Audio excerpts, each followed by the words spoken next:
Hi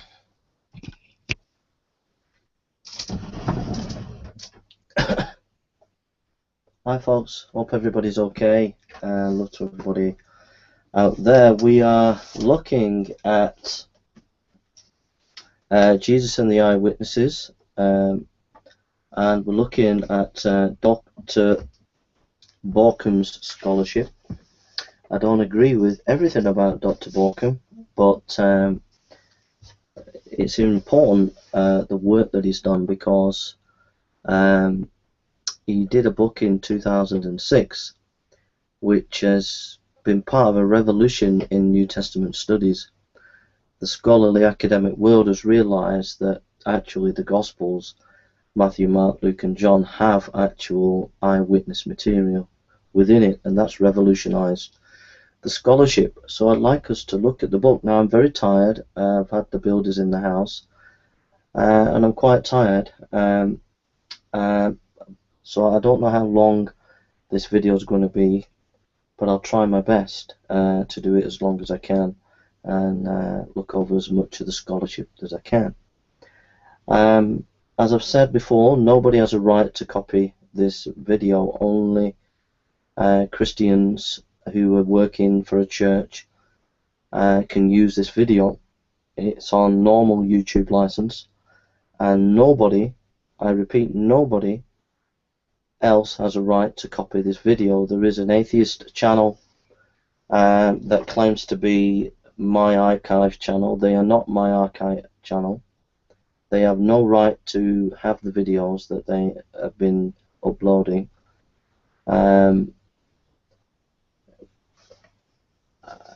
I did give people permission to copy them, but the atheists went and been cheeky and used 1,500 of my videos. And I put my videos at that time on Commons license, but now they're on normal YouTube license, and unless I give you specific permission, you may not copy it. So if you see this video on an atheist channel, then I would ask you to flag them, because what they're doing is wrong. They have no permission. I repeat, they have no permission to use this video. Okay? And the horrendous persecution that the atheists have done to me, I had 2,000 scholarly videos. I was threatened by these atheists, and I had to get rid of those 2,000 scholarly videos. And I have absolutely had a horrendous time with the internet atheist in the cyberbullying, persecution, and all the rest of it. They have tried to stop me doing scholarly work on YouTube, and I'm not going to be put off. I'll continue to do my work, but you need to realize I'm just telling you what the atheists have been doing and continue to do. You will see videos that the atheists have collected of mine that are just silly and foolish and having a bit of laugh and things like that, and they have put those videos on a channel. But you will not find my scholarly videos, or as many. I've started to make a new batch now, but you will not find the 2,000 videos that I made prior to 2013. The reason is because the atheists got rid of them. So they have tried to discredit me, and they are a wicked, evil movement on the internet. They're involved in cyberbullying. They have YouTube channels and blog shows, and major atheist leaders are involved in it, and it's despicable. And they have really, really, really persecuted me, but I'm not going to let them stop me from getting on. So I'm not going to mention them again, as in I've said that before, but I say it again. I don't want to get involved with these atheists, but from time to time I will mention what they did to me, and that what they did to me was a disgrace. And they continue to do it to me. They continue to attack me, and I'm not bothering with them. I don't have a channel on atheism. Well, I have 2 small channels with about a handful of videos, but I don't have a channel, a major channel, with 2,000 videos that I used to have critiquing atheism, because if I did, the atheists would harass me like they have been doing. So there we are. So I would just ask the atheists to stop your harassment. I pleaded with their major leaders. I absolutely begged them. They wouldn't listen. They wouldn't help. And they made my life a misery. They really made my life an absolute misery. And they're cocky at the moment. They're running around YouTube thinking they run YouTube. They're cocky. They think they're smart because they're bullying tactics. They can get away with it. I hope one day that somebody will teach these atheists a lesson on YouTube. I hope some smart aleck Christian or atheist teaches these atheists that have persecuted me a lesson. I hope YouTube teaches these atheists a lesson. I hope someone somewhere investigates these atheists and teaches them a lesson, because what they did to me was an absolute disgrace. They've got thousands of my videos now and got rid of thousands of my videos. So they saved the videos that they wanted to use to try and discredit me and got rid of 2,000 videos. That's the kind of nonsense these people are involved in. And even now, I don't bother with these people. Even now, they still do shows attacking me, still do shows where they're uploading videos, and they're horrible. They're just a nasty piece of work. And that's the major leaders as well. And they go on these shows and they have these nice intellectual discussions, but nobody realizes what goes on behind the scenes. How these people are manipulative and nasty, and how they assassinate people and don't allow them to do the scholarship. That's the unseen world of this internet atheism that you don't see. And that's what goes on. So enough of that. But I will from time to time just mention a little bit, but I'm not going to go on and on and on about it. Okay, so let's forget about that. So, like I said, if someone could do something about it, I'd be very grateful. If someone could teach these atheists a lesson who were bullies, cyber bullies. I don't know how you can do that, but it's not something I want to get involved in. I don't want to get involved with them because they've phoned and threatened me and stuff like that. So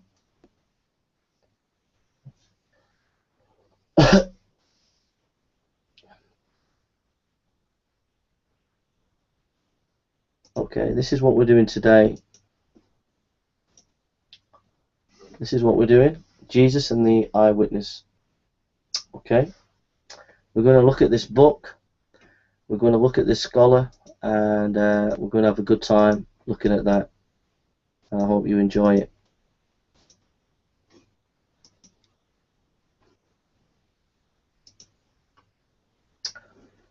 Okay, sorry about this.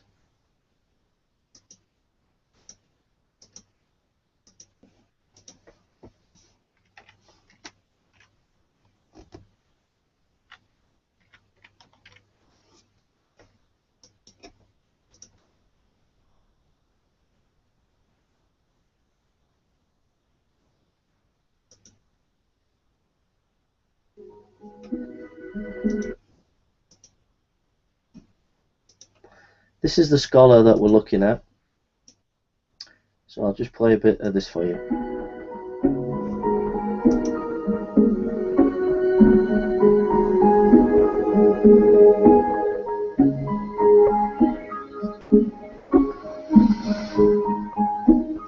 The standard scholarly view of how the traditions about Jesus reached the evangelists when they were writing their Gospels is the view that form criticism proposed early in the 20th century. And the view is that the eyewitnesses who heard Jesus speak and saw the events of his life presumably started the traditions off. But then there began a whole process of these traditions passing through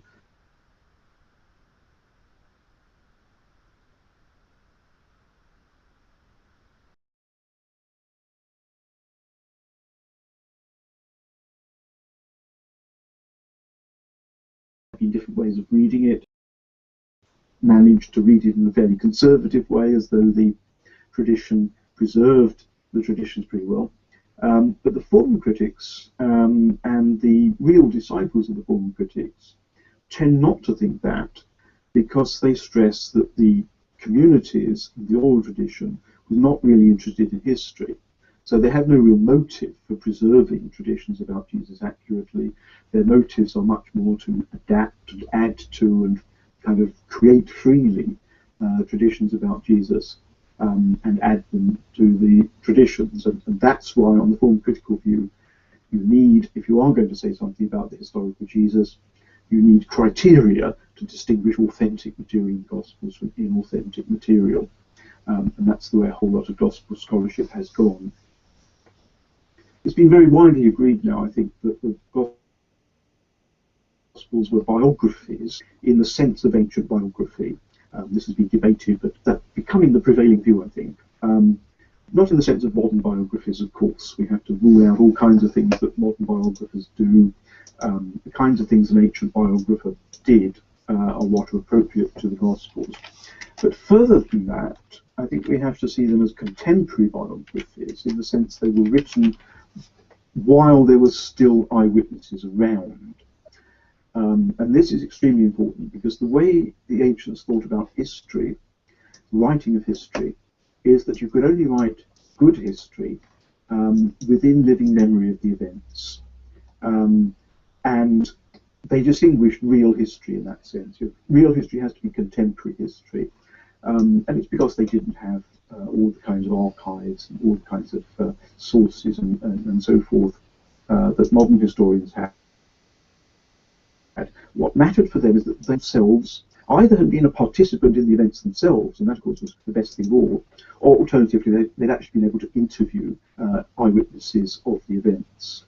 So the Gospels, I think, fit within that category that people would expect to be good history. They would expect it to be reliant on eyewitnesses, and they would, I think, be alert to indications in the Gospels of what the eyewitness sources of those Gospels were. The form critics regarded... So that's just to get a look at Dr. Borkum, and now we're just going to listen to a debate between an atheist and Dr. Borkum. The atheist is from Sheffield University.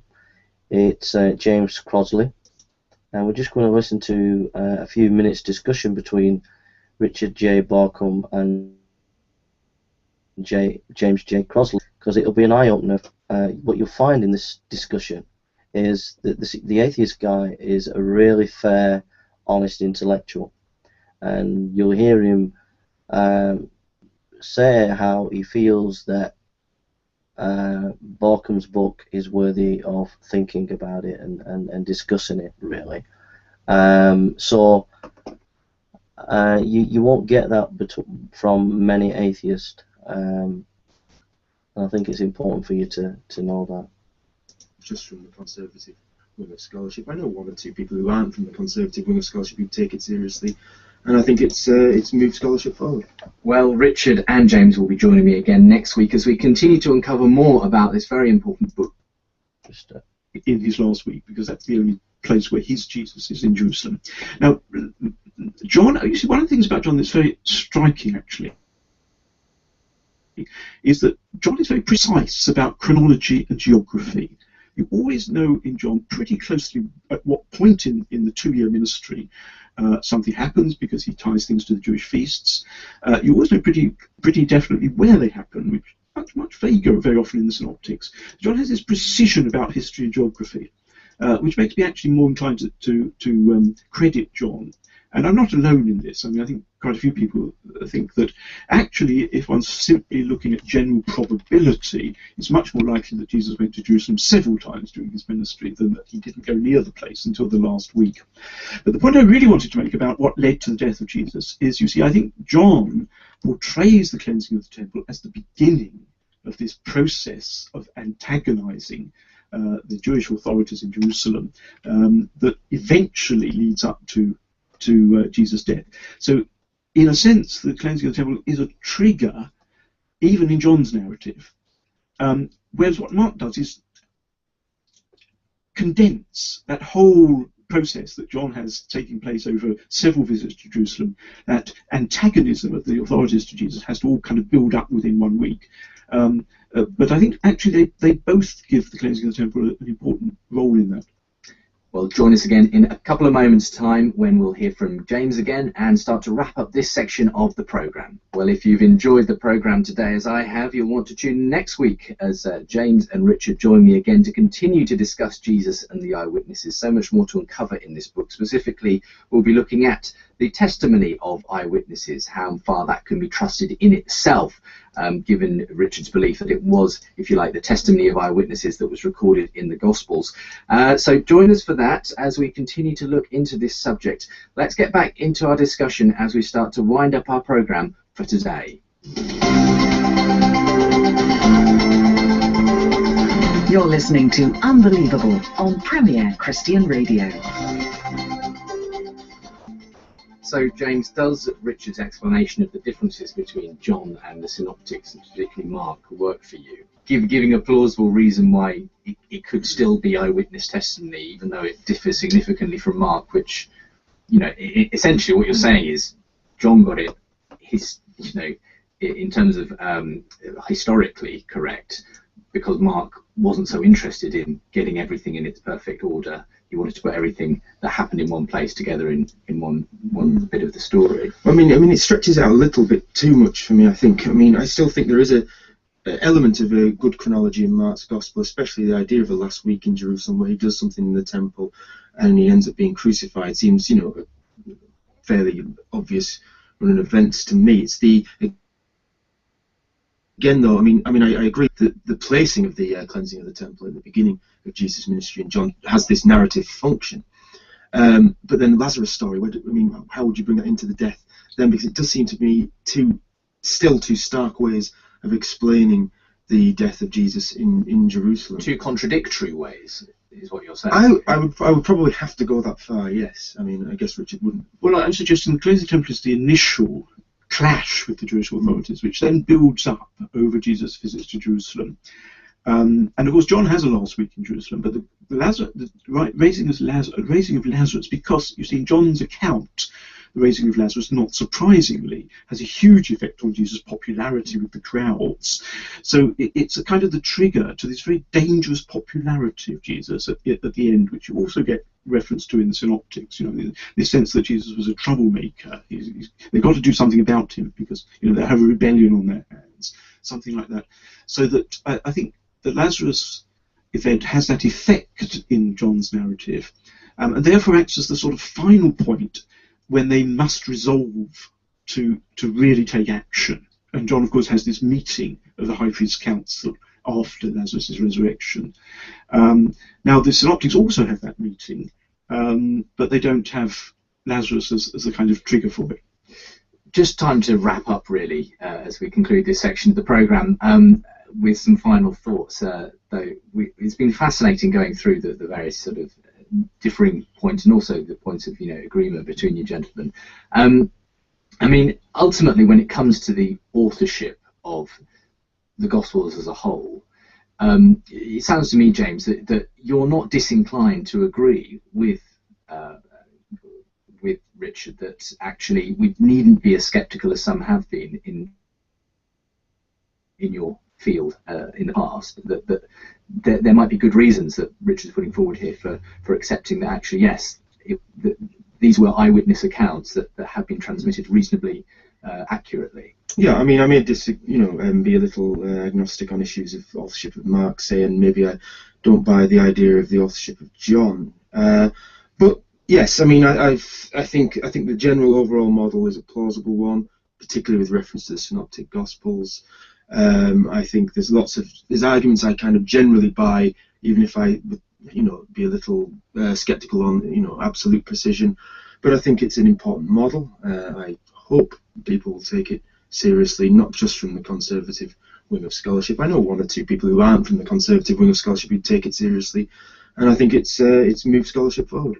Well, Richard and James will be joining me again next week as we continue to uncover more about this very important book, Jesus and the eyewitnesses. We'll be particularly looking at the testimony of the eyewitnesses and how far that should be trusted. What does it constitute when we talk about the testimony of an eyewitness in ancient times? Particularly, we'll be looking at the eyewitness of people like the women at the tomb in regards to the resurrection, whether eyewitness accounts of miracles count as eyewitness testimony, and that sort of thing. So it'll be a really interesting program as we conclude this study, this look into Jesus and the eyewitnesses. Don't forget, if you go to the So there we are. So what we'll do is, from time to time, we'll be looking at clips of Barkham and his discussions with scholars, and we'll be looking a bit more of this one. The reason why I showed you this is James G. Crosley is an atheist, and he's a more balanced atheist scholar and takes Dr.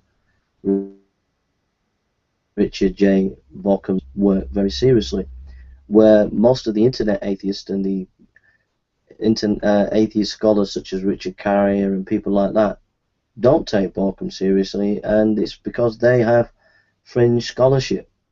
But now we're going to get into a bit of meat, and we're going to be looking at this paper now. This is a paper by Dr. Barkham, and we're going to be looking at a few papers, a few of his books, a few of his ideas. So this is off Dr. Richard Barkham's paper, 12 pages, on the authenticity of eyewitness in the New Testament. So I'll read some of it. You can see it there being read, so you can follow the reading. So we're going to look at quite a few academic papers tonight, and I'll try my best. I'm really tired, but let's go. Barkham says, I was asked to speak to you on the authenticity of apostolic witness in the New Testament, and clearly this was an invitation to share with you some of the content of my book, Jesus and the Witnesses. This is the book that we're looking at, which I know some of you have read. It's a big book, and so of course I shall merely pick out some key themes. But I thought that particular title might also suggest that I start in a different place from where I did in the book, and to look briefly at the way in which apostolic eyewitness functioned as a criterion of authenticity in the period from the 2nd to the 3rd centuries, when mainstream Christianity was sorting out what we call the canon of the 4 Gospels, by which I mean an authoritative collection of 4 Gospels.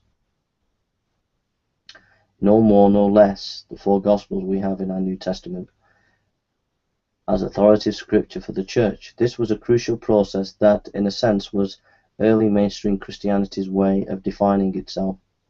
It meant that to be a Christian was to believe in the Jesus to which these 4 Gospel witnesses, and that, of course, remained the case throughout all the subsequent history of the Church.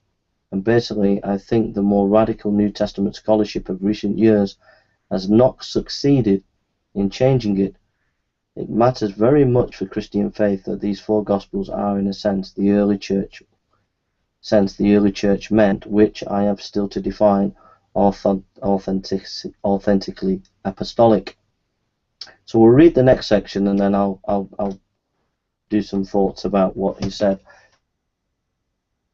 The 4 Gospels we have in the New Testament were, I think, already from the time that they had begun to circulate around the various local communities of the early Christian movement, regarded as apostolic, in the sense of being soundly based upon the testimony of those disciples of Jesus who had been close to him throughout the events of the ministry, death and resurrection of Jesus. But by the later 2nd century at least, there were lots of Gospels around, and most of them claimed to be apostolic, bearing the name not only of Matthew, Mark, Luke and John, but also of Thomas, Philip, James, Mary and others. How did the mainstream church's 4 Gospel canon emerge from that plethora of candidates for authoritative Gospel status? There were, after all, several possibilities. The Church could have opted for just one Gospel as one leader of a Christian sectarian group. Marcion did, choosing Luke, and carefully edited it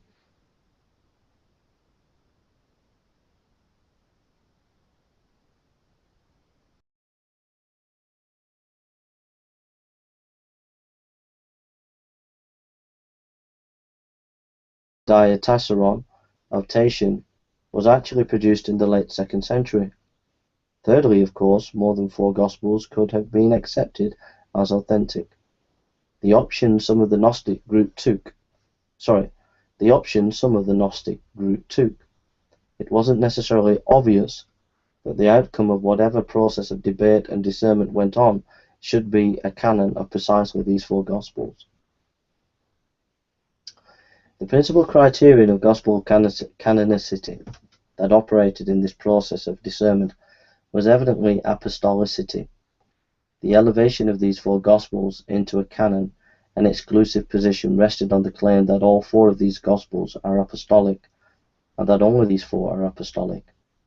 I'll explain in a moment more carefully what was meant by apostolic in this context, but it's worth noticing first how that term served to guide the retention of the 4 Gospels as such, as well as to rule out others that were deemed to be not authentically apostolic. Just a proviso here, I'll just stop reading.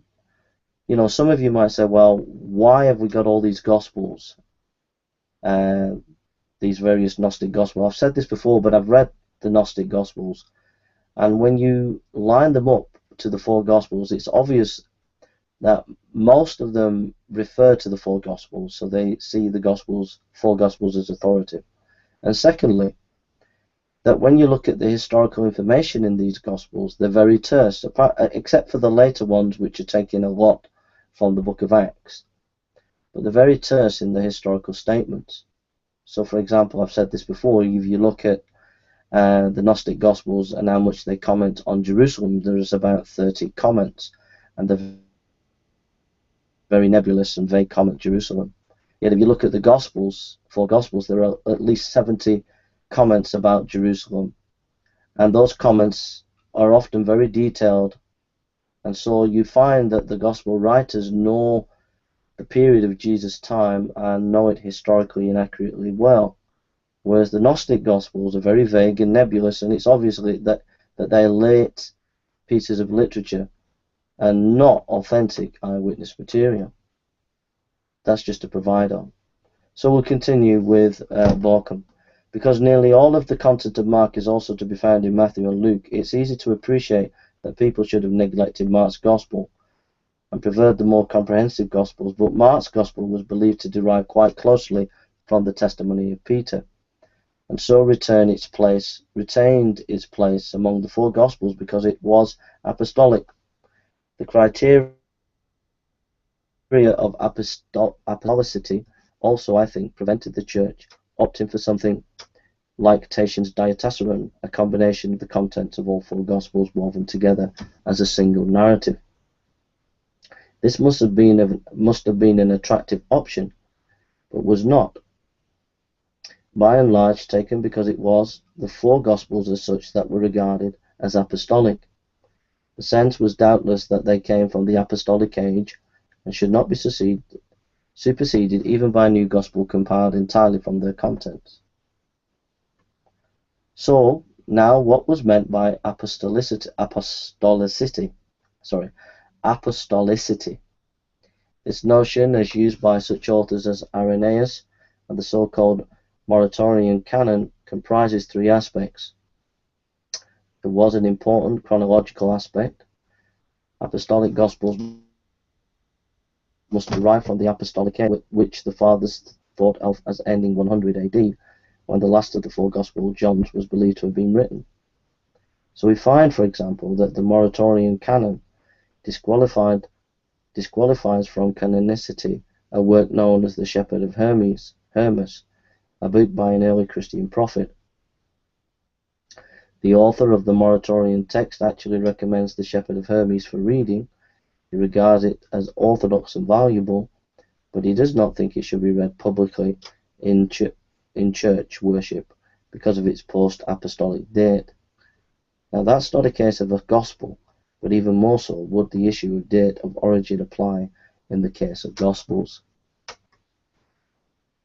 Apostolic gospels come from the circle of the apostles of Jesus. This narrow criterion not only from the apostolic period, but from the circle of whom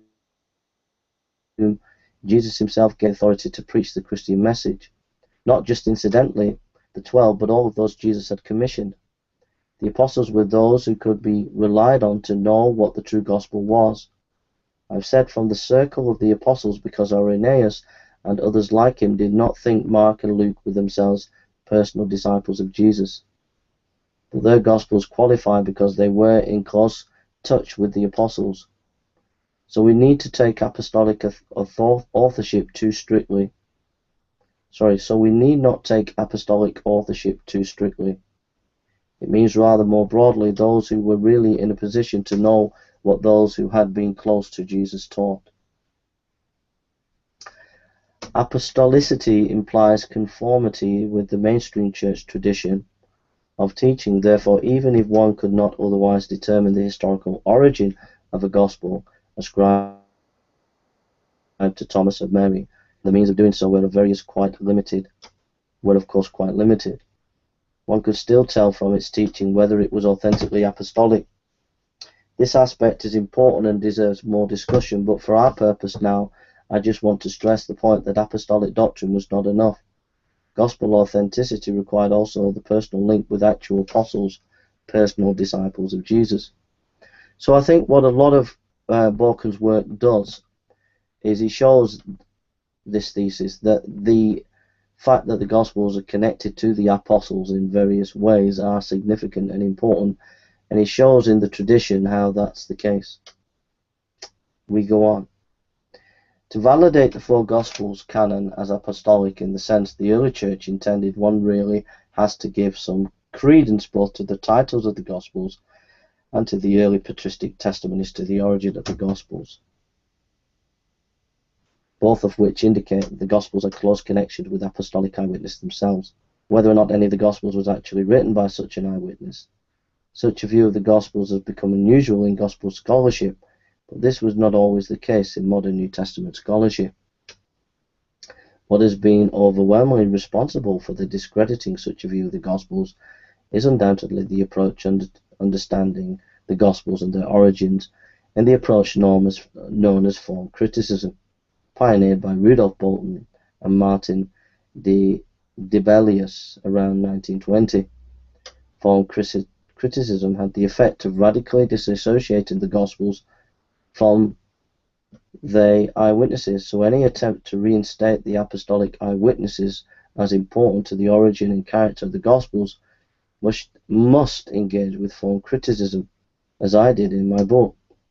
Form criticism, I think, should now be recognized as a fundamentally misleading approach to the study of the Gospels. We need to cut loose from its continuing waning influence and establish a different approach. So he's going to go into the form criticism, and he might say things that I'm going to say, but form criticism by Rudolf Bultmann. Rudolf Bultmann was influenced by existential philosophy. He believed that there was no possibility of the supernatural breaking into our world and for us knowing it. So he had what is called demythologizing, which means strip away the mythological elements and get back to the true gospel. This effect, the other issue was that there was a historical criterion that they had, the form critics, and that was anything first century Jewish must be disregarded as not being historical. Only material in the Gospels that is influenced by the Greeks is truly authentic. This was disastrous. These are my own thoughts now, not Borken's. This was disastrous for scholarship, because the criteria of not taking the Jewish context seriously is obviously going to mean that you're going to leave out vast quantities of evidence that need to be sifted and collated. Thank goodness that this has changed, but it has been a disastrous methodology. We come back to Borken. Absolutely fundamental for the form critics' approach to the Gospels was their conviction that the Gospels are folk literature, which they compared with the material studied by the folklorists of their day. It was axiomatic for them that this type of oral tradition was formed and transmitted by the folk, not by individuals, and that the communities that valued such folklore had noted of any kind in history. The Jesus traditions they held by analogy were anonymous community traditions passed down in the early Christian communities, not connected to individuals such as those who had been eyewitnesses of Jesus' history, but only to the community itself. They were transmitted not by people concerned to relate past history, but for purposes orientated solely to the communities present, and could therefore be freely modified or even created de novo in accordance with the community's present needs. I want to unpack this because this is really important. You might not realize the significance here, but it's very significant and important. What the form critics did is they took folklore,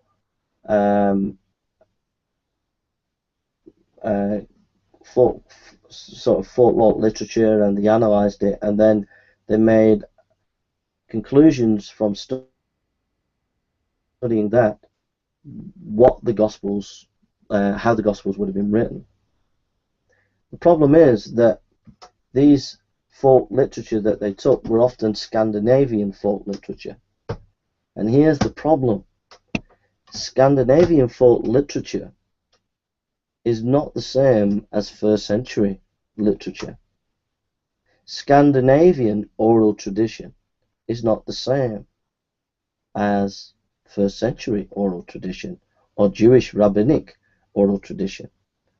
That was the massive mistake again that the form critics made.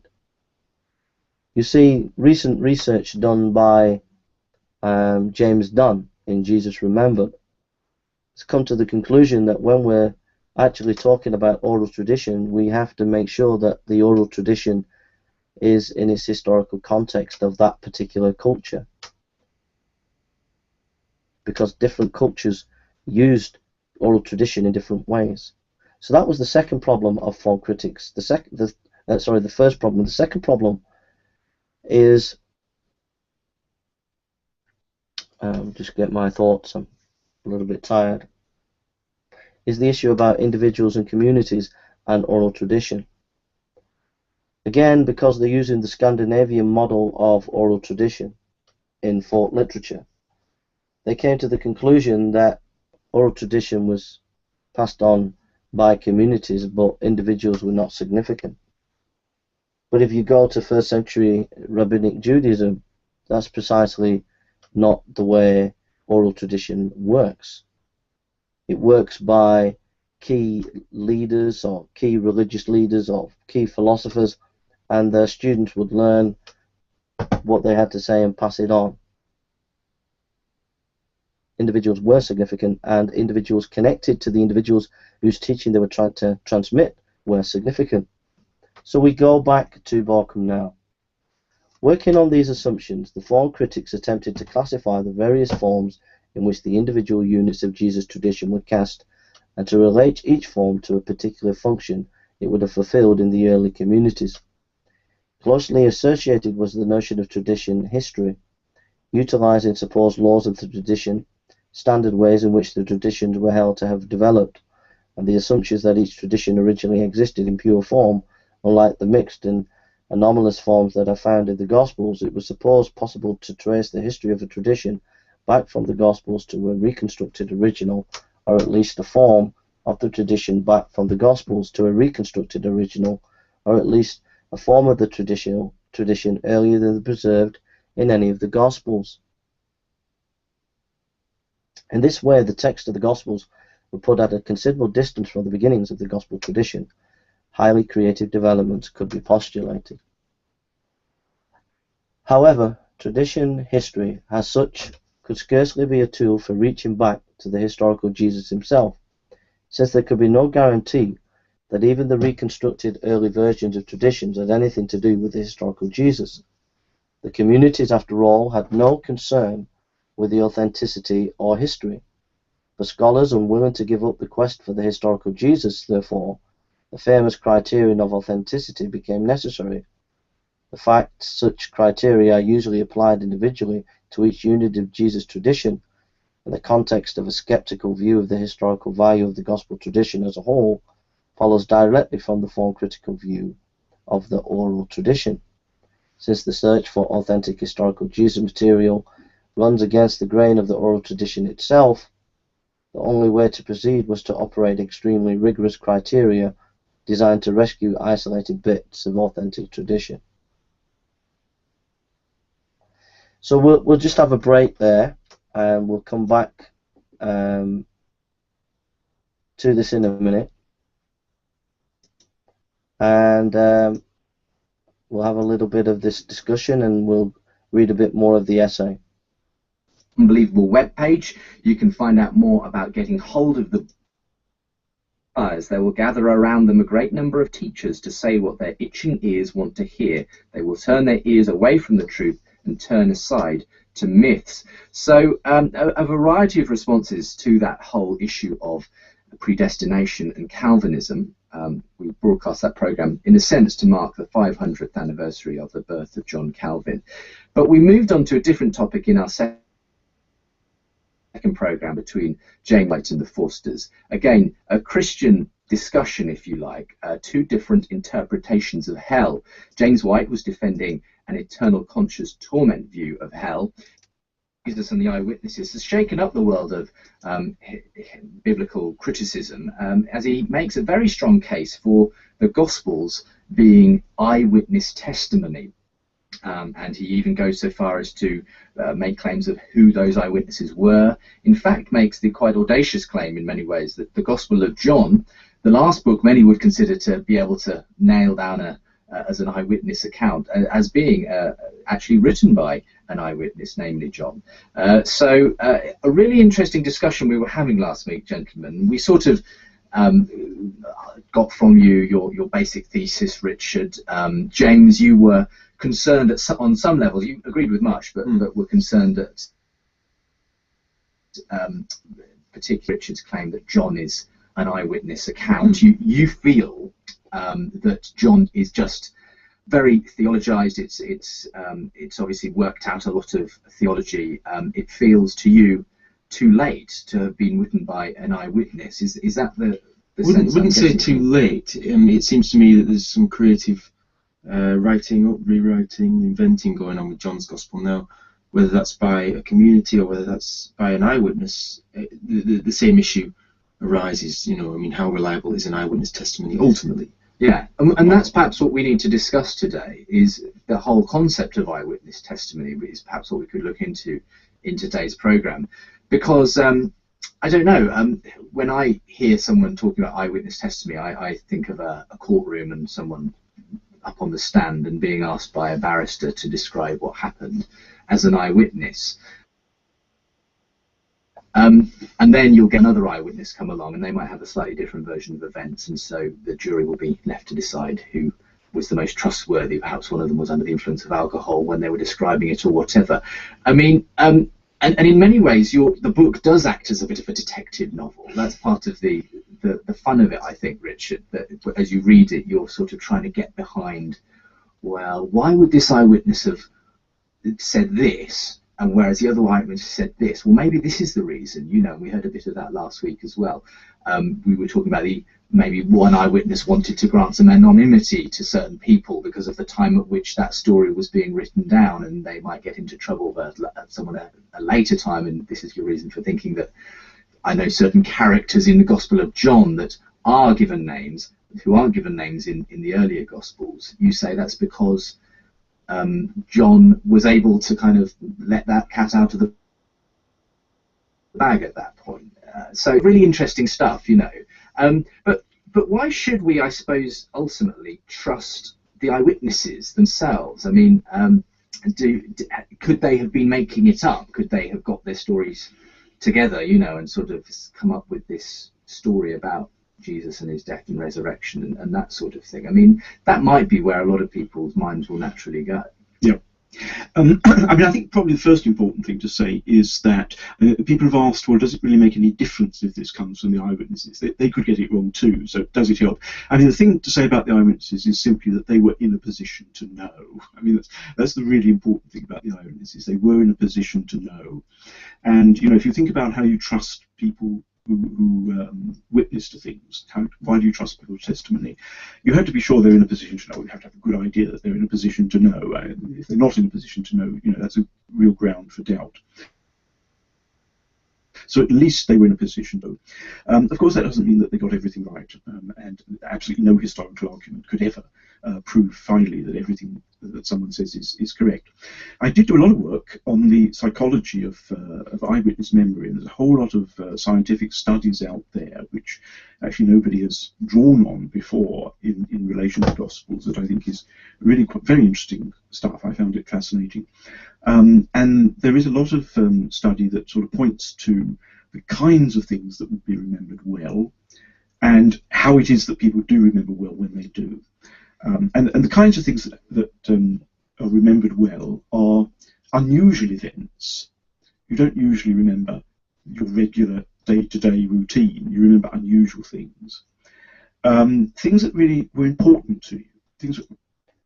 So there we are. So we're going to continue to read this article now, and I'll be reflecting on it as well. Criticisms of the form critical paradigm. We shall begin with criticism relating to the nature of oral tradition in the light of much more plentiful evidence we now have from the study of oral societies. So that's what I've been saying. The early form critics may have used the best model available to them of the nature of oral tradition, but it was a model that cannot be supported now. One very important preliminary point to make is the wide variety found in oral or predominantly oral societies of types, contents, function, means of transmission of oral traditions. That's what I was saying before. Most generalizations are hazardous, and so we should be suspicious of arguments about what must have been true of the gospel tradition on the grounds that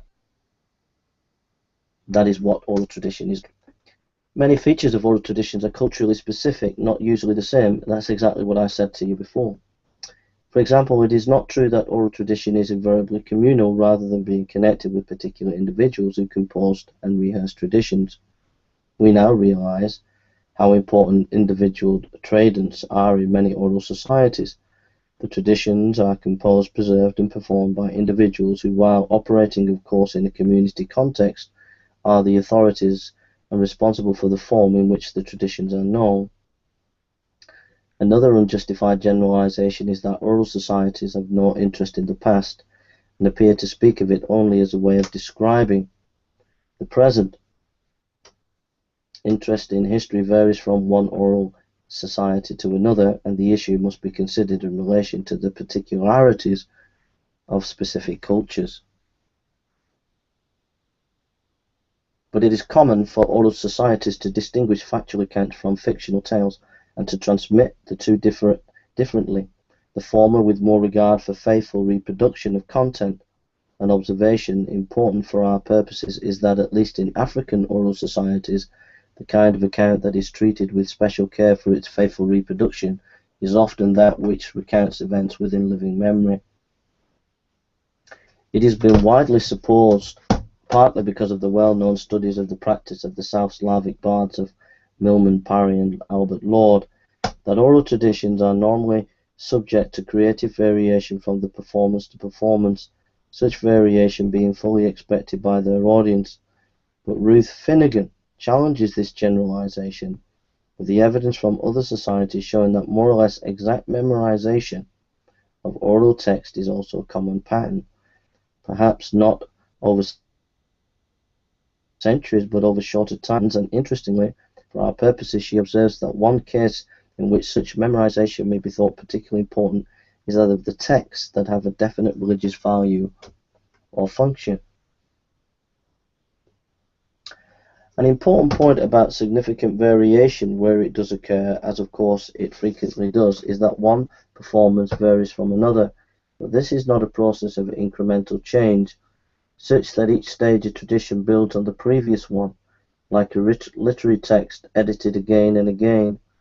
This does not mean that there cannot be significant changes over time, but that it is impossible to trace a tradition history back through a series of changes to a punitive original form. as the form critics try to do. Perhaps the most important general point for our purpose is that oral societies treat different kinds of tradition differently, expecting faithful reproduction in some cases and creative variation in others. When faithful reproduction is required, such societies have a variety of means at their proposal to ensure it.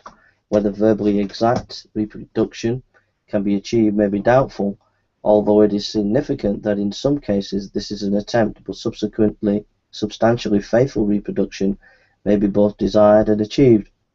Methods of ensuring this include both entrusting the traditions to authorized, even trained guardians, and the checking against community memory that will often occur as a tradition is rehearsed.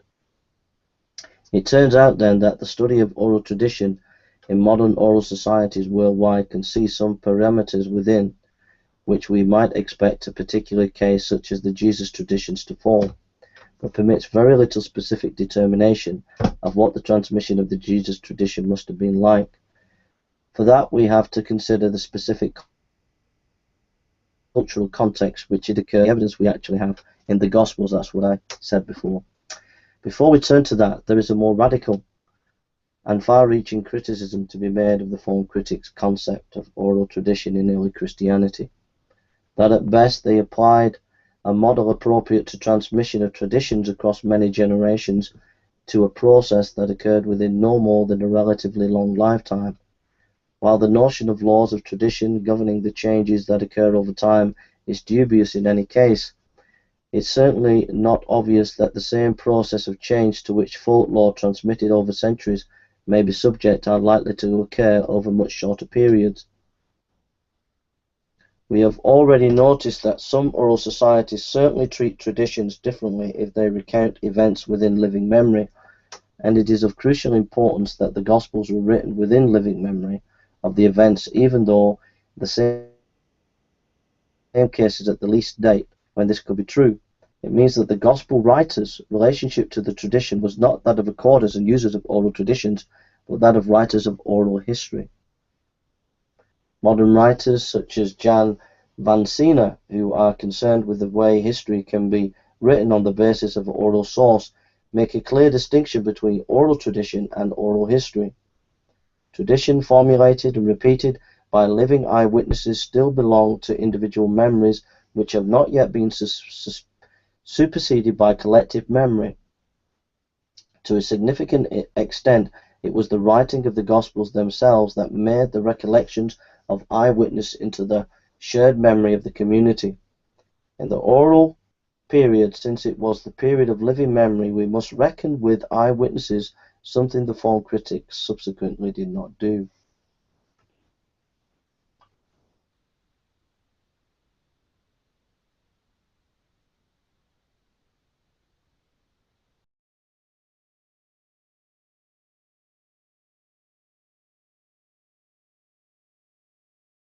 And some people find that a bit difficult. It seems to be bringing in an element of subjectivity.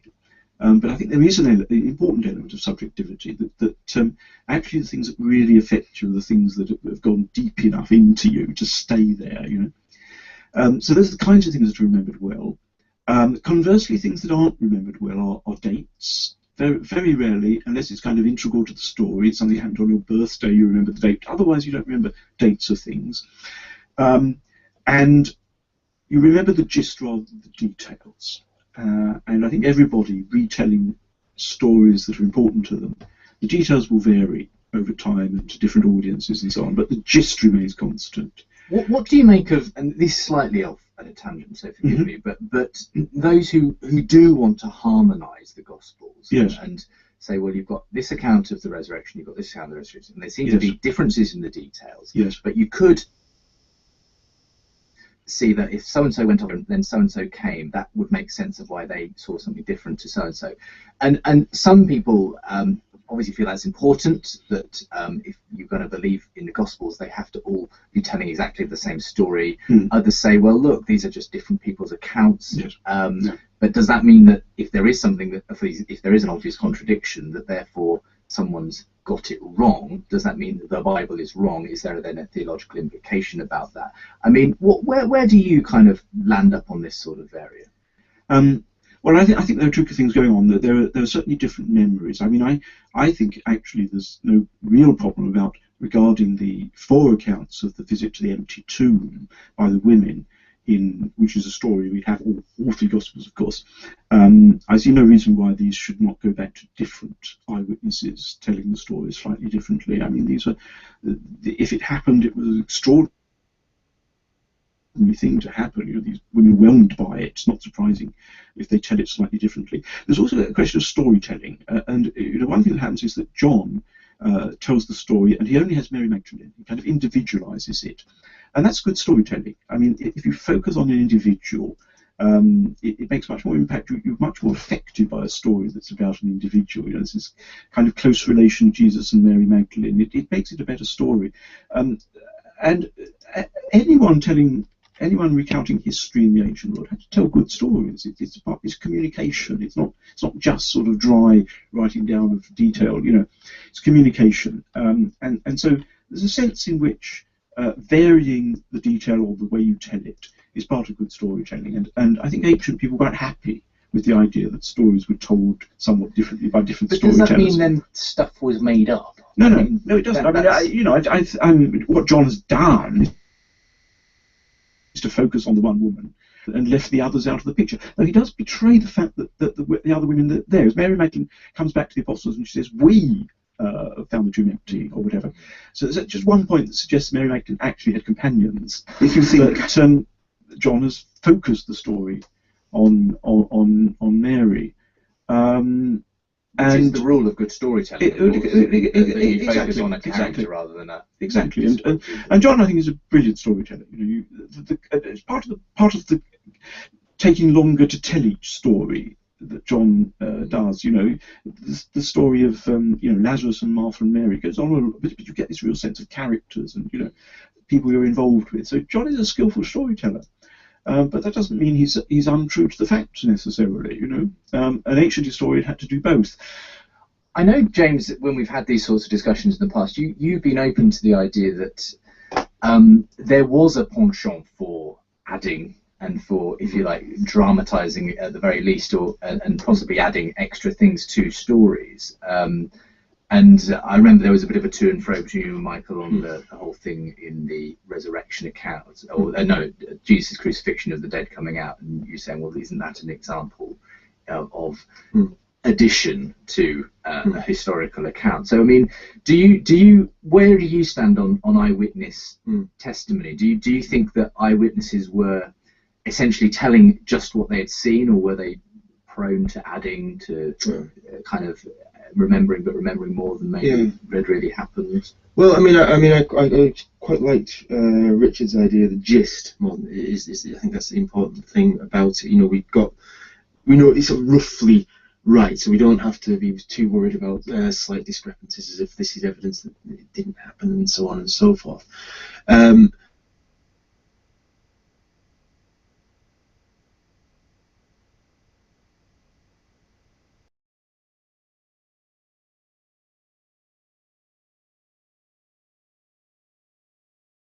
You know, invention perhaps, and this is where we've debated before on the issue of the miraculous, whereas I think one of the implications of Richard's model is that there are eyewitnesses to miracles. I mean, it has to be in one sense. I mean, and you do here and there, you know, give reference to the incidental details of miracle stories, and that seems to me, if you accept that, that is a revolutionary move in terms of, you know, the humanities, if you like, or history and so on. I mean, that's so that's where I would like to just see. So what are you saying? Are you saying then that up to this point you can only be taken seriously as a historian if you have a detached view whereby you say, we all know the miracle didn't take place, but they believed something had taken place? Whereas you're saying, Richard is saying, this is an eyewitness account of a miracle, and therefore it has to be taken as having happened. I would always qualify by saying I would never judge who gets taken seriously or not.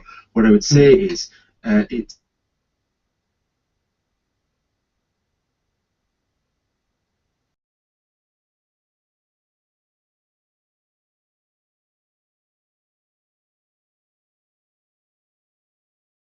clearly see as counting as evidence for eyewitness testimony, Richard. I mean...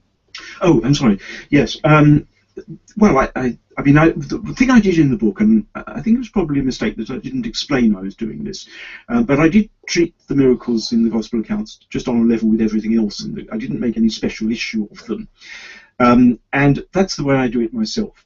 But I quite see that for many people that's an issue, and I should at least do it. The reason I didn't go into it, of course, it becomes, I think, a philosophical issue whether miracles are possible and so on. I mean, it is, of course, a question of what worldview one comes to the evidence with. And I can quite see that if someone has a worldview which excludes the possibility of miracle, then they're already disinclined to be convinced by the evidence which might well convince them of something much more ordinary. There is a question, of course, what counts a miracle, and I would suspect that James, would you be quite happy with many of Jesus' healings? Yes, I've said yes, in exorcisms. Yes. I wouldn't define them in terms of miraculous necessarily. No, I mean, you would see that people who witnessed that would have witnessed something which you might see now as being some sort of psychoanalytical thing, but they would have said a miracle. Well, they might not necessarily. They wouldn't necessarily call it a miracle. I don't know. I mean, that could depend from case to case. But I think we could agree that we could potentially have eyewitness testimony to things like this. Okay. Yes, I mean, I think the way they thought of miracle, I mean, they didn't think of miracle as an exception to natural law in the way that we would. I mean, they thought of miracle as a sort of very unusual and therefore arresting and impressive event, which drew your attention to God being at work in some way or other. And so I don't think that we need necessarily impose our distinction between what is and what isn't in accord with the laws of nature.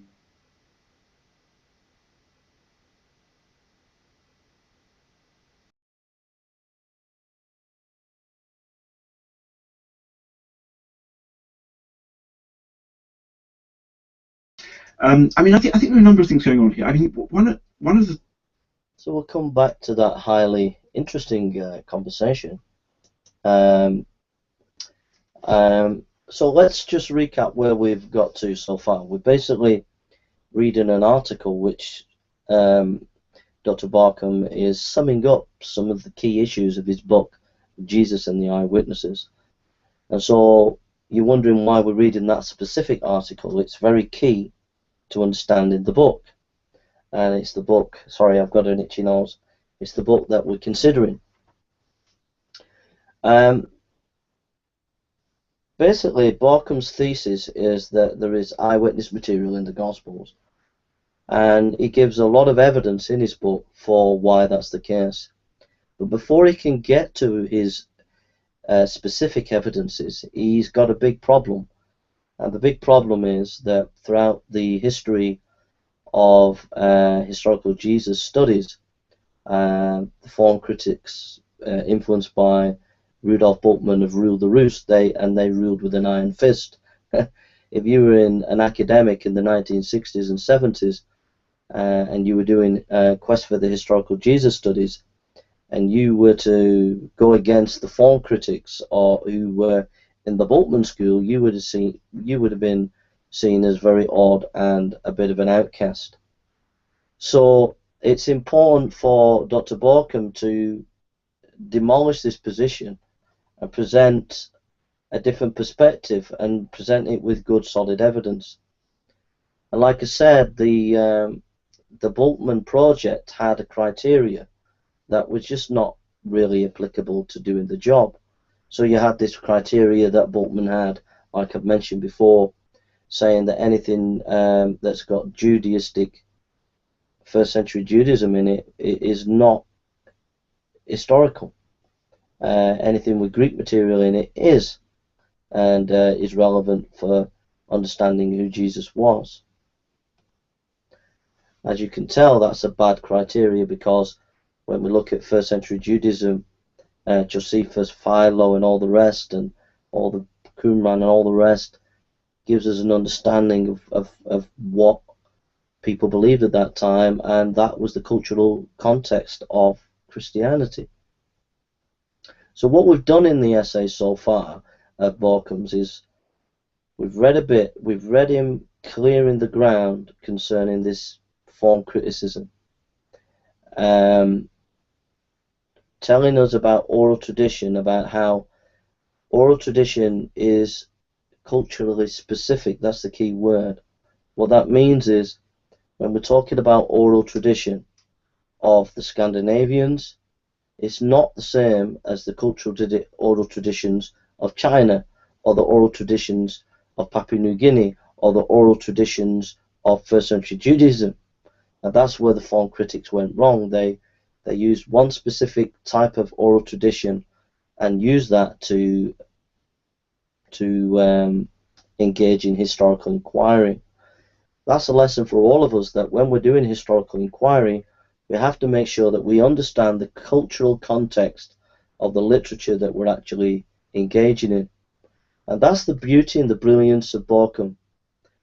He is actually looking at the way historians were writing in the first century, and then he gauges the literature, the Gospels, how that relates to the literature surrounding literature. And that's the beauty of it, which we're going to unpack later on. The significance of this methodology of Borkum's is, once you begin to consider maybe there is eyewitness material, it is a game changer in the debates about who Jesus is, whether miracles happened or not. As you can see with the atheist talking to Dr. Borkum, he acknowledges this and sees that it's absolutely significant. I've tried to make this aware. I've brought this to the attention of the internet. I made hundreds of videos on this issue, on the resurrection and this issue, and it was a severe blow to modern atheism on the internet. But I got threatened by the atheist, and they threatened me. I got phone calls threatening me, and I had to get rid of thousands of my scholarly videos. And this kind of scholarship that I was bringing on the internet, they stopped, and they won't debate me and discuss with me, and they continue to attack my character even to this day. But that's why I want to bring you to this scholarship, and for you to engage with it, because it's really significant and important. So that's just a review of where we're at, and we're going to continue now in detail on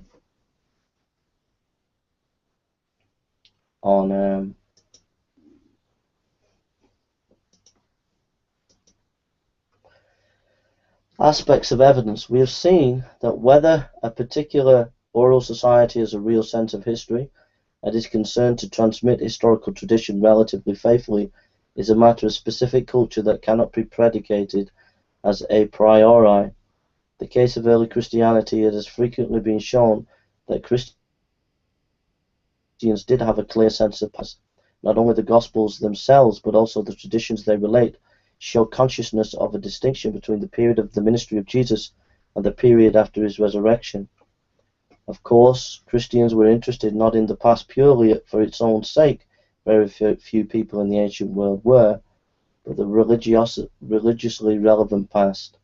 But the concern deriving no doubt from the early Christian movement's strongly Jewish understanding of salvation and salvation history and eschatology was precisely for the religiously relevant past. They did not collapse the past history of Jesus into the pure present of his exalted lordship and presence in the community. This indicates that the early Christian movement had an interest in preserving the traditions about Jesus faithfully. This, of course, need not mean verbatim. It is quite consistent with a degree of variation from one performance to another. This again cannot be predicated a priori for a model of oral tradition, but must be determined from the evidence we have for the Jesus traditions. Our best evidence is the degree of variation that actually exists in parallel passages of the Gospels, especially if we can assume that the Gospel writers varied their source in much the same way that one oral performance might differ from another. It has often been noticed that, as a general rule, there are more close verbal correspondence in the case of sayings of Jesus than there is in narrative. It would be entirely consistent that what we know of oral tradition, if more or less exact reproduction was generally expected for sayings, whereas in the case of narratives, what was expected to remain constant was the main structure and core elements, while essential detail could vary. Once we've abandoned form critical presuppositions about the way traditions must have developed, there is probably no reason to suppose that the degree of variation in the tradition was ever greater than the variation we can observe in the extant Gospels. We do not need to postulate original versions of traditions differing widely from the extant versions. Finally, since the evidence shows a broadly conservative preservation of tradition, we should not expect sayings of Jesus or stories about Jesus to have been regularly, as a matter of course, invented de novo and added to the tradition as the form critics supposed. In summary, then, the early Christian communities most likely distinguished historical accounts from fictional stories in the way many oral societies do. One performance of a tradition would vary from one another, more so in the case of stories about Jesus than in the case of remembered sayings of Jesus. But variation was simply from one performance to another, not in the form of unlinear development that would enable, I'll unpack this for you in a minute, would enable us to reconstruct tradition history in the form of critical manner. Interpretive modifications were made, but neither these modifications nor the more ordinary performance variations need have created greater differences than we can observe in the parallel material of the Gospels. If all this is correct, the crucial factor that remains to be considered is how the traditions were controlled. The form critics postulated entirely uncontrolled transmissions by the community as such.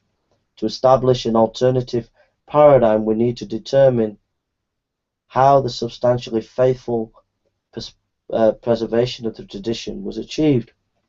Unpacking this, what Barkham is saying is that oral tradition, being culturally specific, the oral tradition of first century Judaism was often had a literary sense to it. It was telling stories of a narrative type. What that means is there would have been a general core of authentic history within that narrative.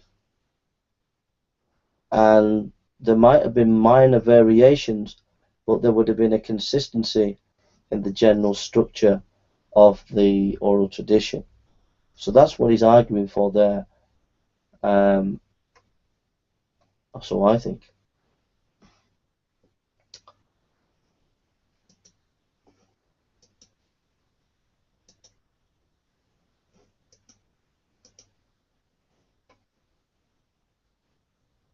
How would a contemporary reader of the Gospels, how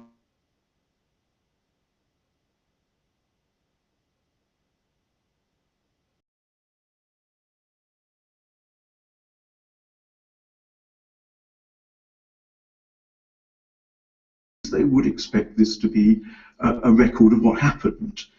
They would be looking for historical information. They would not have expected it to be mere legend or an entertaining bit of fiction or other kinds of literature that you could be reading. The Gospels look like a biography.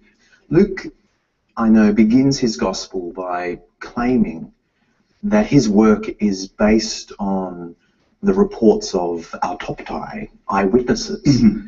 Can we take that seriously? Yes, I think we should, because it connects very easily with the way historians in the ancient world viewed the writing of history.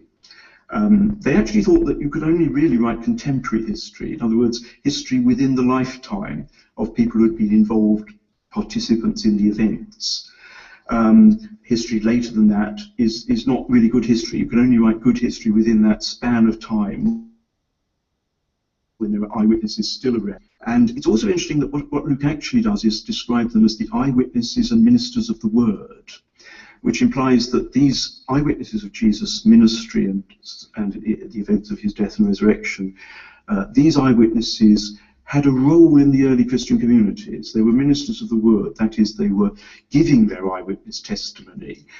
They were the people whom someone like Luke, but also quite ordinary Christians or Christian preachers would look to as the kind of authoritative sources for knowing about Jesus.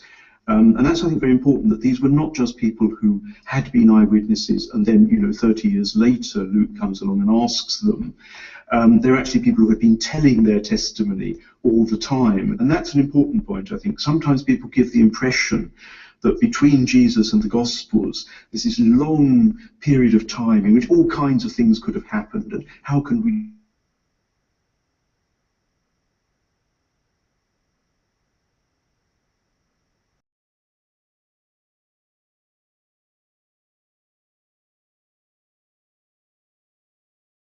that was the way you did history.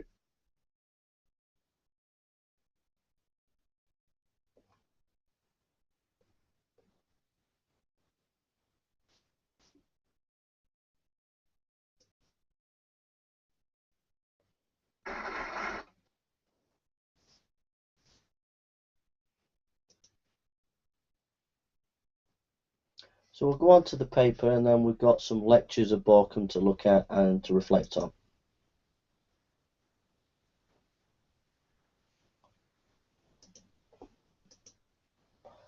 So we'll work through the paper. We're on page 6. An alternative paradigm, eyewitness testimony. An eminent British New Testament scholar of the mid-20th century, Vincent Taylor, who was himself in favour of a moderate version of form criticism, once remarked that if form critics were right, the eyewitness to the history of Jesus must have ascended to heaven immediately after Jesus' resurrection.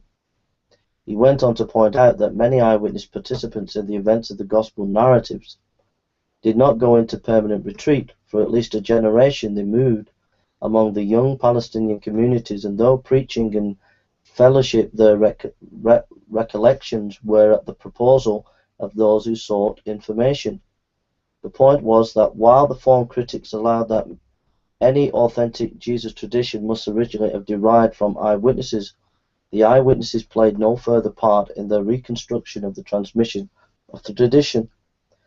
By omitting the eyewitnesses from any continuing role, the form critics were able to place several decades of oral tradition between the eyewitnesses and the Gospels.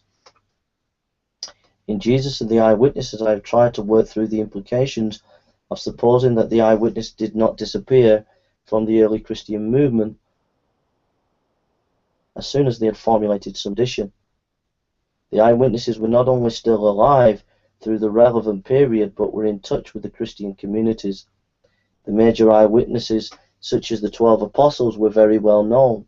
They would have remained throughout their lifetime the accessible sources and authoritative guarantors of the tradition they themselves had formulated at the beginning. Moreover, as well as the major eyewitnesses, mostly the well-known disciples of Jesus, there were also many minor eyewitnesses who told the story perhaps of the miracles by which themselves had been healed by Jesus or some other encounter with Jesus that had changed their lives. Paul, writing his first letter to the Corinthians around the year 50, 20 years after the event, recites a well-known catalogue of people to whom Jesus appeared after the resurrection. Among them, he mentioned an appearance to 500 believers at the time, many of whom are still alive, 1 Corinthians 15:6. This comment would be pointless unless he meant, if you don't believe me, check it out with some of those people. If he could say that with regard to minor eyewitnesses, and most of the 500 must have been, how much more would it have been true of the major eyewitnesses, people such as the 12 apostles and James, the brother of Jesus, whom Paul also includes in his list? He did not need to say that they were still alive and well at the time of writing, because his readers would have been well aware of that many eyewitnesses were not only still alive, but also accessible is taken for granted. We have seen that in oral societies, traditions are not by means necessarily the anonymous community traditions the form critics postulated, but can be closely associated with individuals. It could be the case that the Jesus traditions were, in many cases, associated named individuals or groups, such as the 12 from whom they originated. We shall shortly see reason to think this. If the eyewitnesses continue to be well known in the early Christian movement, it would be natural for them to be treated as authoritative source and guardians of their tradition, In the last resort, it was they who could ensure the stability of the traditions. We have observed already that because they were written within living memory of the events, the Gospel writers should be seen not so much as recorders of oral tradition, more as composers of oral history. The distinctive importance of accessing traditions within the living memory while eyewitnesses are still available is common both to modern oral history and to the way history was envisaged in the Greco-Roman literary context of the Gospels. Ancient historians believed that history could properly be written within the lifetime of eyewitnesses whom the historian could himself interview face to face. This demanding criterion for adequate testimony was, even if not always practiced, at least widely regarded as a historiographical best practice.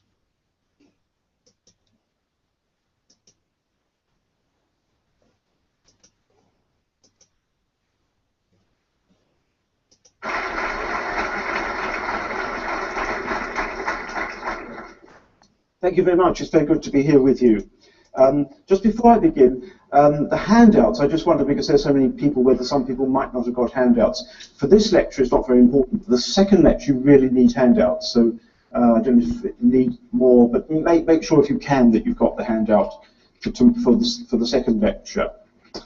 Well, as you know, this series of lectures I've called the Gospel Histories, and this first one is the Gospels as Historical Biography. But I want to begin by just a word about that word history, which we do actually use in a number of different ways, and it's worth just thinking that through. In English, the word history, I think, has three meanings predominantly. And history can mean what happened in the past. It can also mean the study of what happened in the past. So that's, as it were, the academic subject, study history at university or whatever. We can call that history. But we can also mean literature about what happened in the past. You know, historians write history, and that's the literary phenomenon that, to be more precise, we can call historiography. I'll use that term also as I go on. And really in these lectures, it's that particular topic of historiography that I'm interested in. It's why I've given the lectures the overall title, The Gospels as Histories. Gospel as history is a good deal more ambiguous. Gospel as histories, I hope, draws attention to my interest, which is not directly, though there are some that have some bearing on questions like whether the Gospels are reliable records of what happened, but primarily we're concerned with the question, what sort of historiography are they? The Gospels certainly are histories in some sense. Very few people doubt that. They purport to inform their readers about events that happened in the past. But what sort of history are they? And we must appreciate the fact that there's not just one way of writing history, there are a whole variety of ways of writing history. In the Greco-Roman world of antiquity, the kind of literary context in which the Gospels were written, there were various kinds of literature written about the past. A number of different kinds of literature written about the past. And in the modern world, as the academic discipline of history has developed over the last 2 centuries, there have also been different kinds of historiography. So in these lectures, what I want to do is to compare the Gospels with the sorts of historiography we can identify in other ancient literature to see where the Gospels should be placed, as it were, on the map of historical writing in their own time. And I shall also, rather more unusual task, I shall also be comparing the Gospels with some modern approaches to history. Because I think this too can illuminate the character of the Gospels. It would, of course, be anachronistic to actually put the Gospels into a modern category of historiography, but I think that some modern approaches to history can actually work heuristically. In other words, they can open up for us aspects of the Gospels that we might not otherwise have noticed or paid much attention to. But for this first lecture, we stay in the ancient world. There are, I think, two books that must be foundational for any attempt to place the Gospels within the map of ancient historiography. Those of you who have got the handout, I think these are on page 2. The first is Richard Burridge's book, What Are the Gospels? A Comparison with Greco-Roman Biography, which was first published in 1992. It was one of the best-selling volumes in the monograph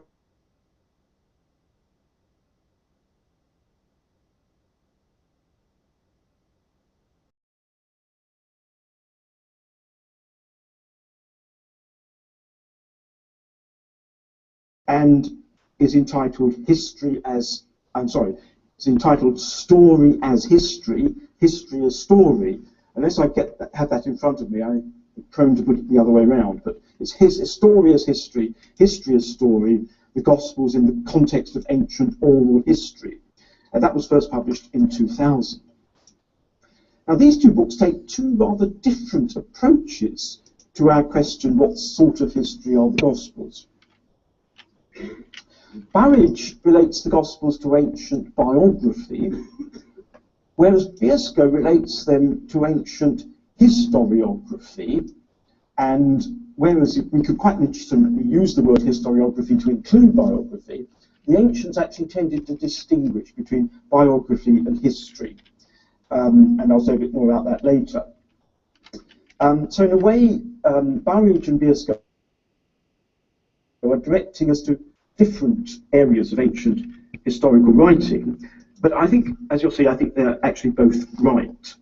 And they've laid the foundations on which I think any attempt to approach this topic must be based.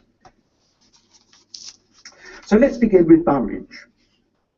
Now, for most of the 20th century, it was customary for the scholars to deny, often with considerable assurance, that the Gospels are biography. But it's now become common to maintain quite the opposite, that the literary genre of the Gospels is that of ancient biography.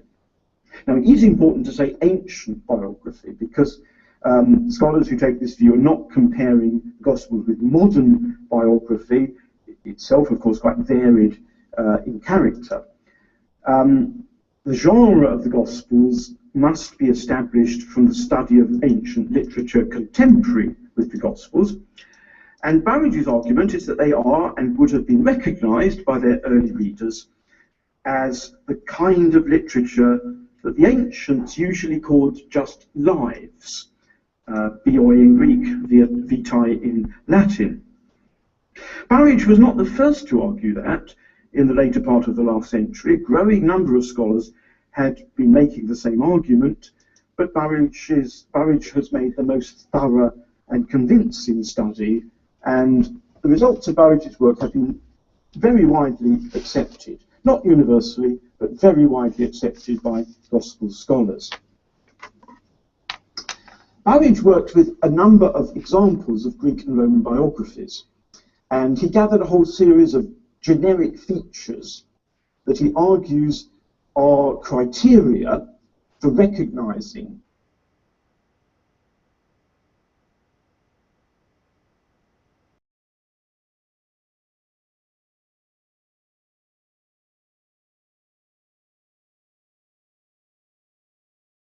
who's used to reading or hearing works of that kind. So just roughly the kind of things he looks at, there are opening features such as title, prologue, opening words. Then there are the subjects. I'm going to use the word biography for the person a biography is written about. Handy word even if I've invented it, I'm not sure. So the subject, which includes in Burridge's work the extent to which the biography is the major acting person throughout the work, and also allocation of space to various topics. And then he deals with external features such as the length of the work, its formal structure, and so forth. Now, clearly, some of these features are more significant than others for recognizing the genre. But the use of these criteria enables Burridge to conclude, I quote him, that a wide range of similarities have been discovered between the Gospels and Greco-Roman bioi. The differences are not sufficiently marked or significant to prevent the Gospels belonging to the genre of bios literature. The increasing tendency among New Testament scholars to refer to the Gospels as biographical is vindicated. Indeed, he says, the time has come to go on from use of the word, use of the adjective biographical, for the Gospels are bioi. Now, I'm not going to rehearse all his arguments, but really take Burridge's case for granted. But I'll just mention some points that he makes about the genre of ancient biography that I think are worth noting. And Burridge draws on general studies through genre by literary critics and so forth, and he stresses that genres develop and change. Genres, he says, are dynamic and flexible groupings whose boundaries and labels shift. So to follow up Burridge's argument, we don't have to suppose that there's nothing new about the Gospels. The Gospels may, I think, very plausibly represent a relatively novel development within the broad and flexible genre of ancient biography, which means that if people heard the Gospels read or read them for themselves for the first time, they'd think, this is a biography, that's how they would identify it, but then they might discover that, there are things about it that are not usual in biographies, and so it would come to be a sort of subgenre, a special sort of subgenre. So we might still talk about the Gospel subgenre, but the development of the general category of biography. The other thing that's well worth noticing, so we'll come back to this, is that different genres of literature can influence each other. Burridge, quoting Alistair Fowler's work on theory of genres, speaks of multifarious extensions and interactions of genre. So the boundaries of a literary genre are not necessarily hard and fast. They can be quite flexible and porous. And this leads to the very important topic of the Latin term is genera proxima, neighbouring genres. In relation to a particular literary genre, there may be other genres that resemble it in some ways. And this close relationship can enable influence and borrowing from one genre to another. Of the ancient Greco-Roman period, Burridge writes that there was a lot of interplay and overlap between genres, particularly works on the edge of one genre and influenced by another. And again, he says the boundary between bios and any of its genera proxima, neighbouring genres, are flexible.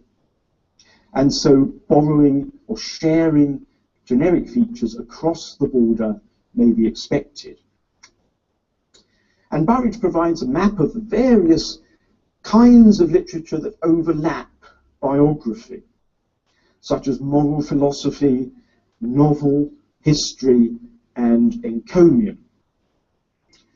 The genres that specially overlap and influence bioi are encomium, which is a work written in praise of a particular person, and history, in the narrow sense that Greco-Roman writers tended to use.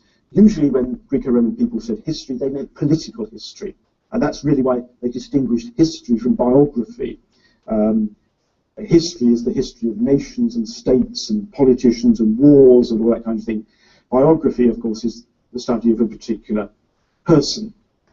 So it's that particular relationship between biography and history that I want to dwell on a little bit, and it seems to me it's very interesting if we can establish that some biographies, not by any means necessarily all biographies, that some biographies come especially close to historiography as Greek and Roman historians understood it.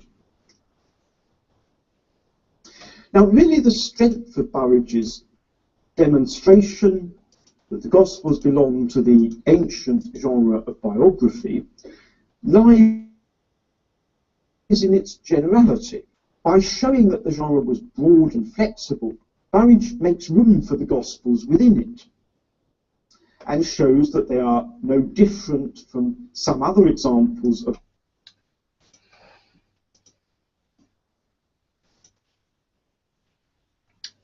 Okay. So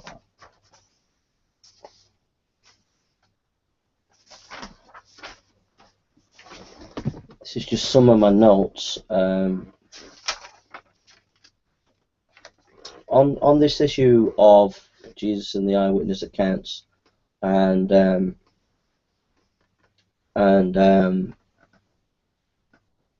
Barkham's book.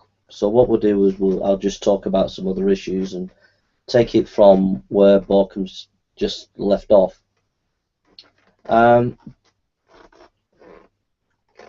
Basically, I wish I had my other notes, because I've got a load of stuff. I've got my notes up there, but it means I've got to pull all the notes that I've got and dig the other notes out.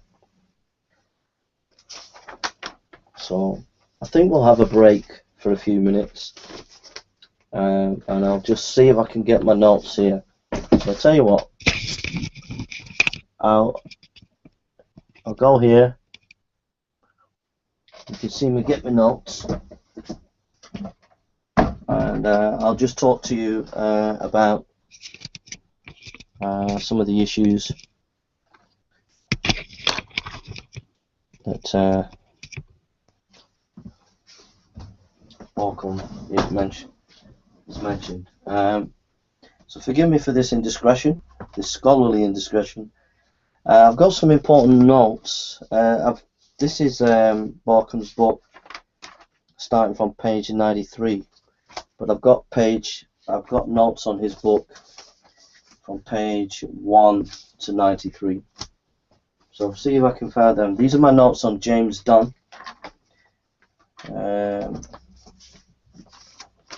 So anyhow, I'll just talk about Barkham. In his book, Jesus and the Eyewitnesses, he talks about key ancient historians, and he notices the Greek historians had a belief. That's what I'd like to find, some of the key details. A belief that eyewitness material was important. What they would do, they would go down to a city or a town and actually investigate an event, what they were going to write about, and then they would write their history based on that material. And there was a lot of debate about what true history was before Jesus and after Jesus, during Jesus' life and after his life. And the debates were whether you are an accurate historian, whether you're actually being faithful and actually showing the eyewitness.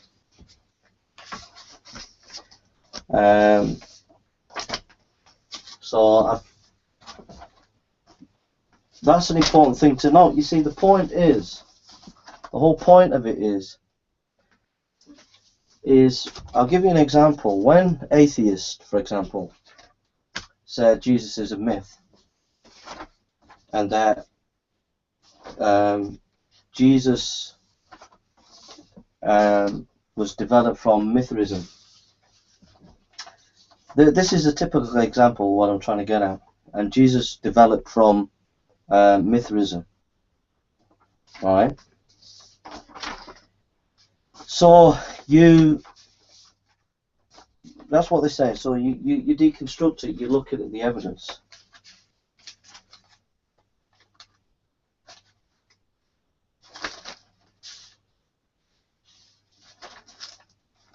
sorry about this, you look at the evidence and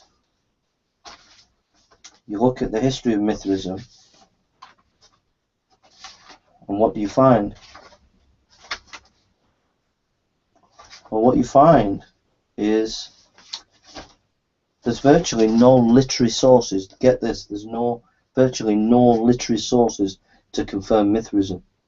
When a scholar like Dr. Price talks about what Mithraism is, Mithraism is a esoteric kind of ancient religion. But when Dr. Price and these skeptical scholars talk about Mithraism and Christianity came from Mithraism, and they talk about what it is authoritatively, they've actually got no ancient texts like Gospels or anything like that to tell them what Mithraism was all about. So basically, they're just trying to understand Mithraism from maybe pictures or maybe statues that they found. You know, they would have statues of bulls where the bull is sacrificed. So the Mithra scholar would say, well, it's all very similar to Jesus. But you see, they've got no literary text to actually read what they're actually looking at. The literary text that we do have about Mithraism spans over 1,000 years of all the literature that I've read for that 1,000 years, from right about 500 BC right up to about 600 AD. And what you find is the historians that mention Mithraism mention different things about Mithraism over that period of time. So Mithraism changes. Mithraism in Persia in 500 BC is not the same as Mithraism in Greece, and Mithraism in Greece is not the same as Mithraism in the Roman Empire in 180 AD. So what am I trying to say? Basically, the Mithra scholars are not actually trying to understand the historical times. And because of that, they come up with esoteric ideas. The beauty of Borkham's theories and ideas is it's based on the historical evidence of the way things were at the particular period of history when the Gospels were written. That's the beauty of this kind of scholarship. It's so immense and solid that as an atheist you have to take it seriously. I tried to get the atheists to see this, but they stopped me from doing it. They got me off the internet with threats of violence, and I couldn't get the scholarship to you because they've had my thousands of videos taken off by threats, and their top scholars would not debate me. So there we are.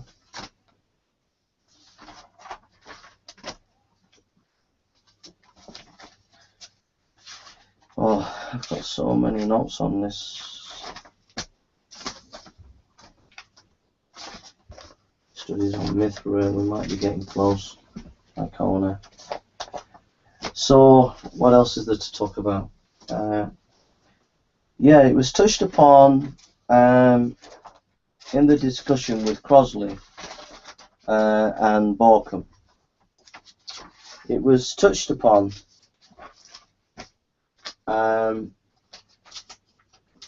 about bias in historical inquiry and miracles. This is all the stuff on Mithraism. Hallelujah, hallelujah, hallelujah, hallelujah, praise ye the Lord.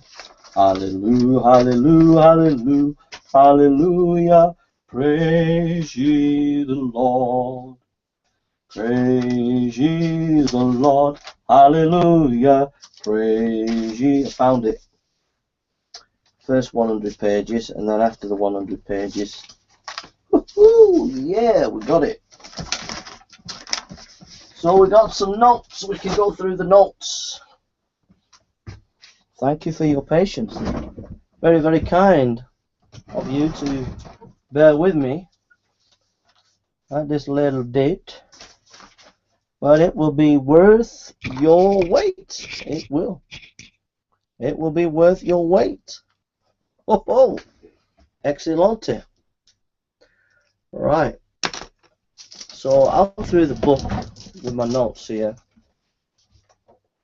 So we'll do some detailed stuff. Like I said, I did loads of videos. I did hundreds, not thousands of videos on this stuff. But all that scholarship's been lost, and not one atheist on the internet even stood up for me, and my rights were taken away. But alas, scholarship cannot be kept down. So there we are. Sorry for the little bit of drama and singing there. Not very academic of me.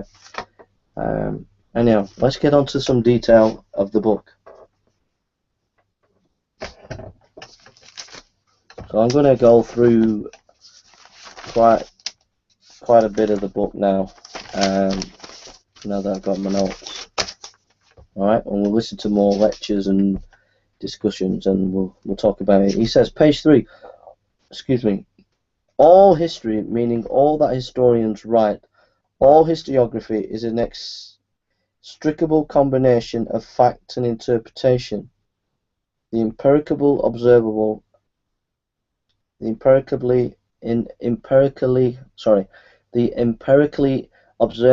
and the intuited or constituted meaning. Page 3, in Jesus and the Eyewitness of the Gospels as eyewitness testimony. Yeah, all history is biased. All history has a particular way of interpreting. So you have Marxist history, you have postmodernist history, you have feminist history, you have the conservative evangelical history, you have Marcion history, you have Athanasius history. Everybody is biased. But that doesn't mean to say we can't know information objectively in history. It's just what it means is we've got to be careful about our bias. I was laughing my head off at Dr. Price, forgive me Dr. Price, when he was interviewed by a guy called Ozzy, an atheist, on Live Life 8072 show. And this skeptical scholar said that he didn't have any bias, that he looked at history with fair eyes, that presuppositions do not influence your interpretation of historical facts. That was just absolutely ridiculous. And it was touched upon in the discussion with Crosley and Borkham. If you don't believe that miracles can actually take place when you're investigating the resurrection, you're obviously not going to believe that the resurrection took place because you're biased against miracles.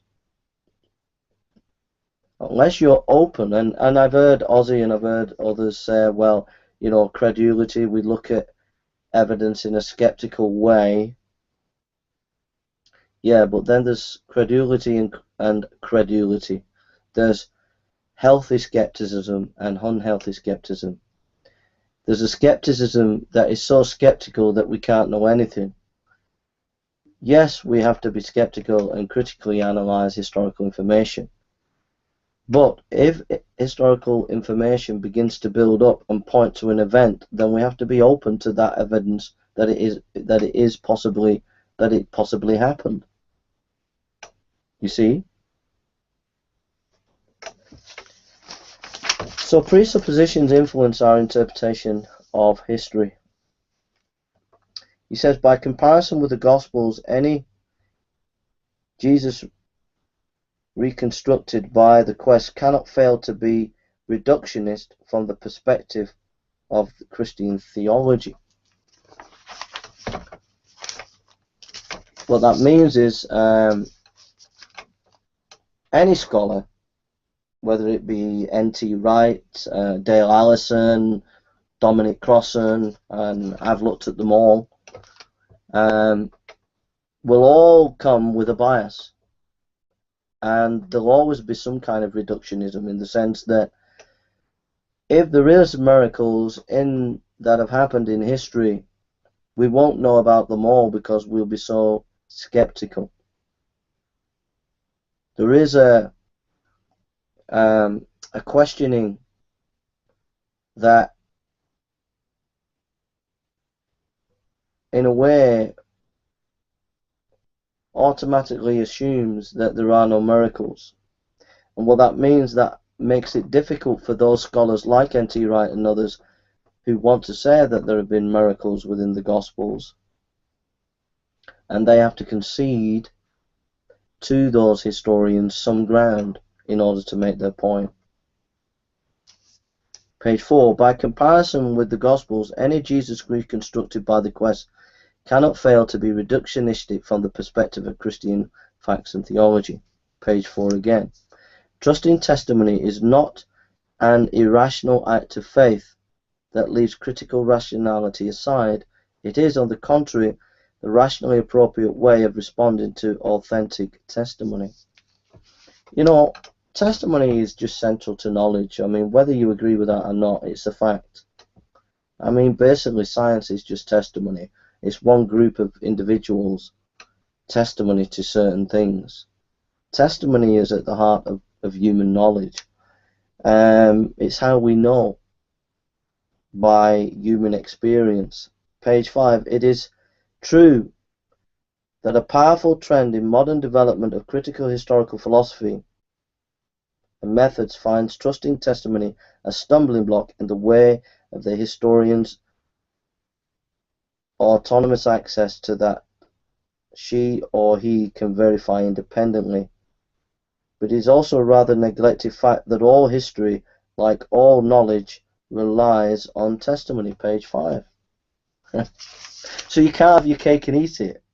You can't say we don't, as historians, we don't want to consider testimony as important in our historical inquiry, when actually epistemologically we cannot do without it. Page 5. We need to recognize that, historically speaking, testimony is a unique and uniquely valuable means of access to reality. Page 5. Post-modernist perspective on knowledge, with this scientism that all that matters is this so-called objective science, is an epistemology that is not akin to reality. See, some of our deepest things that we know are by what people experience and are committed to individually. And that cannot be deconstructed by science. How we deeply feel about something, how an event has deeply impacted us, is something that science cannot fully pontificate.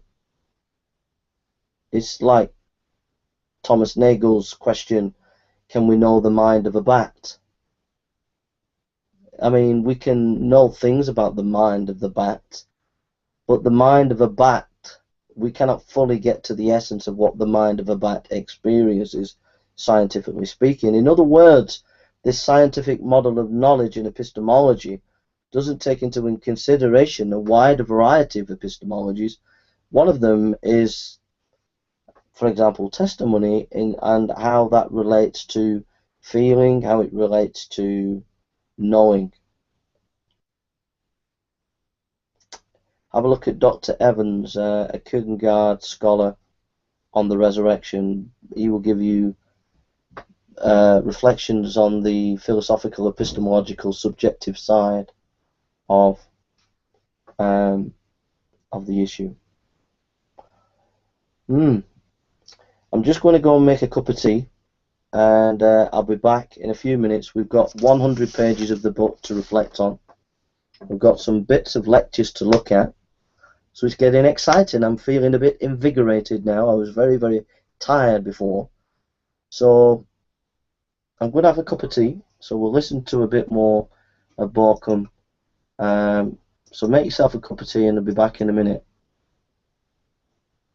The genre, then some of those other examples are from each other. It's a broad genre, rather different types of biography. The Gospels are not necessarily so much different, but they're different again. Now, Burridge scarcely attempts to go beyond this general conclusion to locate the Gospels more precisely within the diverse range of ancient biographies. Are they more like some of the ancient theoi we know than of others? Part of the difficulty in answering this question is that there really has not been produced a useful typology of ancient biographies. There's an old attempt to do this by Friedrich Leo, which was influential for a long time. Most people have now come to the conclusion that it's not at all a reliable way of categorizing biographies in the ancient world, but we haven't really got a study that gives us a clear map of the kinds of biographies there were in the ancient world. Now, Burridge does, in a sentence, very briefly, offer three criteria that could define subgenres within the broad genre of bios. First of all, he refers to content, which may be either historical or philosophical, he says. He's thinking of biographies of philosophers that tell you a lot about their philosophical teaching. For content, there's structure, which may, he says, be either a chronological structure, what we most likely think of in a biography, simply tracing someone's life chronologically, but the arrangement of material could also be topical, so that's a possible distinction. And the third one, which I think is the most important, is the influence of neighbouring genres, which could make a biography, Burridge says, either historical or encomiastic. I think the possibilities here are greater than he notes.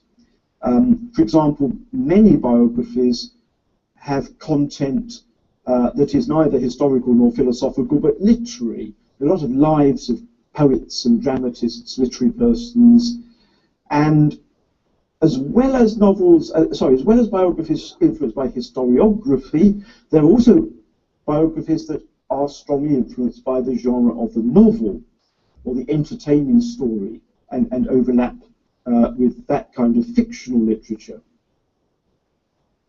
Now, what I'm going to do now, in the absence of a clear typology of ancient biographies, is to introduce you to, I think, three ways in which we may distinguish between some biographies and others, and in the course of this I think we would come to see how the Gospels fit into this picture. Now, the first difference among biographies is an obvious one.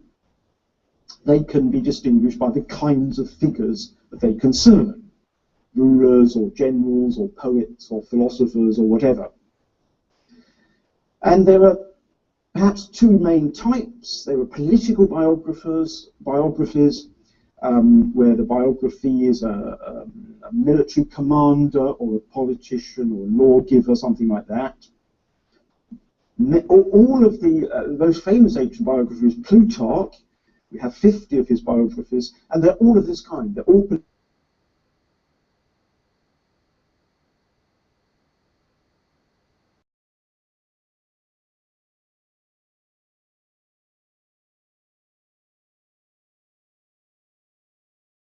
so forth. These are often much shorter, largely because the people who wrote them didn't have much information about these figures. But people wanted it, rather like nowadays. If people enjoyed poetry or the plays or something, or the philosophy of a particular person, they wanted to read about their lives, and so writers had to supply such lives. Often they had to resort to a good deal of fiction in order to find something to say about ancient figures about whom very little was known. So those two categories, I think, cover a great deal of ancient biography, political and intellectual. Some people have proposed a third category, which is attractive if we're thinking about the Gospels, but actually much more difficult to identify.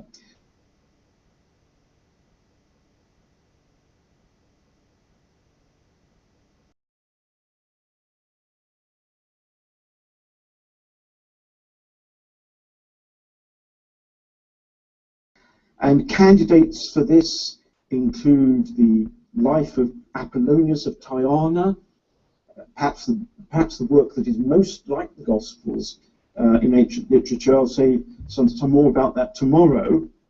Or Porphyry's life of the philosopher Plotinus. He's more than just a philosopher.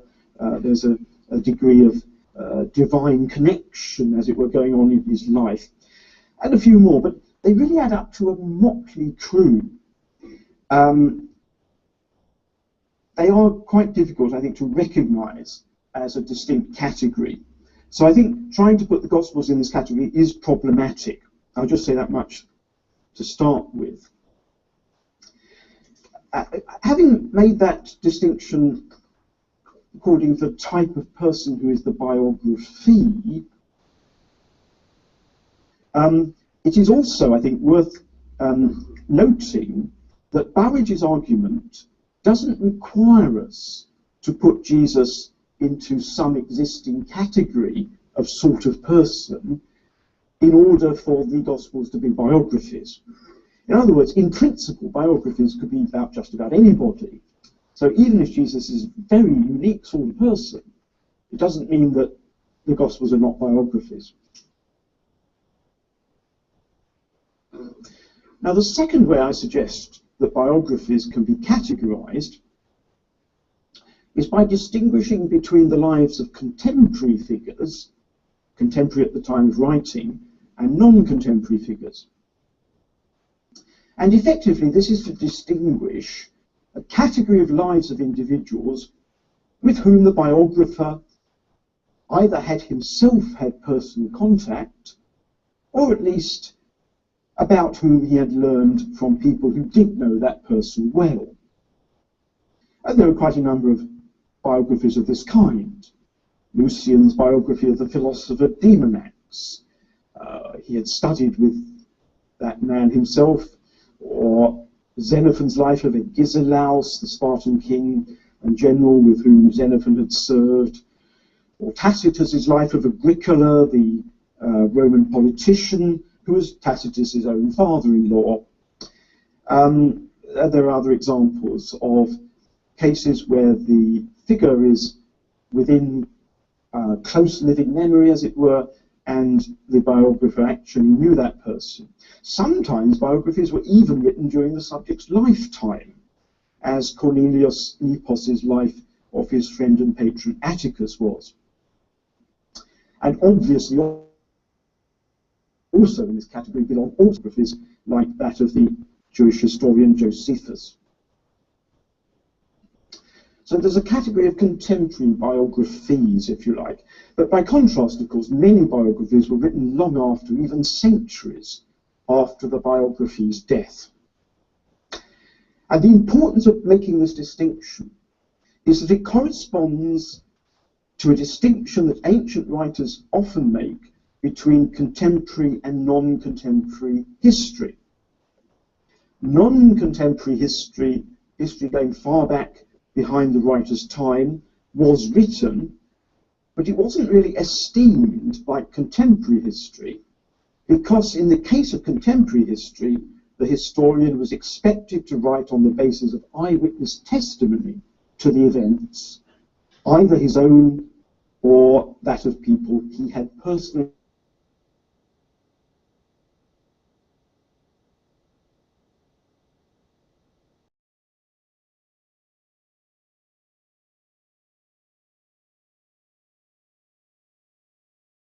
documents.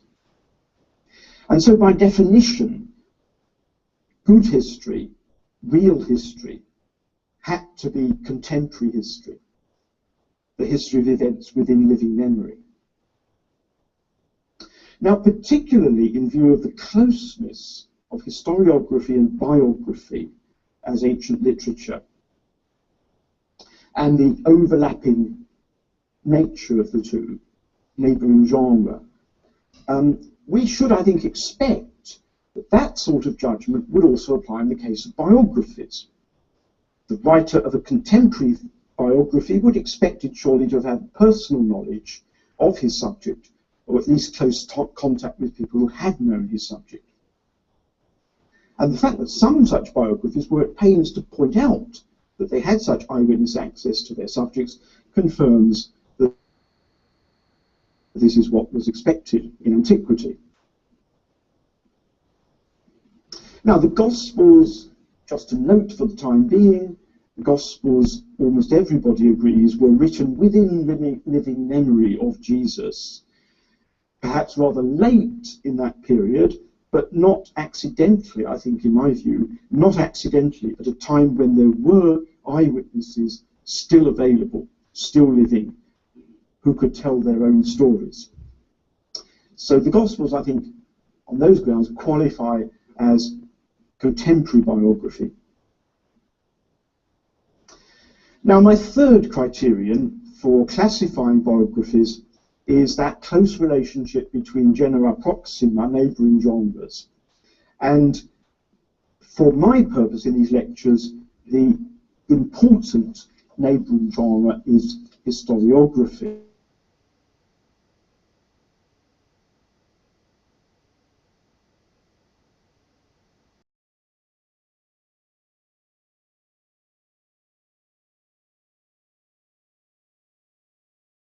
To be done in a work of history or biography. Now, historians and biographers did certainly have different perspectives on the important individuals who appear in both types of work. You can look at Plutarch's biographies, for example, all those politicians. Plutarch writes biographies of them. Other historians tell political history in which those individuals feature. But they do it rather differently, that the historian is concerned with the individual's role in the wider course of events, while the biographer may be interested in personal anecdotes, for example, which don't do much for the course of history, but they do illuminate the character of the person he's writing about. And Plutarch and others make that sort of distinction. Plutarch sometimes expressly apologizes, in a sense, for not telling you all kinds of things about a figure that you might find in history, but telling you lots of more personal detail that he thinks biography is for. So, in that sense, biography and history could come quite close together. And the key point, I think, here is although the aims and content of biography may differ from those of history, and that's what some of the biographers say, these writers do not suggest that the method of the biographer, his access to and use of sources, should be different from that of the historian.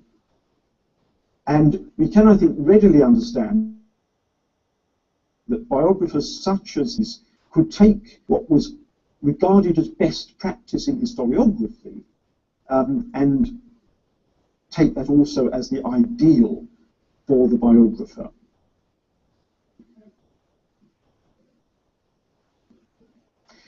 Now, this close relationship between biography and history, as I've just suggested, would seem at first sight to apply only to political biography, only to the sort of figures of biography who are also key figures in the development of political and military affairs. But this is not, and this was necessarily the case, because history meant political history.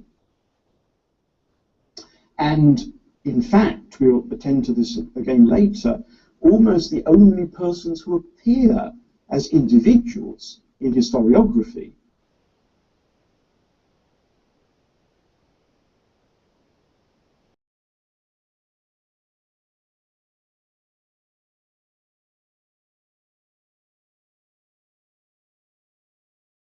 biographies close to historiography. Even though the life of a contemporary person such as a philosopher could not overlap in its subject matter with historiography, it would seem, however, that some of the ideals of practice, some of the ideals of historiographical practice did spread to other kinds of biography and not just political. So that's what I want to say for the moment about placing Gospels on the map of different sorts of biography. And at this point, I want to introduce that second major book that I referred to as foundational for this kind of work, and that's Samuel Biersko's book, Story as History, History as Story. Biersko compares the practice of Greco-Roman historians with the fairly recent modern historical discipline of oral history. And key element, I think, is that the role of eyewitness informants are very similar in the two cases. I've already noticed the fact that major Greco-Roman historians, people like Thucydides, Polybius, Tacitus, thought that real history could only be written while events were still within living memory. And they valued as their sources the oral reports of direct experience of the events by people who had been involved in the events. Ideally, the historian himself should have been a participant in the events he narrates, as, for example, Thucydides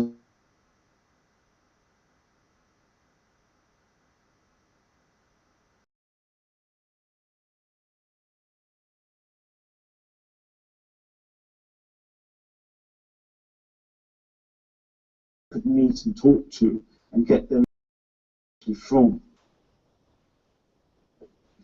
That was the ideal. Of course, not everybody lived up to the ideal, not everybody who wrote history lived up to those ideals, and Lucian, for example, has great fun critiquing all sorts of historians who clearly are not following best practice. But most would have employed oral traditions and written sources at least to supplement oral material. But the oral material was the key thing. And historians really wanted to live up to the ideal. Access to oral reports was pretty much essential. And some of the bad historians pretend that they have access to good sources, but that's sort of backhanded recognition of the fact that this was best practice. Now, a point that Biersko stresses is that for these Greek and Roman historians, the ideal eyewitness was not the dispassionate observer, but the person who participated in the events, someone who's close to the events, someone whose direct experience of what happened enabled them to not just report a few facts, but also to give a sense of the significance of what they had seen. The historian, says Biersko, preferred the eyewitness who was socially involved, or even better, had been actively participating in the events. Involvement, he says, was not an obstacle to a correct understanding of what they perceived as historical truth. It was rather the essential to a correct understanding of what had really happened. And this is important because I think a lot of modern people tend to think that the sort of uninvolved, dispassionate observer will be the best witness. But ancient historians, and I think the authors of the Gospels as well, saw that you could get inside the events from participants in them in ways that you couldn't if you just relied on sort of people who happened to be around and happened to see what was happening. There's a coherence of fact and meaning, in other words. Witnesses were able both to give a sort of empirical report of what anyone might have observed, but also a sort of engaged interpretation which came out of their involvement in the events.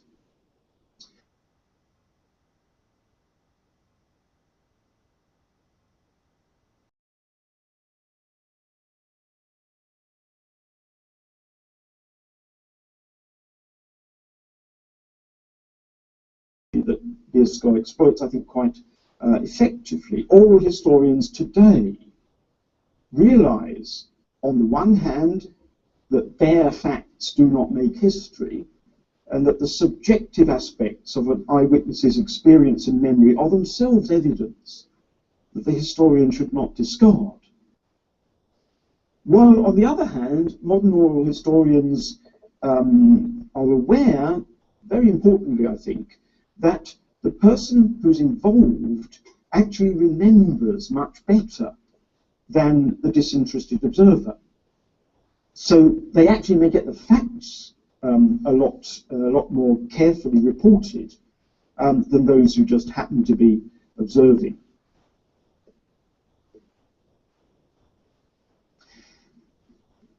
So, in a way, the eyewitnesses reports with their mixture of, as it were, empirical facts and meaning get taken over into ancient historians. And also we have to remember that, of course, the Greek and Roman historians are themselves shaping their narrative. They themselves have their own elements of interpretation that they want to bring out in the way that they tell the story. So having established the key role of eyewitness testimony in ancient biography, Bierschot argues that a similar role must have been played in the formation of the gospel traditions of the gospels themselves by individuals who were qualified to be both eyewitnesses and informants about the history of Jesus. He attempts to identify such eyewitnesses, to find traces of their testimony in the gospels. He stresses that, like the historians, this material would not just be facts, but an interpretation of what was going on, a sense of its meaning from those who had experienced it and remembered it. The gospel narratives, he says, are syntheses of history and story. That's why his book is called Story as History. Synthesis of the oral history of an eyewitness and the interpretative and narrativizing procedures of an author. So, in Bierschot's account, the eyewitnesses to the events of Jesus' history do not disappear behind a long process of anonymous transmission and formation of Jesus' traditions by the Christian communities, as the very influential scholarly model of form criticism supposed in the 20th century. Rather, the eyewitnesses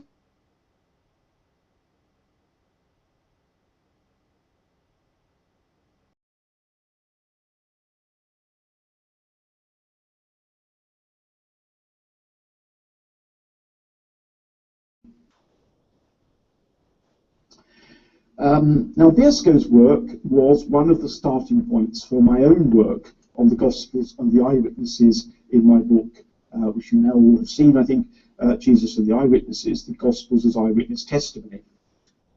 And in that book, I developed a thoroughgoing alternative to the dominant picture in 20th century scholarship of how the traditions about Jesus reached the evangelists and were incorporated in their Gospels. Developing Bierschot's model of ancient oral history, I proposed that the eyewitnesses of the history of Jesus remain throughout their lifetimes the accessible sources and the authoritative guarantors of the traditions that they themselves had formulated in the beginning when they first told their stories.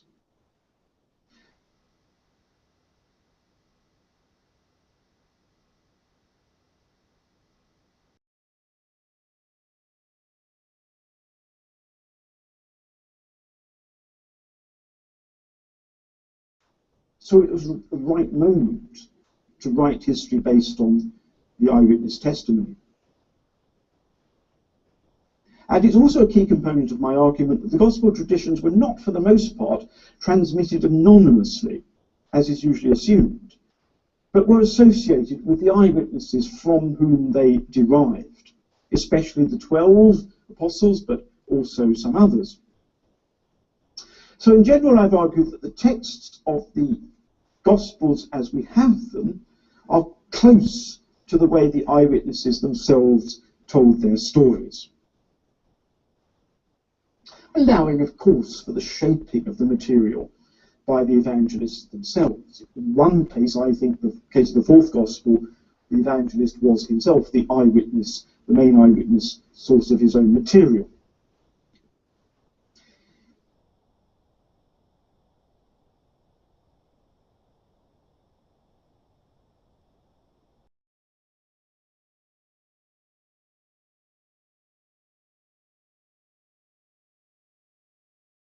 category of is very important for our thinking about the Gospels, and I've developed that at some length in the book. But it's important to say that testimony is not a literary genre. So this isn't an alternative to the Gospels as biography. Testimony is not a literary genre. It certainly wasn't a literary genre in the ancient world, but testimony is a key part of the ancient genre of historiography. From what I've said already about the role of eyewitnesses and so forth in history and in the ancient world, clearly testimony is closely related to the practice of historiography. So we could say that the Gospels are biographies that are close to historiography, especially in the role they give to testimony.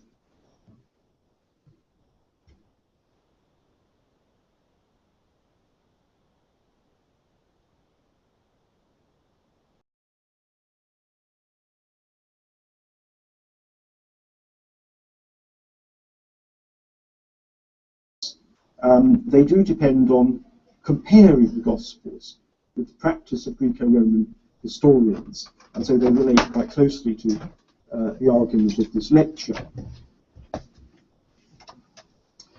But to return to genre, Biscoe is content to speak broadly about historiography and not to examine the differences between historiography and biography. Historiography.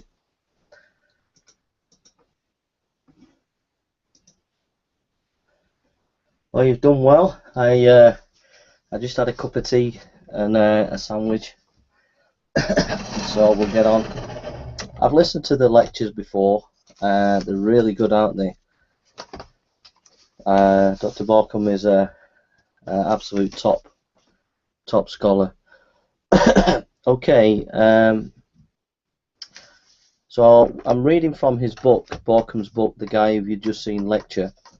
I'm reading Jesus and the Eyewitness Gospel, the Gospels as Eyewitness Testimony 2006, so I'm reading from that.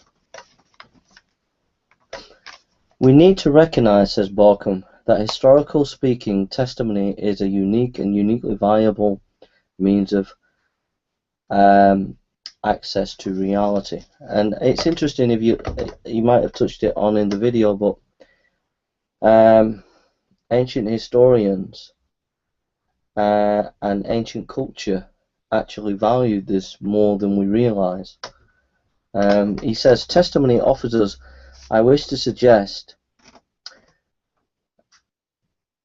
can't read my notes there.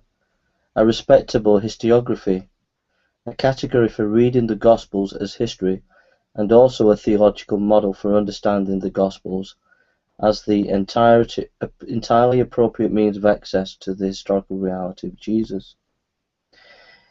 This is the assumption that he's on about form criticism. This is the assumption that the traditions about Jesus, his acts, and his words passed through a long process of oral tradition in the early Christian communities and reached the writers' of the Gospels only at late stage, page 6. That assumption cannot be verified, because you look at 1 Corinthians 15 verse 1 to about 5 or 6. We know that that was early historical information. You know, it goes back to written around about 55 AD, and it goes back to even early source of oral tradition. So this idea that there was this Chinese whispers over like a long period and the Gospels changed, and a mythological Jesus developed and changed, is just cannot be verified.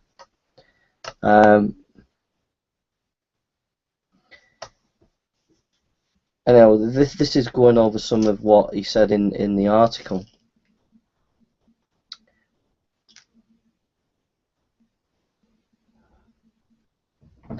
He goes, he quotes Vincent Taylor, if form critics are right, the disciples must have been translated to heaven immediately after the resurrection. page 7. That's an important point. One of the misunderstandings of scholars over the last 80 years is because they thought communities twisted and molded the oral tradition, and because they didn't realize individuals were important too. One has to ask, well, after Jesus, what happened to the disciples? Did the disciples just disappear off the scene? But that's crazy. They didn't disappear off the scene. They were there already. And as they were there, they would have been, many of them would have been in charge in the passing on of the oral tradition. So you would have had James, John, and Paul and others who passed on that oral tradition. So if that's the case, this idea of Chinese whispers that things changed over a long period of time can't be substantiated. Martin Hengel says,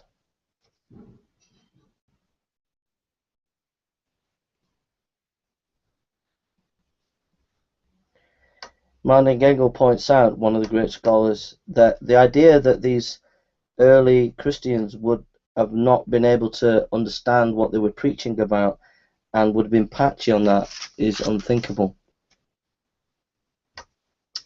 He says,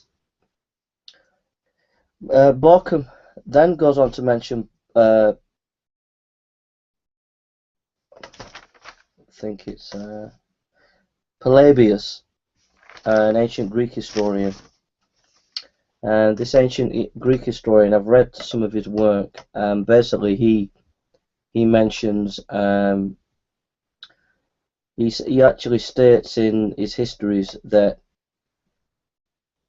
as a historian, you've got to be faithful in getting eyewitness material, and he gave some criteria about going down to the town or the city and investigating people who'd seen a battle.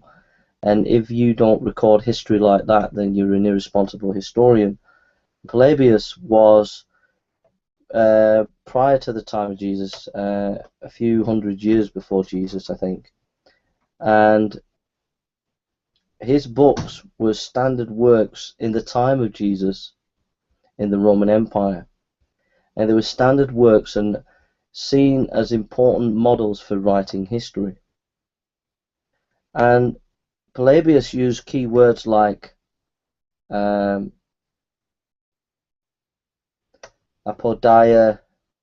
kitek, tike, this is a Greek word, which is a technical Greek language for writing history. And this was the kind of language that some Christians were using about writing history. So Papias mentions that his understanding of the gospel came from eyewitness material, and he uses the same technical historical writing language that Polybius uses. So in other words, this eyewitness idea of history was key to Christian historians, even in the early times of Christianity. One scholar says, having established the key role of eyewitness testimony in ancient historiography,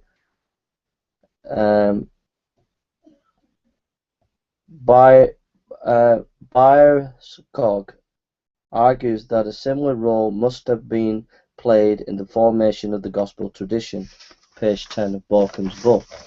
So Borkham, using other scholars who looked at like Polybius and other Greek historians, has developed his thesis of this eyewitness material. He says, quoting Byrskogs, page 10, the gospel narratives are the synthesis of history and story, of oral history and eyewitness, and the interpretation and narrating process of an author. The ancient historians know that first-hand insider testimony gave access to truth that could not be otherwise. Though not uncritical, they were willing to trust their eyewitness information for the sake of the unique access that this gave, says Borkham.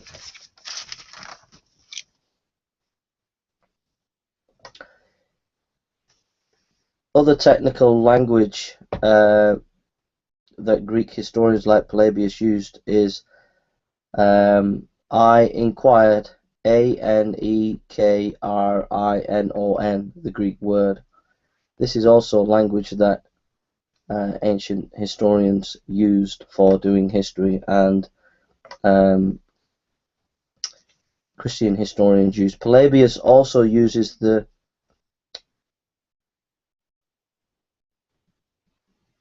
Polybius also uses these kind of technical words for historical inquiry in his histories. Lucius of Samosata also used this kind of technical language, anekarenan. Sounds like anekarenan, doesn't it? Anekrenenon, which is used as judicial in context of inquiry.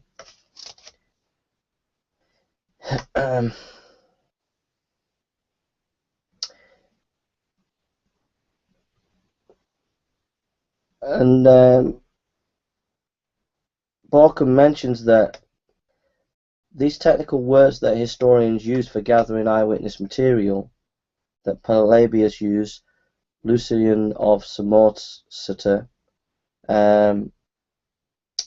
can be seen in Christian writers, and Jerome understands that Papias also saw these things as important.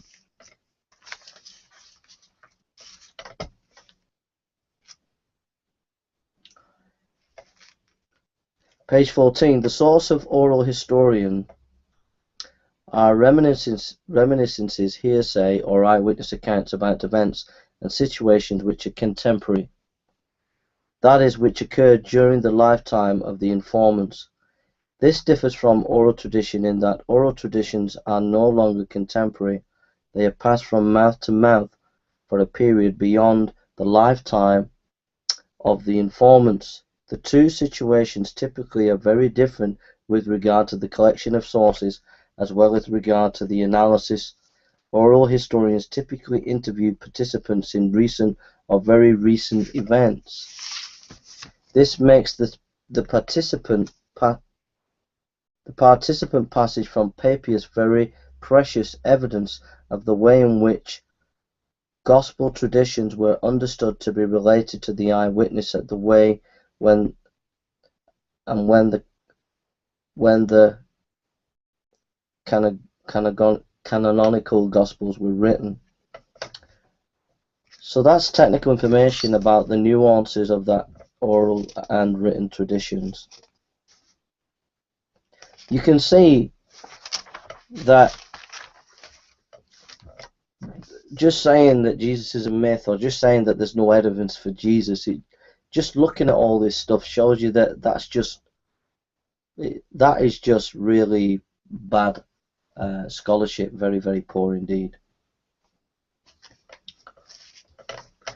What Papias says does not agree with what the scholars say. Papias belonged, roughly speaking, to the third Christian generation, and therefore to a generation that had been in touch with the first Christian generation, the generation of the apostles.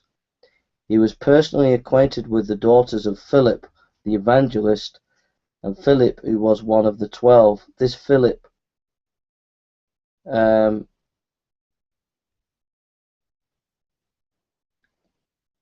his life was the heir of the apostles and had two daughters who were well known as prophets in Acts chapter 21, 8 and 9. So let's go to that, Acts 21, 8 and 9. This is good. Have a break, folks. Go and have a break. Go and have a cup of tea and come back. You can watch the video later. There's loads of stuff that we've got to go through. Acts chapter 21. Why is Borkham talking about Papias? It's because modern scholarship Papias mentions about the Gospels, who wrote them.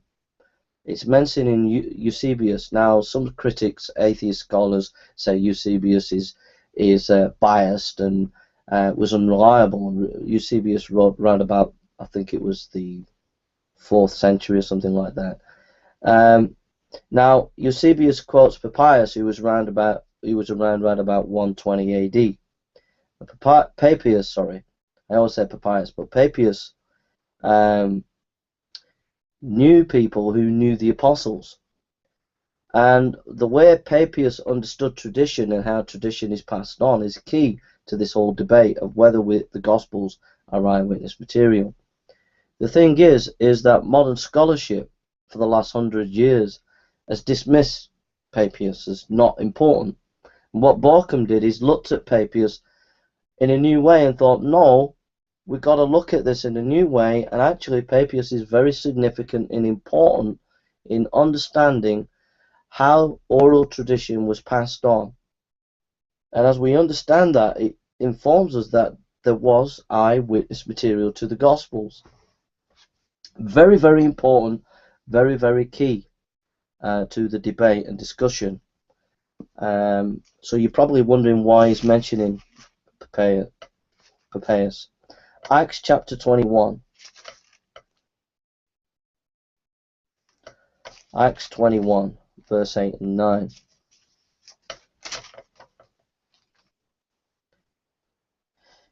And the next day we were of Paul's company departed and came unto Caesarea, and we entered into the house of Philip the evangelist, which was one of the 7, and abode with him.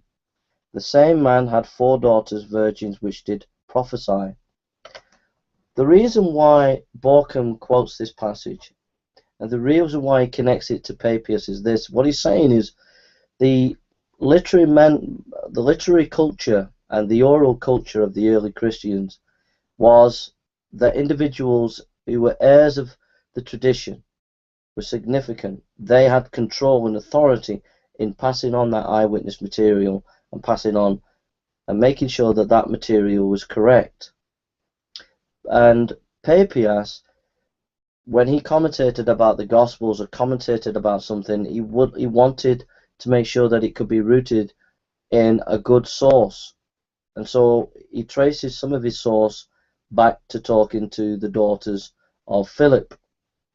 And what Borkham is trying to prove is this is an example of how specific individuals are important to the passing on of oral tradition, and these key individuals were seen as authoritative in doing that.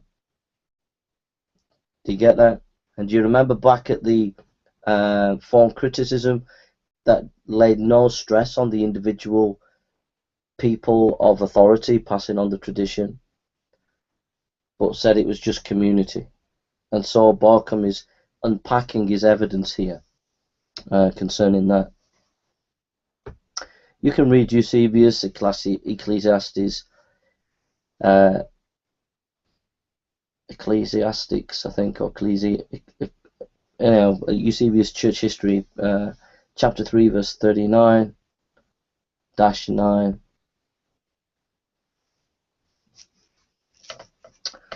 Right.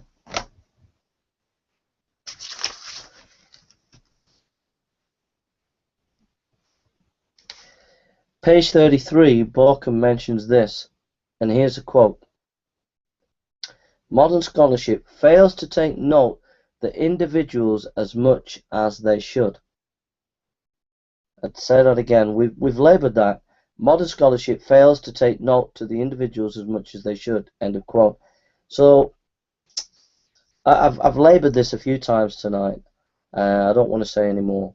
James Dunn says, on history, many and eyewitnesses.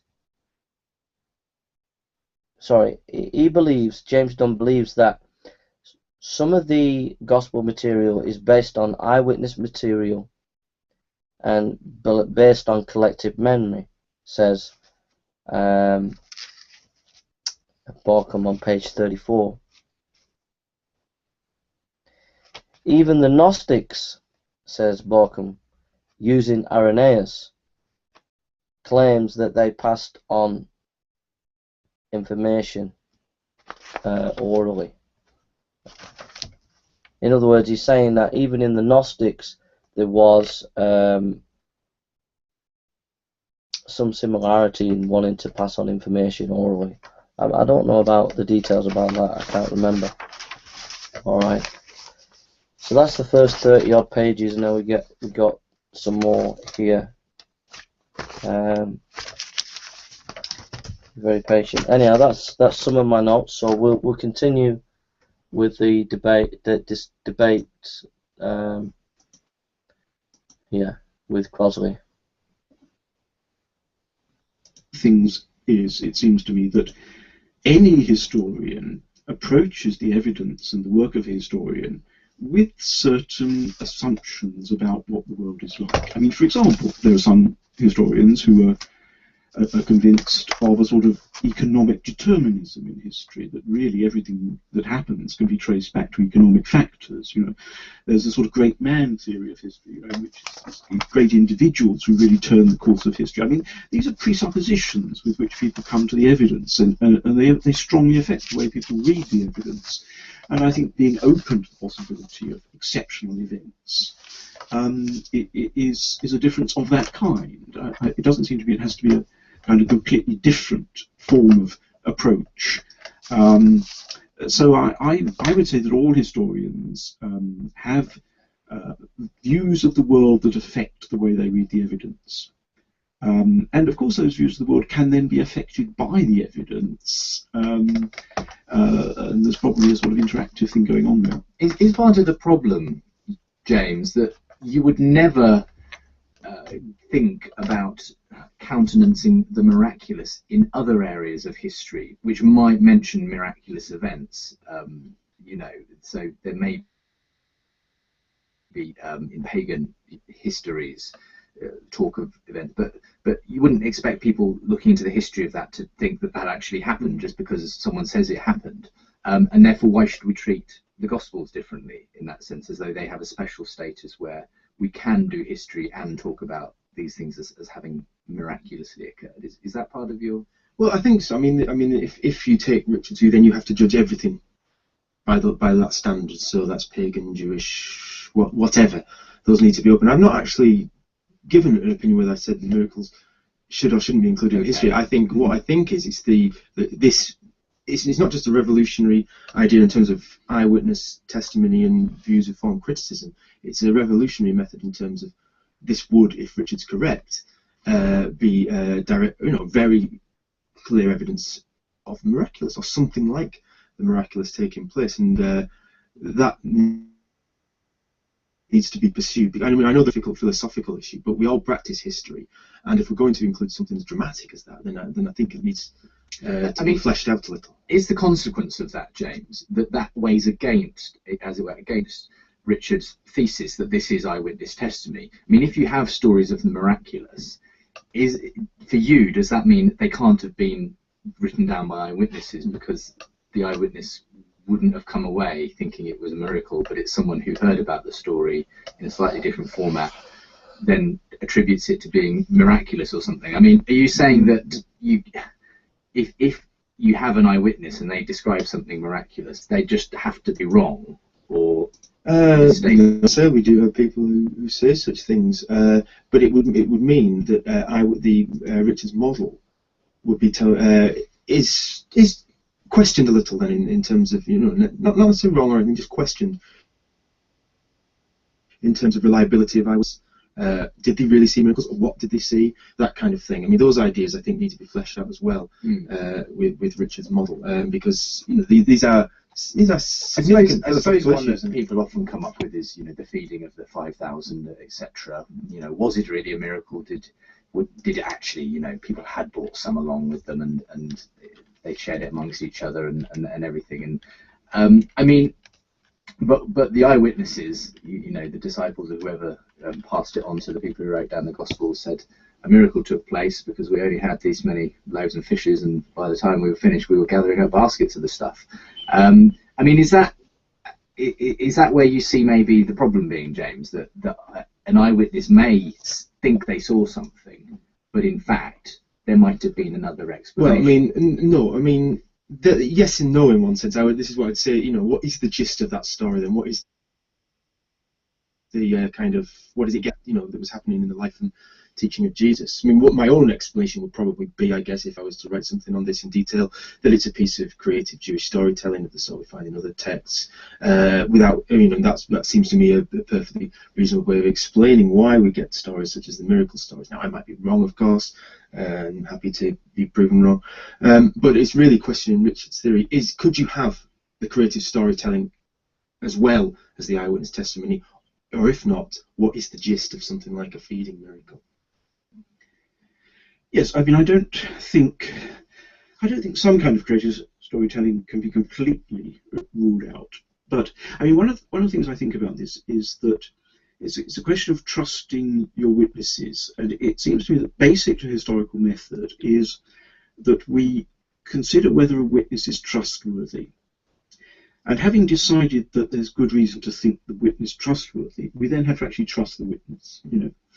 So sometimes this may mean saying that something really rather unlikely. We've got to take their word for it because they're right about everything else, and we trust them in general.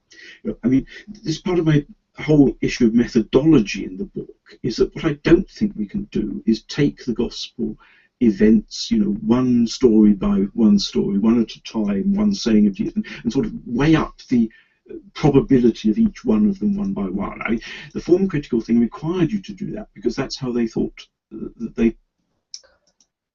Okay, I'm just going to read a few thoughts about the importance of eyewitness material. Lord Darling, a former Chief Justice in England, asserts, "We as Christians are asked to take a very great deal on trust. The teachings, for example, the miracles of Jesus. If we had to take all on trust, I for one should be skeptical. The crux of the problem of whether Jesus was or was not what he proclaimed himself to be must surely depend upon the truth or otherwise of the resurrection. On that great point, we are not merely asked to have faith. In its favour as living truth there exists such overwhelming evidence, positive and negative, factual and circumstantial, that no intelligent jury in the world could fail to bring in a verdict that the resurrection story is true." Michael Green, Man Alive, page 69. John Singleton Copley is recognised as one of the great legal minds in British history. He was Solicitor General of the British Government, Attorney General of Great Britain, 3 times High Chancellor of England, and elected High Steward of the University of Cambridge. He challenges, "I know pretty well what evidence is, and I tell you, such evidence as that for the resurrection has never been broken down yet." Wilbur M. Smith, therefore, stand. Christian Apologetics, page 425, 1972, Grand Rapids. J. N. Anderson, in the words of Armand Nicola of Harvard Medical School, is a scholar of international repute, eminently qualified to deal with the subject of evidence. He is one of the world's leading authorities on Muslim law, Dean of Faculty of Law at the University of London, Chairman of Department of Oriental Law at the School of Oriental and African Studies, and Director of the Institute of Advanced Legal Studies at the University of London. He writes, "Lastly, it can be asserted with confidence that men and women disbelieve the Easter story not because of the evidence, but in spite of it." J. N. D. Anderson, Christianity, The Witness of History, London, Tyndale Press, 1970, page 105. Sir Edward Clarke, KC, observes, "As a lawyer, I have made a prolonged study of the evidence for the events of the first Easter day. To me, the evidence is conclusive, and over again in the higher court, I have secured the verdict on evidence not nearly so compelling. Inference follows evidence, and a truthful witness is always artless and disdains effect. The gospel evidence for the resurrection is of this class, and I, as a lawyer, accept it unreservedly as testimony of truthful men to the facts that they were able to substantiate." John Stott, Basic Christianity, IVF, 1969, page 47.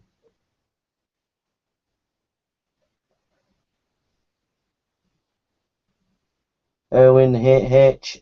Linton was a Washington, D.C. lawyer who argued cases before the U.S. Supreme Court. In A Lawyer Examines the Bible, he challenges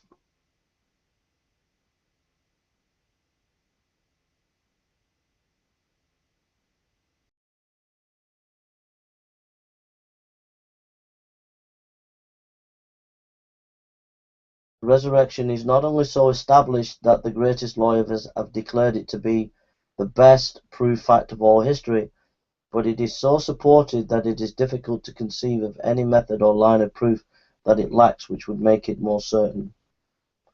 He writes, and that even among lawyers, he who does not accept wholeheartedly the evangelical conservative belief in Christ and the Scriptures has never read, has forgotten, or never been able to weigh, and certainly is utterly unable to refute the irresistible force of the cumulative evidence upon which such faith rests. So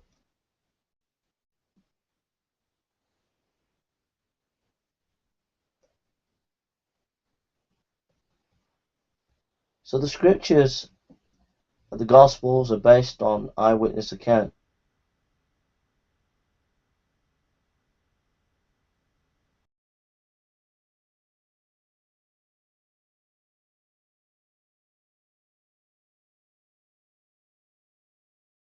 Right here. It came to the evangelists, just, they'd all come through community oral transmission.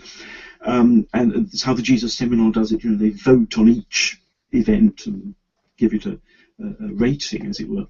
I think normal historical method is that you go for the general reliability of your sources.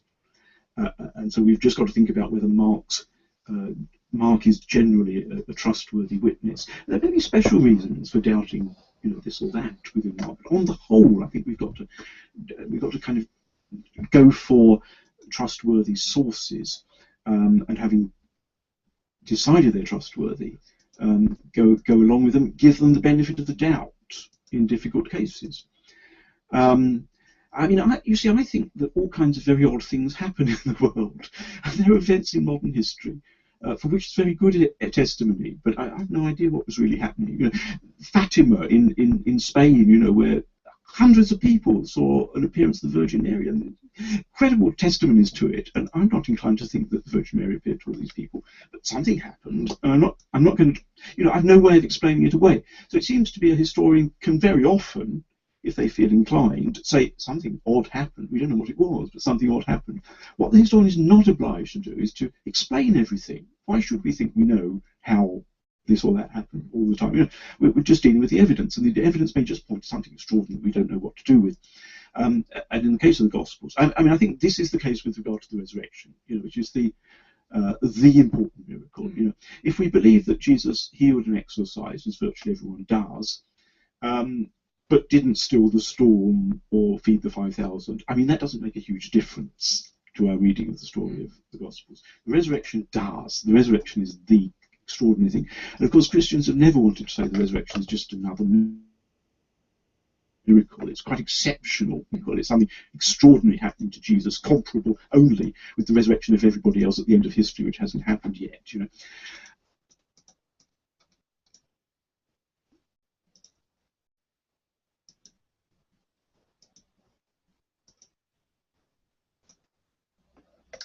So I want to just look at a few scriptures, and then we'll go back to the book. And so I hope this is introducing you to some new ideas, new thinking. 2 Peter chapter 1:16. So let's just turn to some scriptures and look at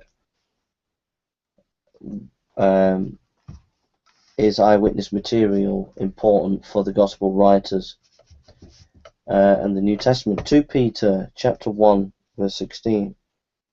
For we have not followed cunningly devised fables, when we made known unto you the power and coming of our Lord Jesus Christ, but we were eyewitnesses of his majesty. So you can see the key to the scholarship of Borkham, which has revolutionized the academic world in this area. It will be confirming what the writers of the New Testament and the Gospels are saying. For we have 2 Peter chapter 1 verse 16, for we have not followed cunningly devised fables when we made known unto you the power and coming of our Lord Jesus Christ, but were eyewitnesses of his majesty. So scholarship is verifying that these writers are actually telling the truth. 1 John chapter 1 verse 1 and 3. That which was from the beginning, which we have heard, which we have seen with our eyes, which we have looked upon, and our hands have handled of the word of life. For the life was manifested, and we have seen it, and bear witness and show unto you that eternal life which was with the Father, and was manifest unto us. That which we have seen, this is eyewitness material, that which we have seen and heard declare we unto you, that you also may have fellowship with us, and truly our fellowship is with the Father and with his Son, Jesus Christ. Again, another passage that emphasizes eyewitness material. Luke chapter 1, verse 1 and 3.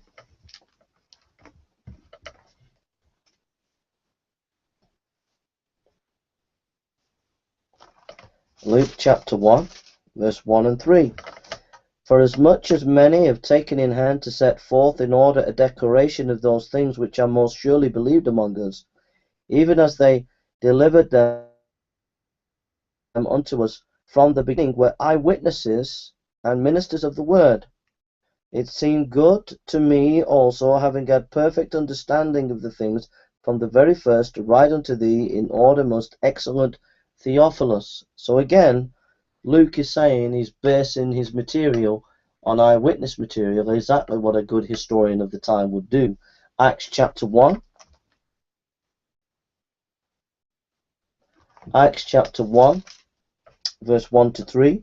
The former treatise I have made, O Theophilus, of all that Jesus began to do and to teach, until the day in which he was taken up. After that, he through the Holy Ghost has given commandments unto the apostles whom he had chosen, to whom also he showed himself alive after his passion by many infallible proofs, being seen of them 40 days, and speaking of the things pertaining to the kingdom of God. So Luke's saying, look, I wrote a gospel based on what these apostles had seen. Eyewitness material. Verse 9. Acts chapter 1 verse 9. And when he had spoken these things, while they beheld, he was taken up, and a cloud received him out of their sight. Luke is writing what the disciples said they saw about Jesus' ascension. 1 Corinthians 15, 3, 8. 1 Corinthians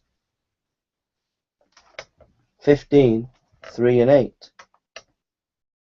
For I delivered unto you first of all that which I also received, how that Christ died for our sins according to the Scriptures, and that he was buried, and that he rose again on the third day according to the Scriptures, and that he was seen of Cephas, then of the 12, and after that he was seen of above 500 brethren at once, of whom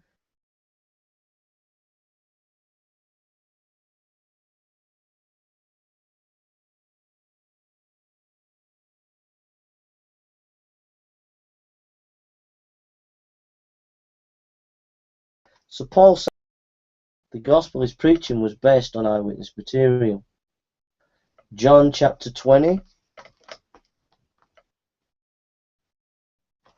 John chapter 20, verse 30 to 31 says, many other signs truly did Jesus in the presence of his disciples, which are not written in this book. But these are written that you might believe that Jesus is the Christ, the Son of God, and that believing you might have life through him.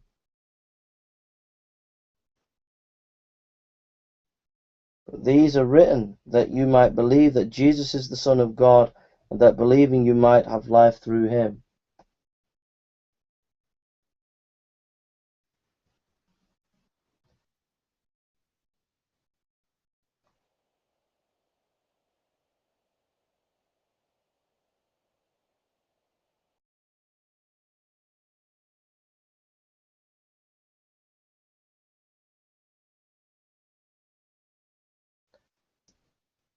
We read in Acts chapter 10,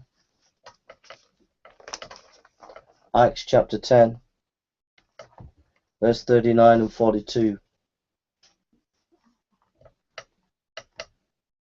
And we are witnesses of all things which he did both in the land of the Jews and in Jerusalem, whom they slew and hanged on a tree. And he goes on in Acts chapter 2:22. Acts 2:22.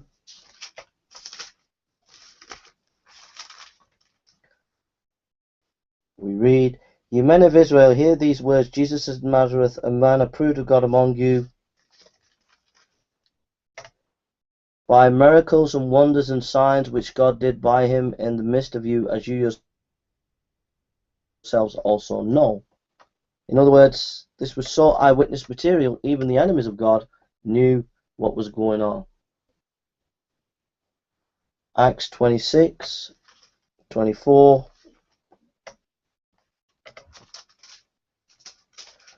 Acts 26:24.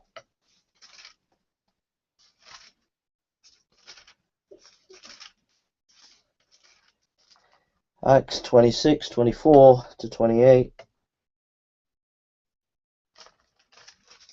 We read, "And he thus spoke for himself. Festus said with a loud voice, Paul, thou art beside himself. Much learning doth make thee mad.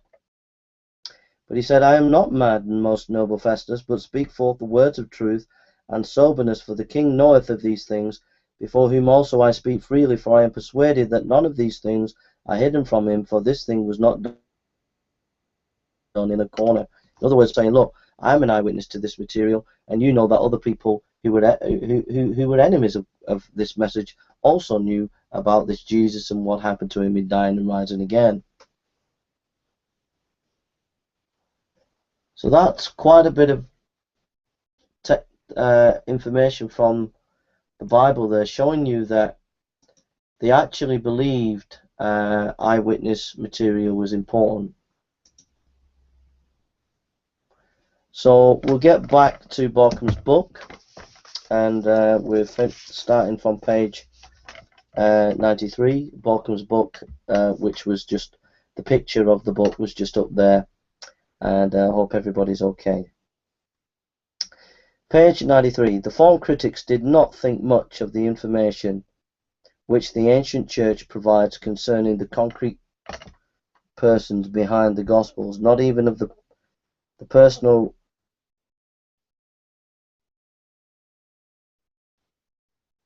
persons related into the New Testament. The notion of the creative community makes questions of concrete traditions uninteresting.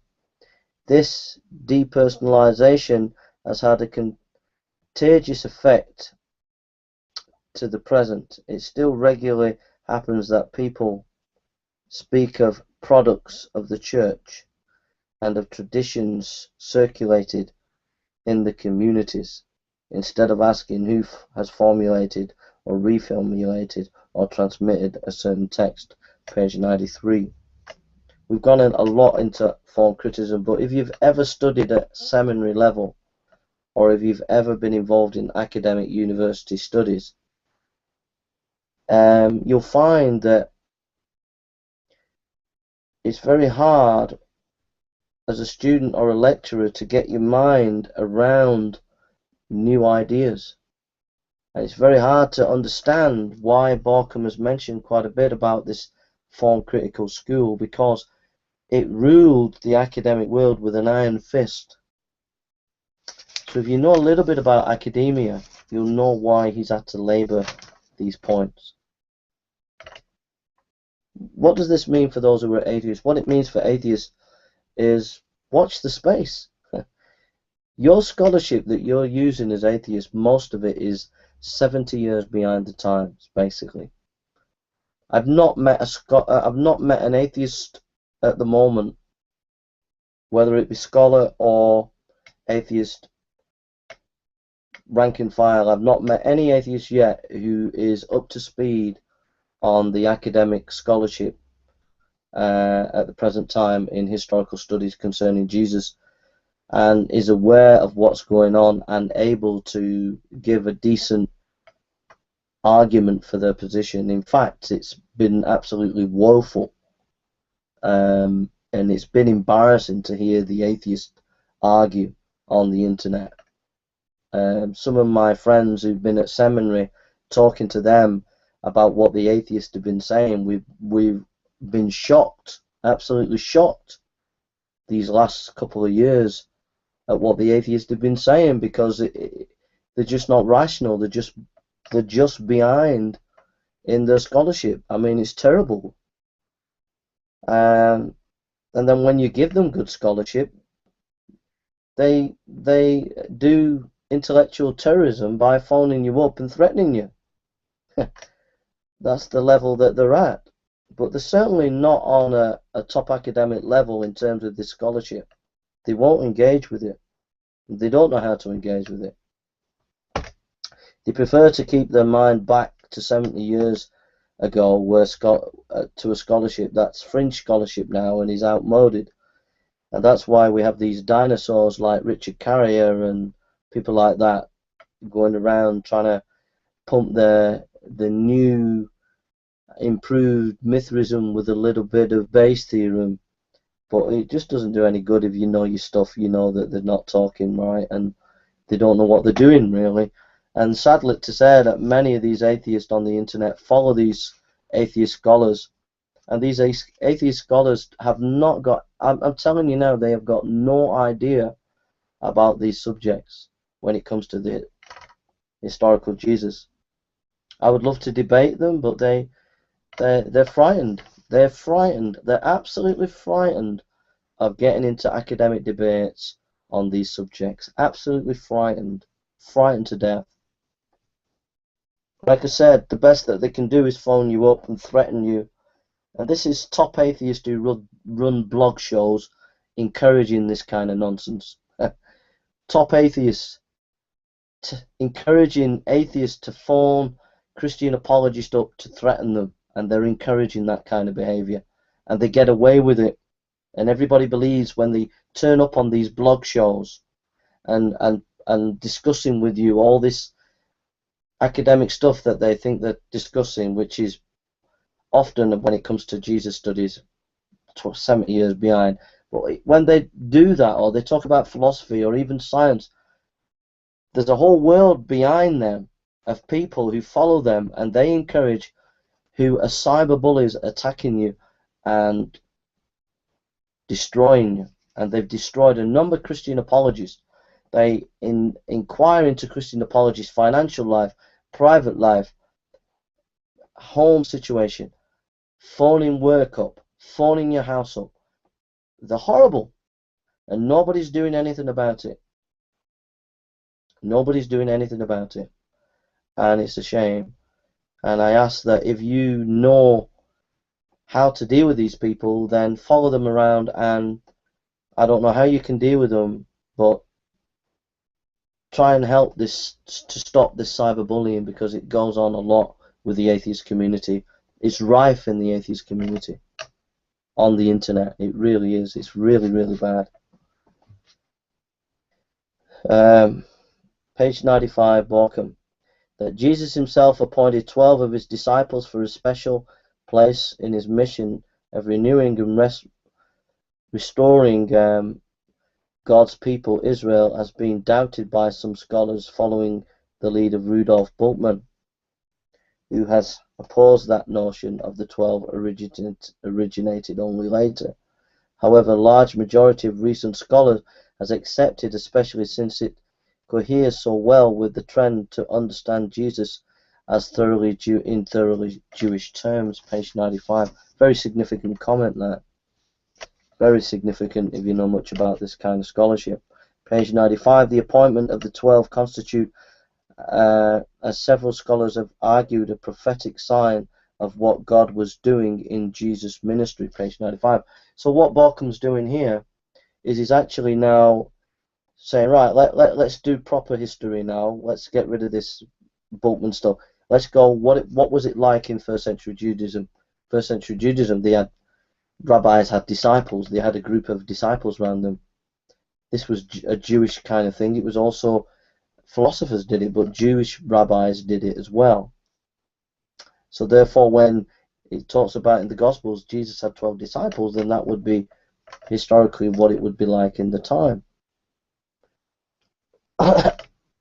And thus authenticating the Gospels as as being of its time, and also undergirding Barkham's theory of individual oral tradition. I'm sorry for saying all this repetitively.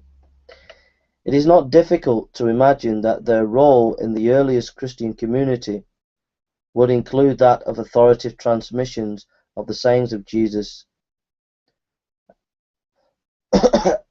Sorry. It is not difficult to imagine that their role in the earliest Christian community would include that of authoritative transmission. If the Lord had 12 disciples, it's not hard to understand that they would pass on information about Jesus. Excuse me. Let's go to Matthew 10:2-4. Matthew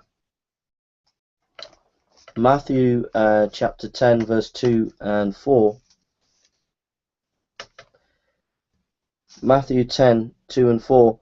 And now the names of the 12 apostles are these: the first, Simon, who is called Peter, and Andrew his brother, James the son of Zebedee, and John his brother, Philip and Bartholomew, Thomas, Matthew, publican, James the son of Alphaeus, etc. So Barkham goes into detail. You can look at, if you look at Matthew chapter 10 verse 2 and 4, Mark chapter 3 verse 16 and to 19, Luke chapter 6 verse 13 to 16, and Acts chapter 1 verse 13. What that does is show you that there are 4 traditions, 4 historical pieces of evidence to show that Jesus had these 12 disciples. If that is the case, that is strong historical attestation that that is the case. That gives credence to Barkham's theory that there were these individuals who had authoritative control of passing on the eyewitness material. Very significant. And he goes into detail in the arguments, the academic arguments for why he thinks that's the case. There are some arguments against and for, and it's very detailed. And you can read page 101, page 102, some very significant details and some significant objections to that argument that you would need to go and look at if you wanted more detail. And I think read up to page 122. Then Barkham goes into his book and talks about inclusion.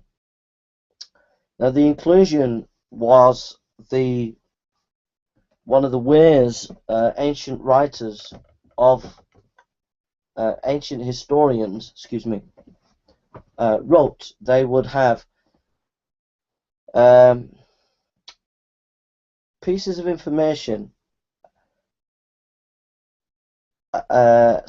pieces of sections of a person's life that they would bring in to expound. So they would have the birth of a writer, of a person, the middle of the person, and the death of the person, and then in between they would have themes of wanting to explore certain themes, and part of that is inclusion.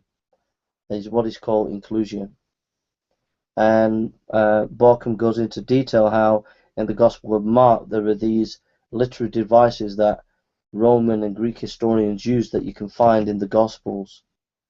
Maybe if you go to page 131 in his book, you'll find this. And he also talks in page 137 of Lucian's life of Alexander and Porphyry's life of Plotinus, who has these kind of literary devices. And they are very similar to the way the Gospels are written.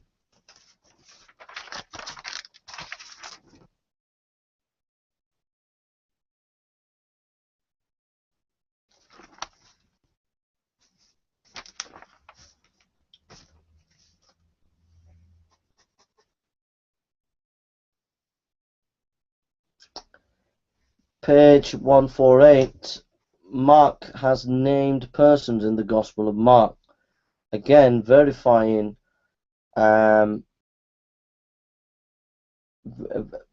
verifying that this is eyewitness material. These specific names were part of this whole theory of individual, get this, individual, specific individuals who are the custodians of the oral tradition. This is part of that evidence that he's trying to show you, that why is it there are these individual names mentioned within these Gospels? Could it not be that they are significant and important and have some authority also in passing on the tradition? Also that these individuals would have been known by, why name people unless they were known by other people? Do you get it?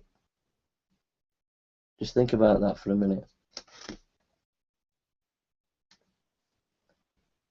Balcom talks about an neglected article in 1925 by Cuthbert Turner.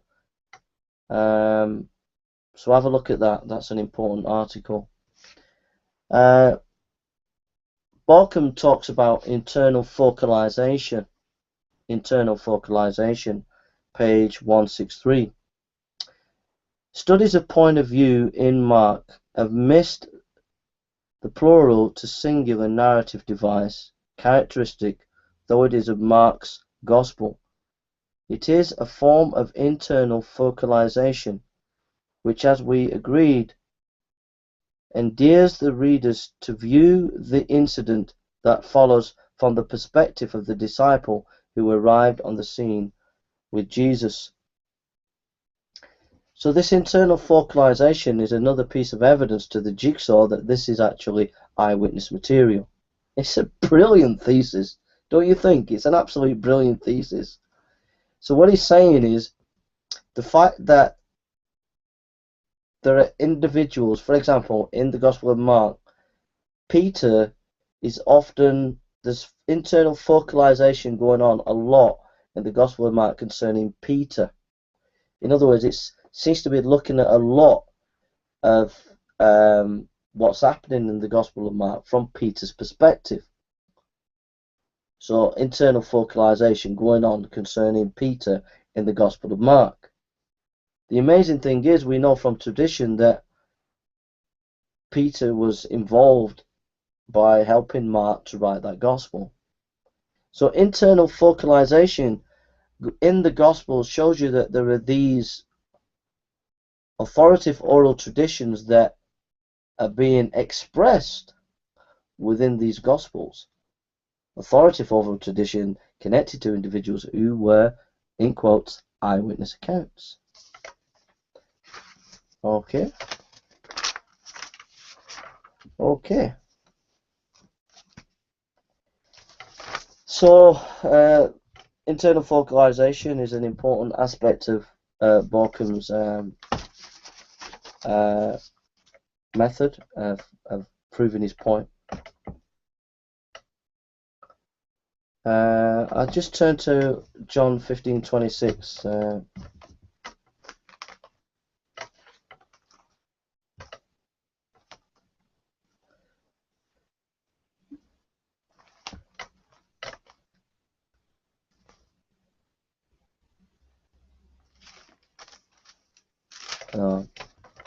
It's not relevant, sorry about that. Josephus. He mentions Josephus, page 120. We've come to the end here now. He mentions Josephus, page 120. I, on the contrary, have written a veracious account, at one comprehensive and detailed, of the war, having been present in person at all the events. That's Josephus, page 120. I think the reason why Balcom, I think it's, I've got Josephus, page 120, so I don't know if that's reference to Balcom or Josephus, and then I have page 147. So check if it's Borkum page 147 or 120, or Josephus page 120, 147, but either one of those references is to Josephus, one to Borkum. Sorry about that. But Josephus says, I, on the contrary, have written a veracious account, at one comprehensive and detailed, of the war, having been present in person at all the events.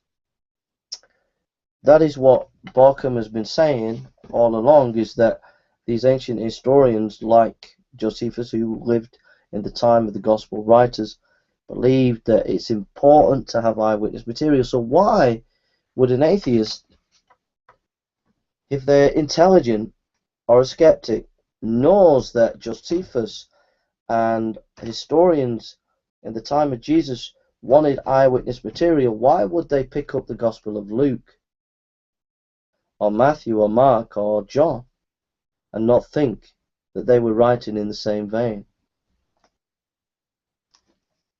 It's historically unfair and historically anti-intellectual.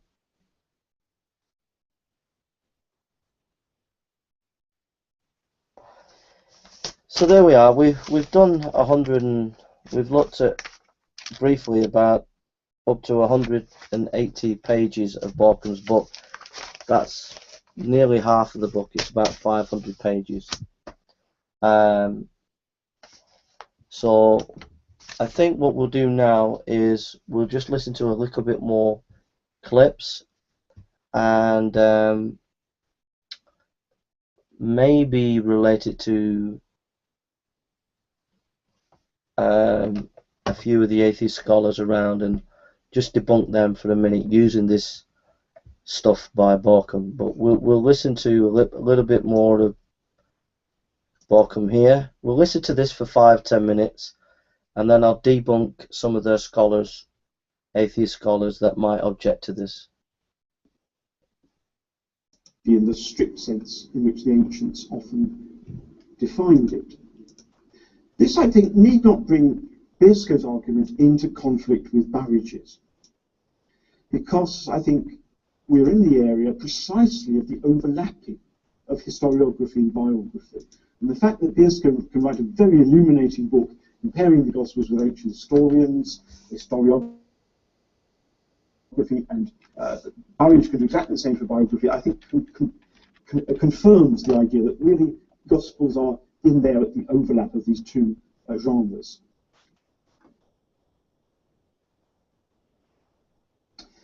And also the point that I've mentioned before, I think, is very important, that therefore historiographical practice, which is mostly what Biersko is concerned with, how you wrote history, how you researched and wrote history in the ancient world, historiographical practice would very easily cross the boundary and be expected also of biographies, especially contemporary biographies, where eyewitness testimony is available.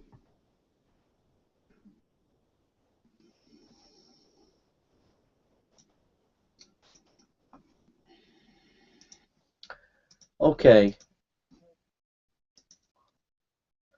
So what I'm going to do now is I'm going to put some of the atheist scholars on now. I'm going to listen to them for 5 minutes, and then using this Dr. Borkum scholarship, we're going to take these atheist scholars apart. Alright, I haven't got all my notes, I've just got my Borkum notes here, but I've got a ton of notes there. So let's just put these atheists on, and let's do the business. Let's see if they can stand up to critical scrutiny when we use this Borkum scholarship.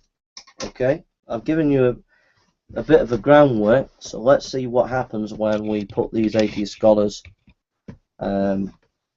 So I'm going to make a few notes. So watch what happens when we use good scholarship against atheist scholars who attack our position. Watch what happens. Okay, I just got my notes here because this is off the cuff. I've not actually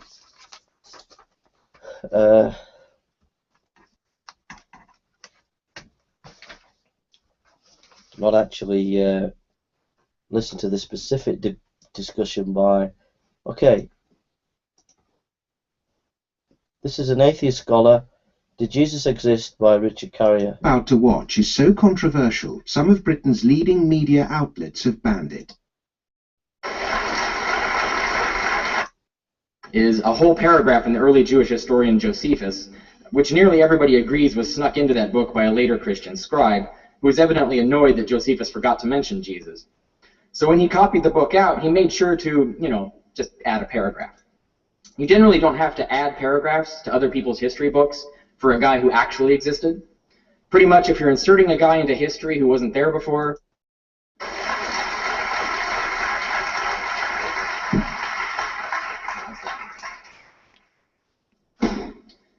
all right.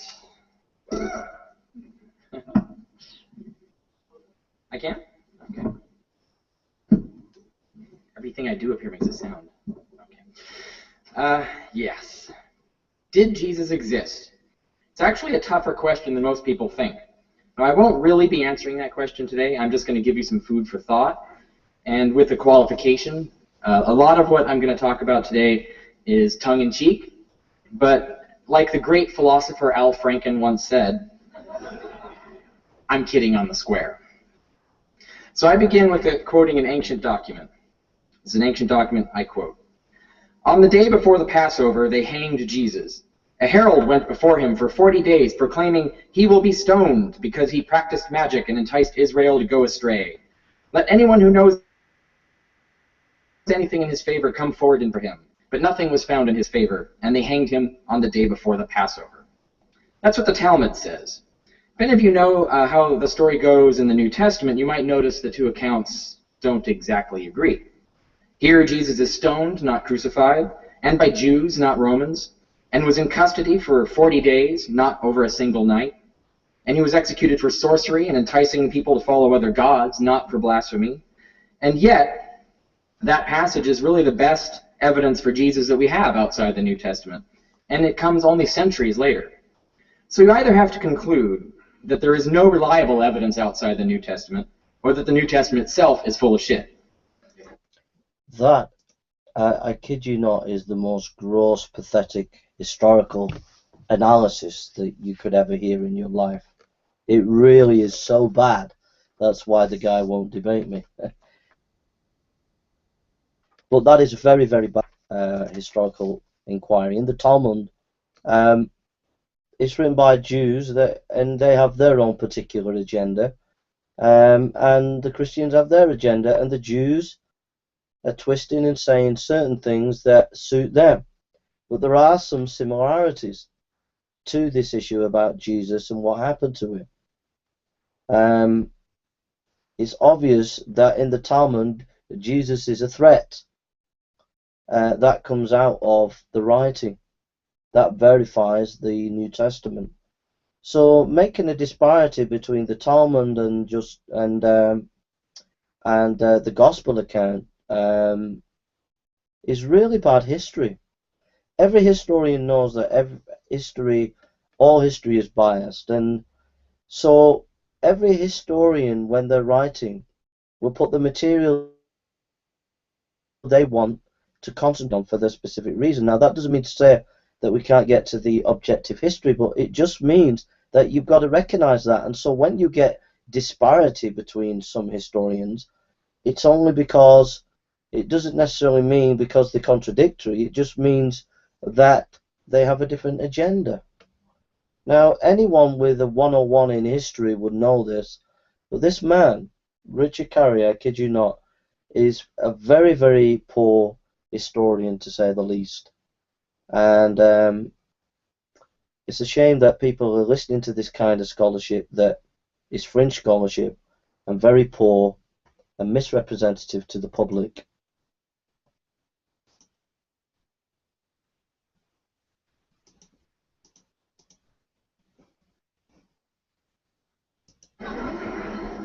Now, granted, there are earlier references.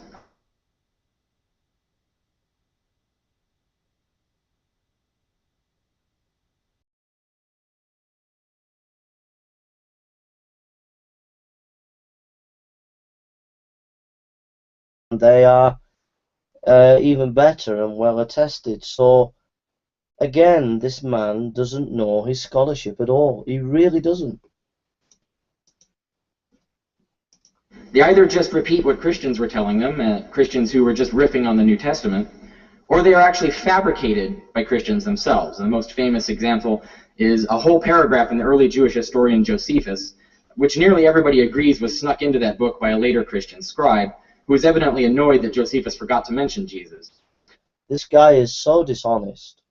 Honestly, he really is dishonest and misrepresenting the academic world and the academic scholarship at the present time on Josephus. The Josephus passage that talks about Jesus dying under Pontius Pilate is reckoned to have been partly interpolated around about the 4th century. This interpolation is a minor interpolation, and there is generally believed by most scholars that there is a core of historical truth about Jesus within the Josephus passage. I've read much of Josephus' work and analysed the text myself, and I found that the Josephus passage is classic Josephus after analysing most of Josephus' writing, historical writing. But whether I say that or not is irrespective of the fact that the vast majority of scholars would say that there is a historical core in Josephus that talks about Jesus dying under Pontius Pilate. So Dr. Carrier is misrepresenting, honestly, he is misrepresenting the scholarship on this. And as you as atheists should really open your eyes and realize you're being lied to by this man and by these kind of atheists. You really are being lied to. So when he copied the book out, he made sure to, just add a paragraph. You generally don't have to add paragraphs to other people's history books for a guy who actually existed. Pretty much if you're inserting a guy into history who wasn't there before, usually that means he really wasn't there before. Now that leaves it... Again, this is very poor. It's not even poor, it's just beyond a joke, really. Like I said, there's been a minor interpolation, not adding a full paragraph. This is just ridiculous. And he fails to mention that there is another passage within Josephus that mentions Jesus Christ and the Lord's brother. Okay, so there's actually two passages there, and the first passage that mentions the Lord's brother, that is seen as one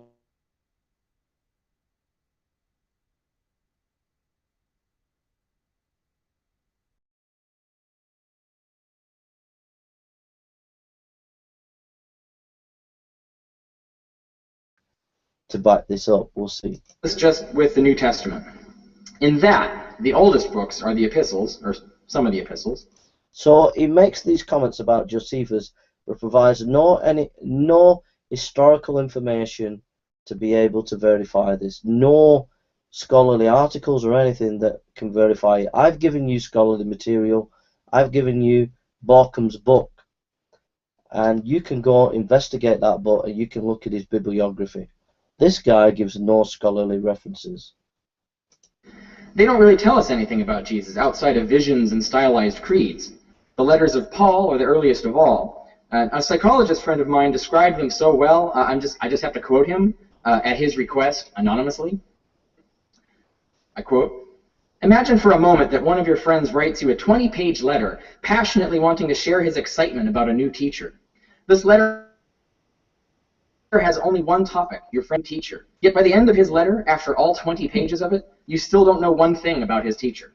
Paul presents the central figure of his theology in just this way. For those of us not lost in delusional worlds, it might seem impossible to imagine how Paul could avoid telling even one story or parable, or fail to note one physical trait or personal quality of Jesus.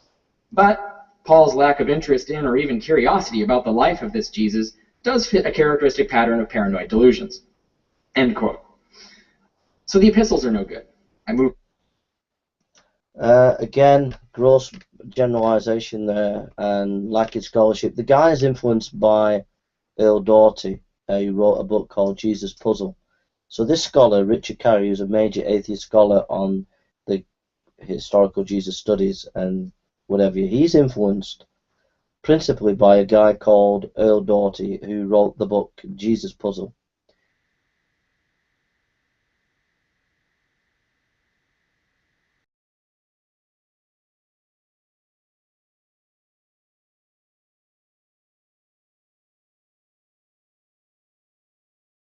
The Tübingen school says that Paul didn't even write the letters of Paul. So basically, this Jesus Puzzle guy, Earl Doughty, he is not a qualified scholar.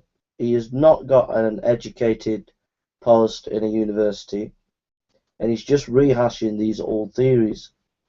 Now, no scholar of repute holds these kind of theories that Carey has done. Now, I understand what I'm doing here is using an argument from authority, but let's back it up with some evidence. First of all, 1 Corinthians chapter 15 is well known to have gone back to round about AD 55. We also know that because of the Greek words that he's using of first importance, that mimics the kind of oral tradition that was around round about AD.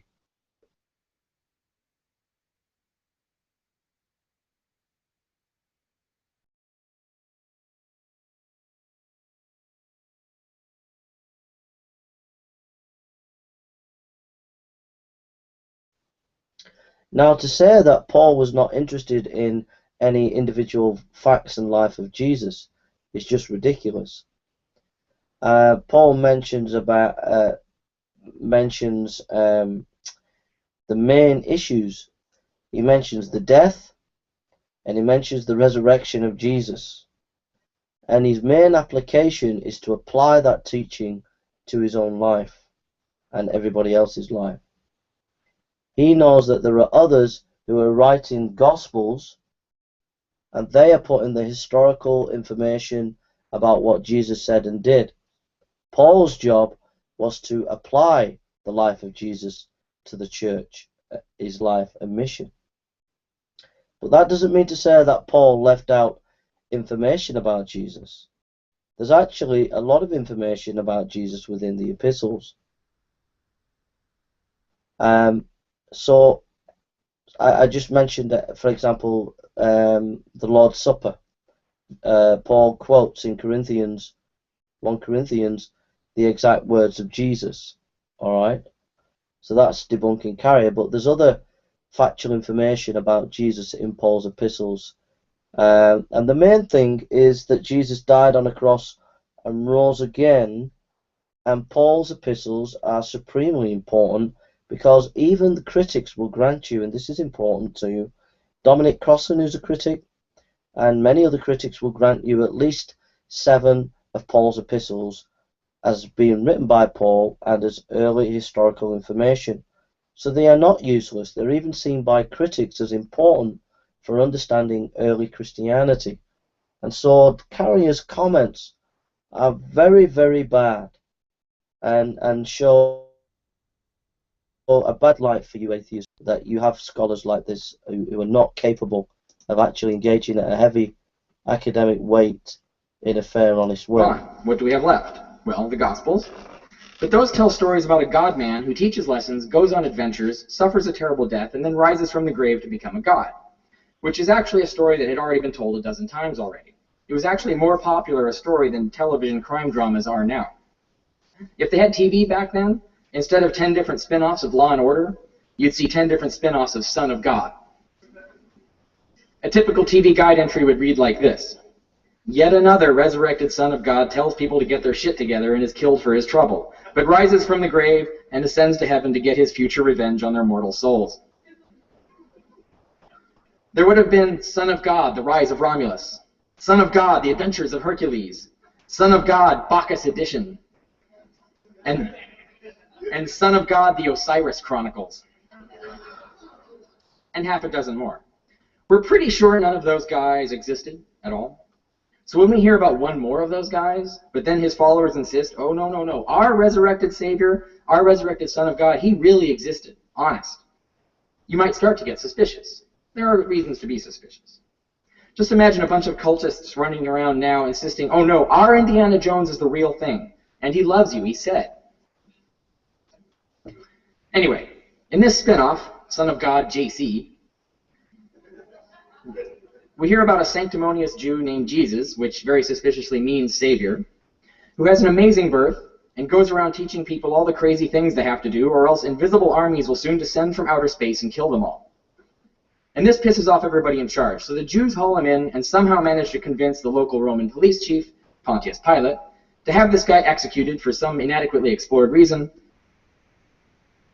Then his body disappears from his grave. He comes back with further instructions on how to avoid the coming space armies. That's actually the gist of the story. But there's all kinds of crazy, weird stuff in it. Like, for example, and I think this was mentioned earlier today, a star that floats around the Middle East and hovers over a barn in Bethlehem. But no one notices this star except some Iranian dudes with a mysterious wad of disposable cash and nothing better to do but follow weird stars around. For months on... Okay, this is one of the top scholars. And notice that the language that he's using, it's not scholarly language, it's esoteric language out to demonize the particular argument that he's actually arguing against. He's not actually using scholarly terminology and language in deconstructing the Gospels and the New Testament. He talks about the dying and rising gods, and that this was taught in Jesus' time. First of all, notice he provided no evidence. He made an assertion. He said, there are these dying and rising gods, Jesus was the same as them. Well, first of all, the other religions with the so-called dying and rising gods, resurrection in Greek thinking is not the same as resurrection in Jewish thinking. That should make you think. Resurrection in Jewish thinking is not the same as Egyptian thinking. So in other words, to try and say they're all similar is just not true. When you talk about the dying and rising gods of Greece, what do you mean by dying and rising? It's not the same as the Jewish dying and rising. The physical death of the body and the body being erected is not the same as in Greek theology or mythology. So it's crass understanding of religion in the ancient world smashed together to give some kind of theory that tries to debunk Christianity but actually lacks no historical value, has no historical integrity or value. I actually have said this a number of times, read many ancient hymns to find out about these so-called dying and rising gods, and they don't exist. It actually does not exist. I think it was the Orpheus hymns, the 90 Orphic hymns that I read. I couldn't find anything about the dying and rising gods.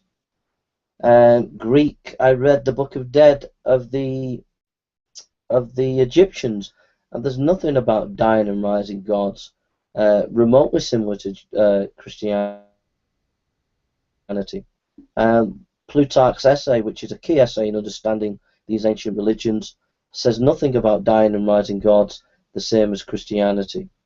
So whichever way you look at it, looking at the ancient hymns, looking at the literary writings of these ancient religions, looking at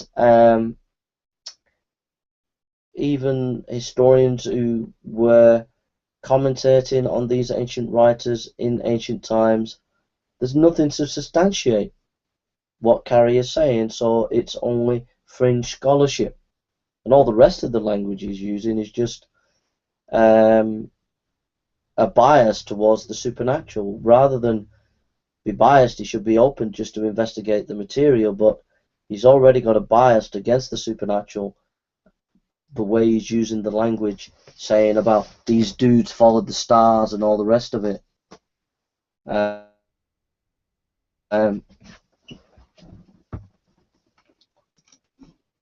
On end, by the way, they walked all the way from Iran to Israel, so you gotta be really hard up about this frickin' star. No one also seems to bother asking why this star didn't melt the Earth. I guess it was a cool star. And no one asks why only 3 Iranian guys could see it. I mean, we could speculate, I suppose, that they had some really good reefer over there.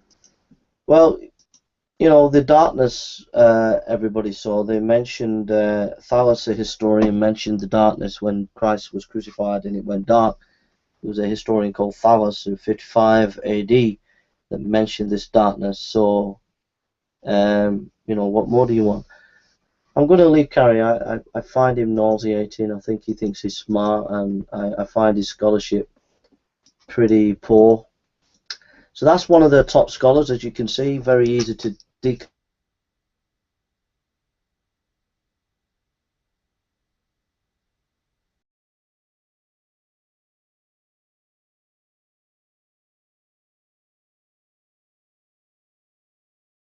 The scholarship by Dr. Borkham or any of the scholars that we have. Have you noticed that? He's not actually listening to what other scholars are saying and responding to them. He's got his own opinion, his own agenda, and that's the way it is. Whereas if you notice with me, when I did my video tonight, we did look at least what one atheist said. We gave an atheist an opportunity who discussed with Borkham a chance to give his view. Alright, did you notice that? This guy, this scholar, Carrie, we don't hear any other scholars he mentions that disagree with him and how he's interacted with them. So let's go for Charles Price, Robert Price.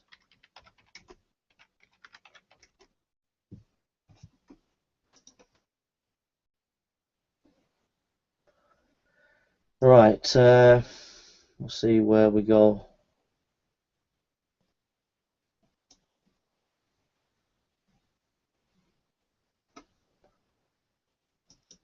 Go for this.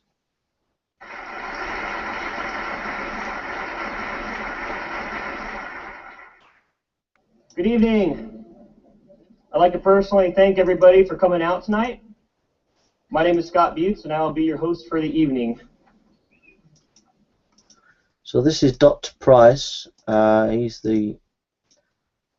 not an atheist, but he's a scholar that atheists like to use. Okay. So we'll hear what he has to say.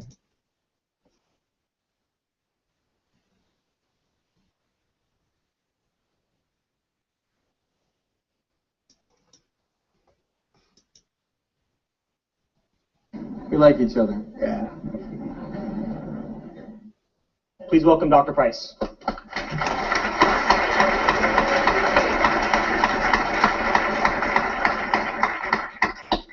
You know, if Larry King really did interview him, you know, the question he'd really ask is, what was it like working with Simon Peter? It's not exactly my favorite. Anyway, one little correction. I abdicated my illustrious position as director of the New York Center of the Center for Inquiry a while ago. I still consider myself a humanist, like my pal Jim Underdown back there, but I also, in a kind of paradoxical mode, am a church-going Episcopalian. I just am no longer Orthodox or evangelical in faith, though I used to be. I was, for a while, president of a student chapter of InterVarsity Christian Fellowship. I went to Campus Crusade and got training in the 4 spiritual laws, and later wrote a satire of it called "Have You Heard of 5 Calvinist Laws?" At the end of which you find out that you're one of the predetermined reprobate to be damned, and you sign a little certificate, say, "I accept eternal hell as my lot." And like, well, anyway, I have what I want to tell you tonight is not exactly kind of a negative assessment of who I think Jesus was or was not, but the reasons for the virtual agnosticism that I hold about the question. To me, the Christ of faith and the Jesus of history are different things, both fascinating in very different ways, though, and you can look at the way I view the menu of options for the historical Jesus. If you can wade through my book Deconstructing Jesus that's available at Amazon or whatever. Got another one coming out the end of this year from Prometheus Books, also called The Incredible Shrinking Son of Man, which tries to show how we know less and less and less than scholars used to think. Well, evangelical apologists repudiate the notion that the Gospels contain legendary or fictitious material about Jesus Christ. They want to be able to believe he did and said everything attributed to him in the Gospels. They always use the same arguments, including the importance of the short time span between Jesus and the writing of the Gospels and the centrality of eyewitnesses in the formation of the Gospel tradition. Such factors are said to make it unlikely, if not impossible, for the Gospels to contain fabricated or legendary material. For instance, Josh McDowell says, or whoever got to write this paragraph, somebody in the book said, one of the major criticisms against the form critics' idea of the oral tradition is that the period of oral tradition as defined by the critics is not long enough to have allowed the alterations in the tradition that the radical critics have alleged. End of quote. Similarly, John Warwick Monroe asserts, quote, with the small time interval between Jesus' life and the gospel records, the church did not create a Christ of faith. End of quote. This small time interval, even according to the most conservative estimate of gospel dating, would have to be about 30 or 40 years. Apologists protest that this is not really a long period at all. As McNeil says, quote, it is not unusual for men even of slight intellectual ability to recall and relate clearly important events occurring 35 years previously. But surely that's not the point. Critics suggest not so much that eyewitnesses forgot the details of what they saw. I forget, Peter, did Jesus walk on water or was he water skiing? No, the question is whether other people saw very little to nothing about Jesus and then spun out legendary meal during those years, as D.F. Strauss suggested. People who had little to remember and tried to just fill in the gaps of their knowledge. But if the apologists are right, records of similar religious figures written within a comparable time span should also be free of legendary embellishment. Well, are they? What do we find? This is what really began to crack my confidence in the apologetical edifice. Gershom Scholem's study of the 17th century messianic pretender Sabbatai Tzvi provides a good parallel here. Sabbatai Tzvi was able to arouse apocalyptic fervor among Jews all over the Mediterranean during the 1660s. The movement suffered a serious setback when the Messiah renounced Judaism under the gun and turned to Islam. You thought a crucified Christ was a bitter pill to swallow. But the movement did not die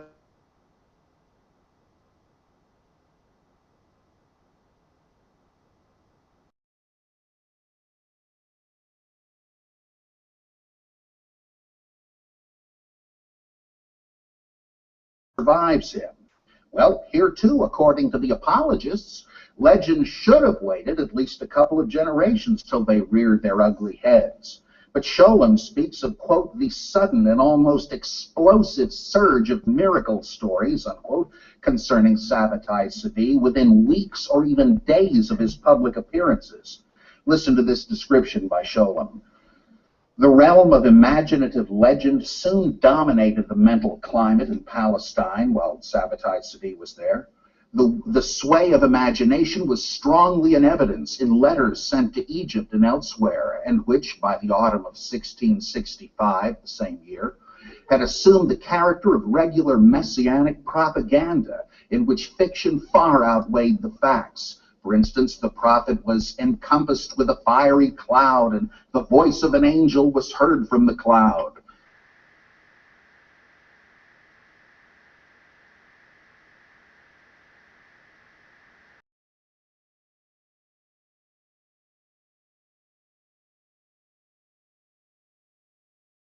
Garments or to a hair on his head, end of quote. Other letters tell of his raising the dead. He is said to have left his prison through locked and barred doors, which opened by themselves after his chains miraculously broke. He kills a group of highwaymen merely with the word of his mouth. Interestingly, the miracle stories often conform to the patterns of contemporary saints' legends, just as Strauss theorized that the gospel miracle stories are often based on Old Testament tales of Moses, Elijah, and Elisha. Literary prototypes were ready to hand, so it needn't have taken long at all for legends to pop up. Same thing happened earlier to Yehuda the Hasid, who died in 1217. In his own lifetime, legends made him a great magician, though in fact Yehuda was a staunch opponent of magic.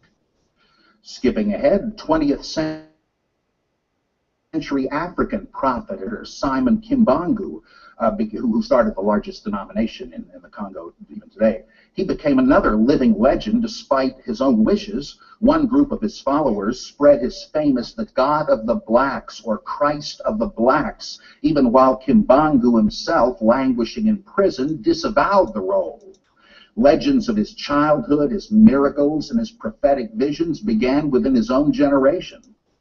Okay, we've listened to what Dr. Price has to say, and so what's my response to Dr. Price? Well, first of all, I did an analysis and study of all the messianic pretenders from the time of Jesus up to the present time. What you find is that 99.9% of them were either crackpots or had agendas like financial, sexual, political agendas, or they were just crazy. In other words, they were all fakes, and it was quite clear to see that. So you can't put these messianic pretenders, each one of them has their own different spin, right? And you have to look at each one in their own context. To try and say there are similarities between Jesus and these other messianic pretenders is false. The second thing is to say that legend can happen very quickly within a generation. He was very vague in his detail. He said letters. He didn't tell us who the individuals were and how they were connected to the particular messianic pretender. He never said any detail. He never gave us any detail. I'll ask this question. Show me these messianic pretenders having 4 gospels. Show me that they have 4 gospels based on eyewitness material. And they will not. So what we're saying is, you know, Christianity is unique, it's different. There is a variety of historical testimony. Not only in the Gospels do we have eyewitness material, but we have material outside the Gospels, historical material that verifies the Gospels. So it's in a completely different category than these messianic pretenders, okay? The other thing is, he's making a fallacy there, a logical fallacy. He's saying that because one religion was like this, therefore all religions are going to be like this. If there was myth in the time of Jesus, and therefore there's going to be myth in other religions, and we can look at other religions, see myth, and therefore it's the same in Christianity. That's a logical fallacy. That doesn't follow. You've got to be able to demonstrate that very detailed and accurately, and he's not done that. For example, there is massive differences between African messianic pretenders and Jesus. For example, when Jesus prophesied that he would die on a cross, when he died on a cross, the disciples psychologically were crushed. They were completely destroyed. They were not expecting a resurrection. Then they are preaching the resurrection in Jerusalem. So we have 2 historical facts there that we can verify. One, that these disciples were crushed and down and depressed, and 2, they were preaching in Jerusalem.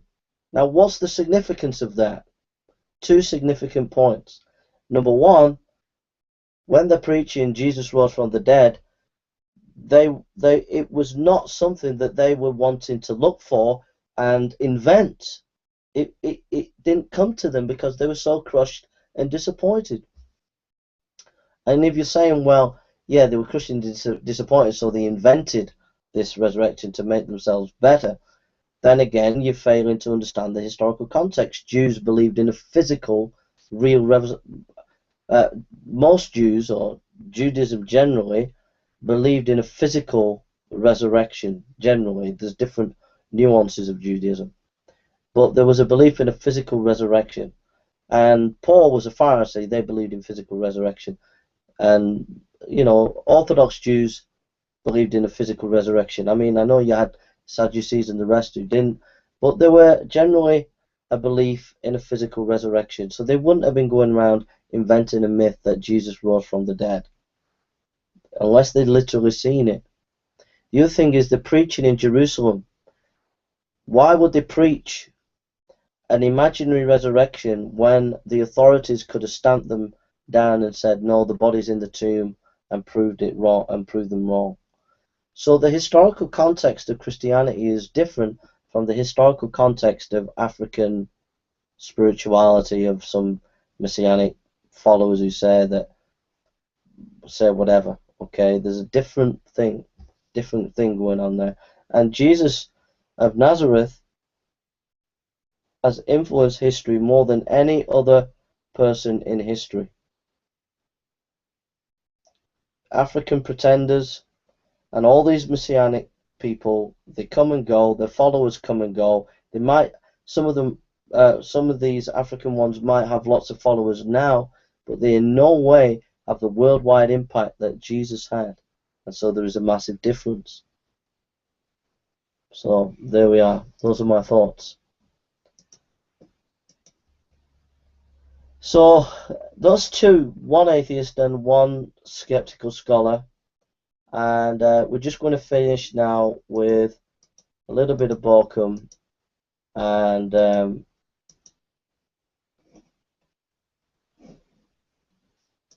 don't know. No, we'll go for. I'm getting tired. I think we'll just have a little bit of Borkum.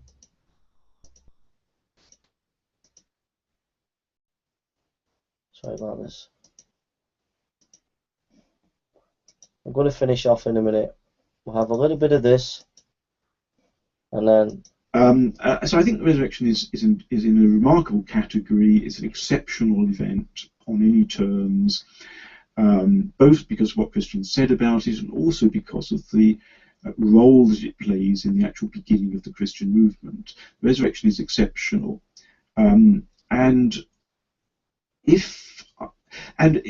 to accept what the early Christians said it meant, of course, you've got to buy into the early Christian worldview. I take that, and if you come with different worldviews, your attitude to the evidence is going to be different. I think if I were not a Christian, I'd have to say something extraordinary happened and I don't know what it was.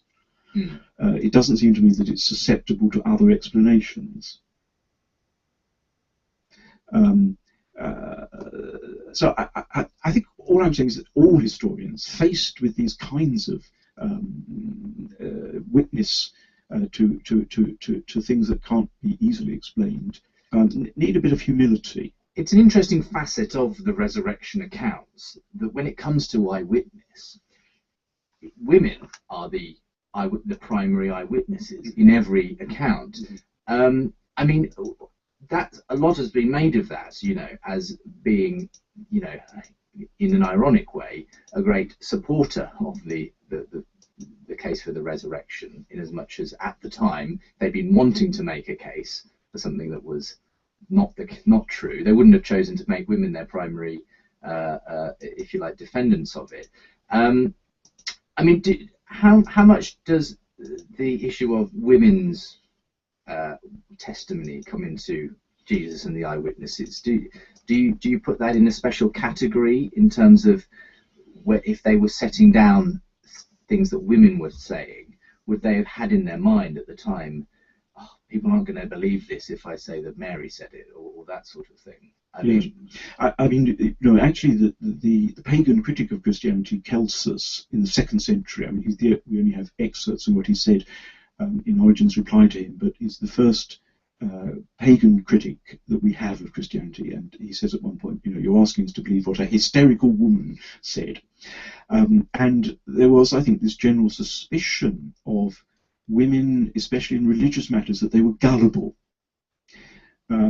So I think I'm less inclined to make a lot of the idea of whether women's witness counted in court in a Jewish context. I mean, some people make a lot of that. I'm not sure that is as relevant as the general sense that women were gullible and liable in religious matters, and also that women ought not to be the recipients of revelation. The whole idea of the role of men in the Jewish tradition, that women are not the recipients of revelation, which is why in Luke the women come to the apostles and the apostles don't believe them. They think it's nonsense. The two disciples on the way to Emmaus, it's just an idle tale that these women told. They just dismiss it. So the Gospels are quite explicit about this is not good evidence. So I think that is an odd fact of the evidence that such an important role is given to the women. What do you make then of all this, James? Because does this ultimately pose a serious problem for Richard's theory? Because ultimately his key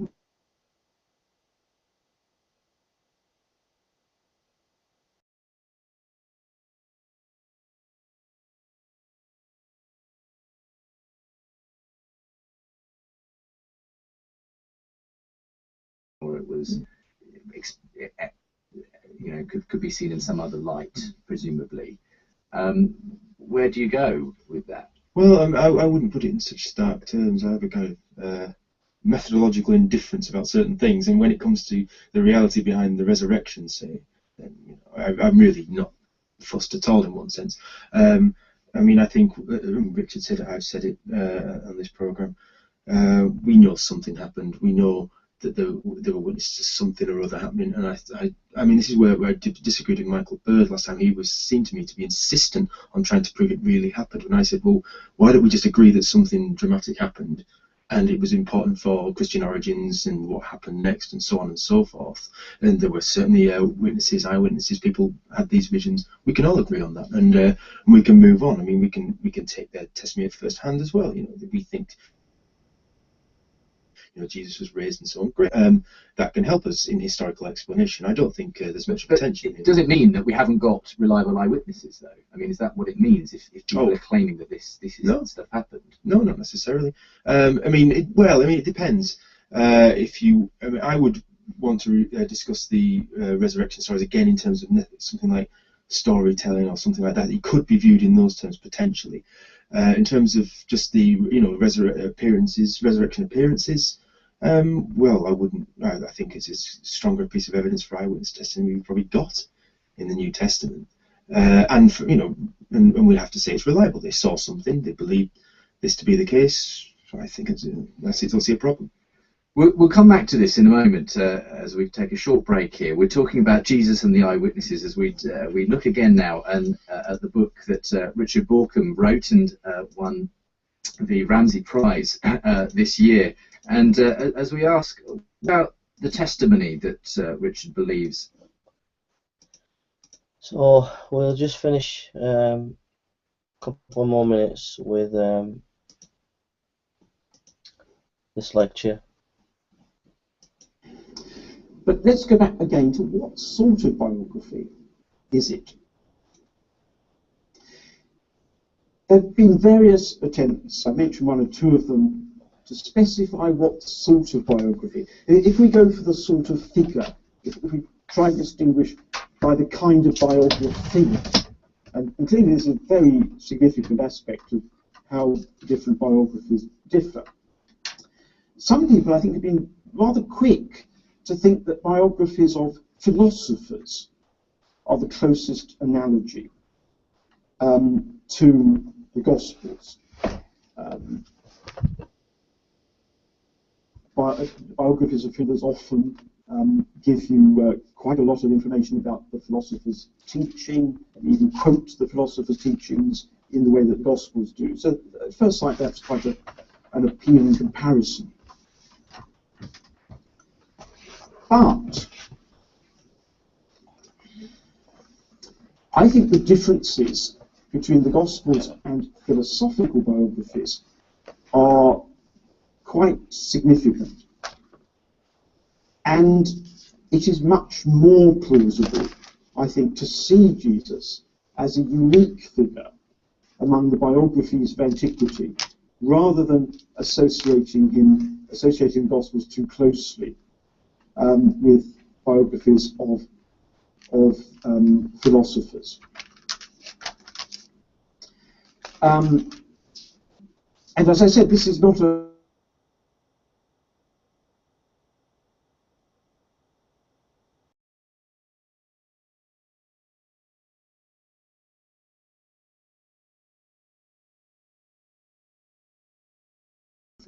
if one of those came up with, if someone came up with one of those. So a biography of a unique figure, such as Jesus, or a figure that resembles a variety of other figures, rather than being in a particular category, that kind of understanding of who Jesus was could still be easily accommodated within the genre of biography. Well now, let me now turn to some important features of the Gospels that we haven't yet considered, and which tend not to be considered in the kind of discussion that I've pursued so far. And this section is called, the last main section of the lecture, is called the Gospels as Biblical History.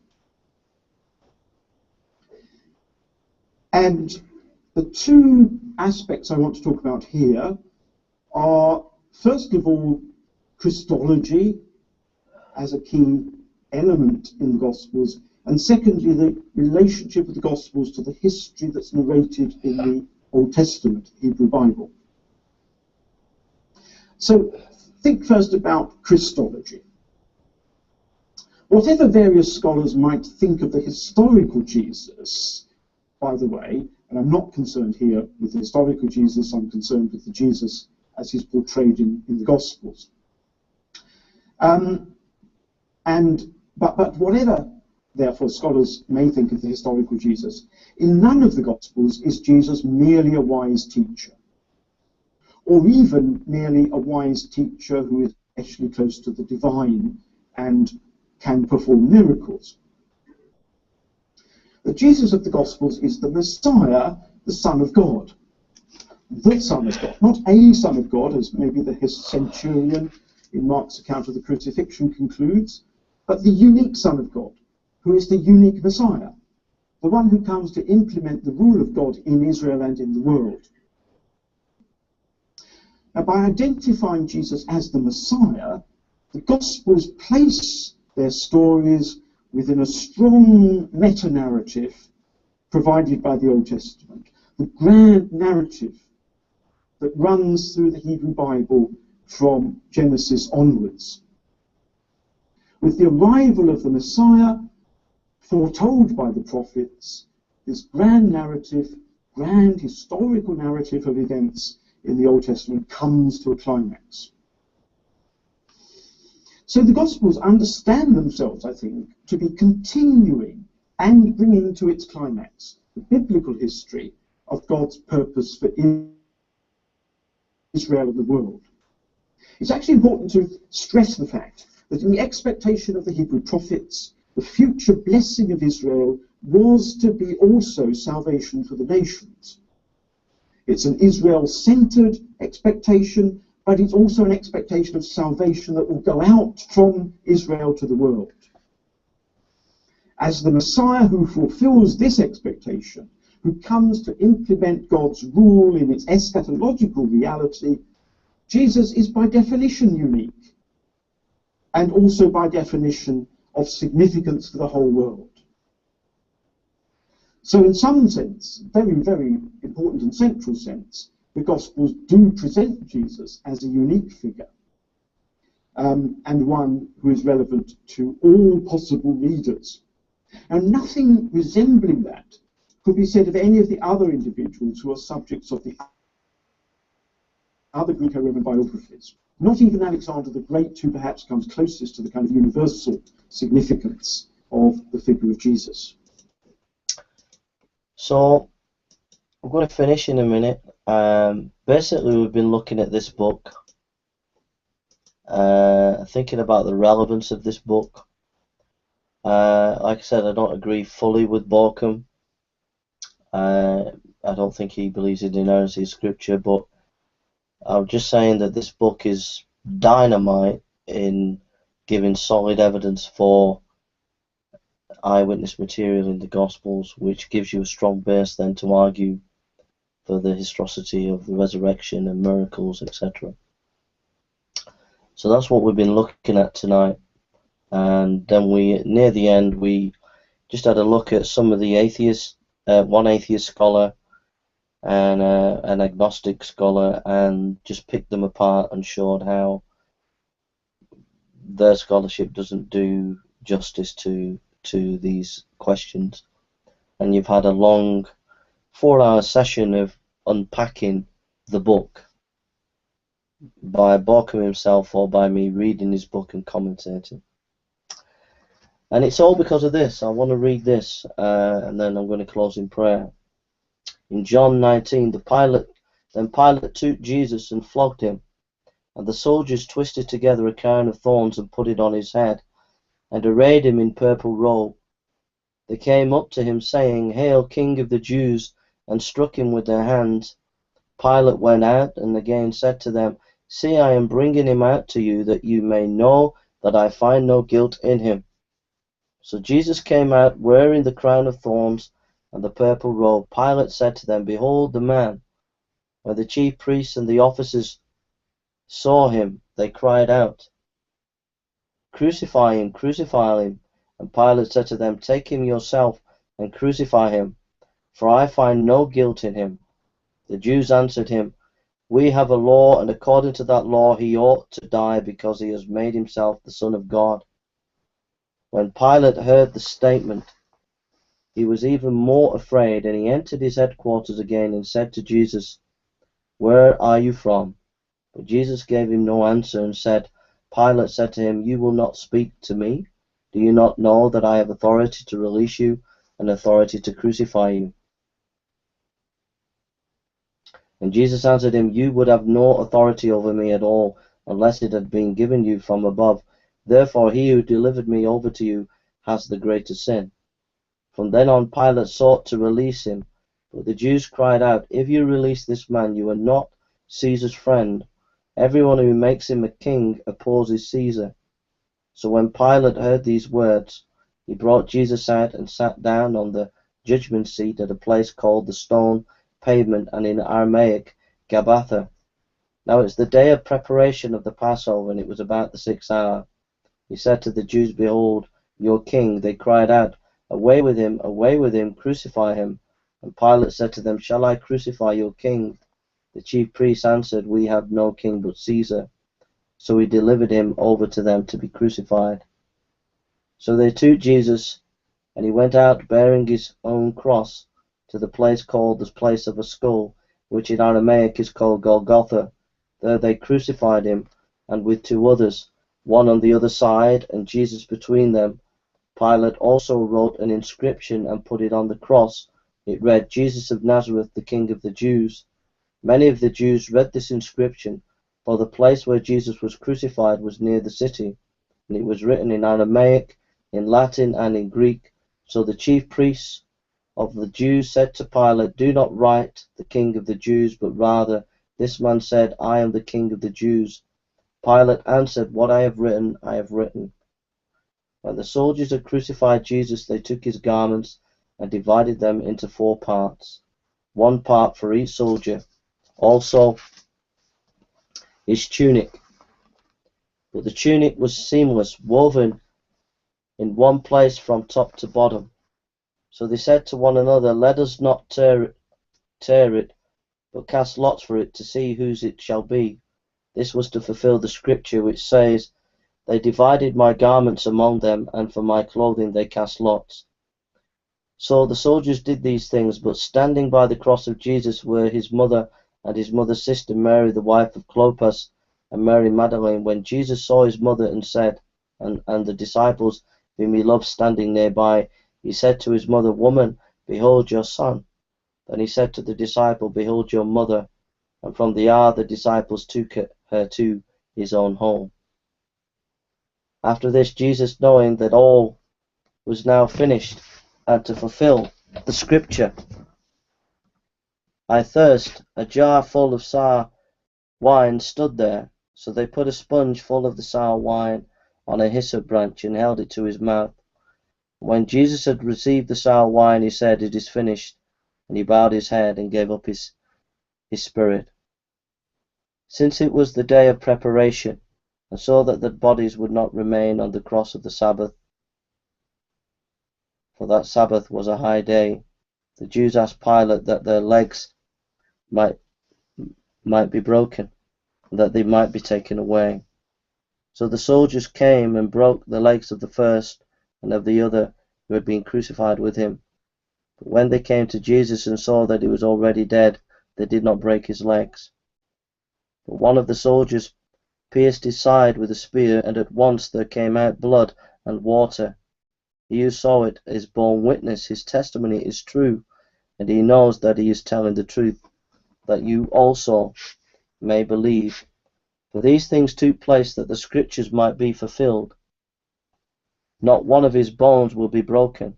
And again another scripture says, They will look on him whom they have pierced. After these things, Joseph of Arimathea, who was a disciple of Jesus, but secretly, for fear of the Jews, asked Pilate that he might take away the body of Jesus, and Pilate gave him permission. So he came and took away his body. Nicodemus also, who earlier had come to Jesus by night, came bringing a mixture of myrrh and aloes, about 70 pounds in weight. So they took the body of Jesus and bound it in linen cloth with the spices, as is the burial custom of the Jews. Now in the place where he was crucified there was a garden, and in the garden a new tomb, in which no one had yet been laid. So because of the Jewish day of preparation, since the tomb was close at hand, they laid Jesus there.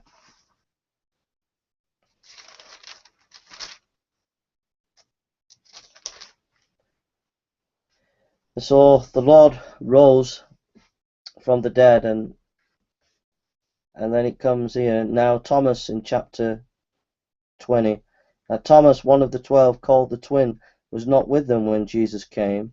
So the other disciples told him, We have seen the Lord. But he said to them, Unless I see his hands and mark the nails, and place my finger into the mark of the nails, and place my hand in his side, I will never believe. 8 days later his disciples were inside again, and Thomas was with them. Although the doors were locked, Jesus came and stood among them and said, Peace be with you. Then he said to Thomas, Put your finger here and see my hands. Put your hands and place it into my side. Do not disbelieve, but believe. And Thomas answered him, My Lord and my God. And Jesus said to him, Have you believed because you have seen me? Blessed are those who have not seen and yet have believed. The reason why I've spent so long tonight doing this video, it's a lengthy video. It's been 4 hours or more. The reason why I wanted to do this video is I wanted you to see that evangelicals, when they say they believe in Jesus Christ, it's based on good scholarship. We are not anti-intellectual, and you can't get one of the best. You can't. One of the best scholars around today is Dr. Borkham, and I could have used many scholars, but I just thought we'd concentrate on one tonight. One world-class scholar who's done amazing work in historical research. I've read a lot of the book, and I've spent time looking at Borkham's quotes. He mentioned ancient historians. I would go and read the ancient historians and check it out. So I've done detailed work going beyond Borkham's book, reading ancient historical material to understand what Borkum's talking about. And so what I'm trying to communicate to you tonight is, as evangelicals, we are not anti-intellectual. We want our faith to be based on evidence, and we will use the best scholarship. Now, we looked at, there were 4 scholars tonight that we saw. We saw Borkum, Crosley, Dr. Price, and Carrier. The atheist Crosley at Sheffield University, who was talking to Borkum, was a very gracious atheist, and was one of the most educated, wise scholars of the atheist side. But the rest of the atheist group that's around today and their allies, people like Dr. Richard Carrier, are fringe scholars, and they're not taken seriously in the academic world. Dr. Price isn't taken seriously. But even when you actually sit down and you examine what they're saying, they're not actually basing what they're saying in any solid evidence. It sounds really good, really powerful because it's good rhetoric, but there's no solidity to it.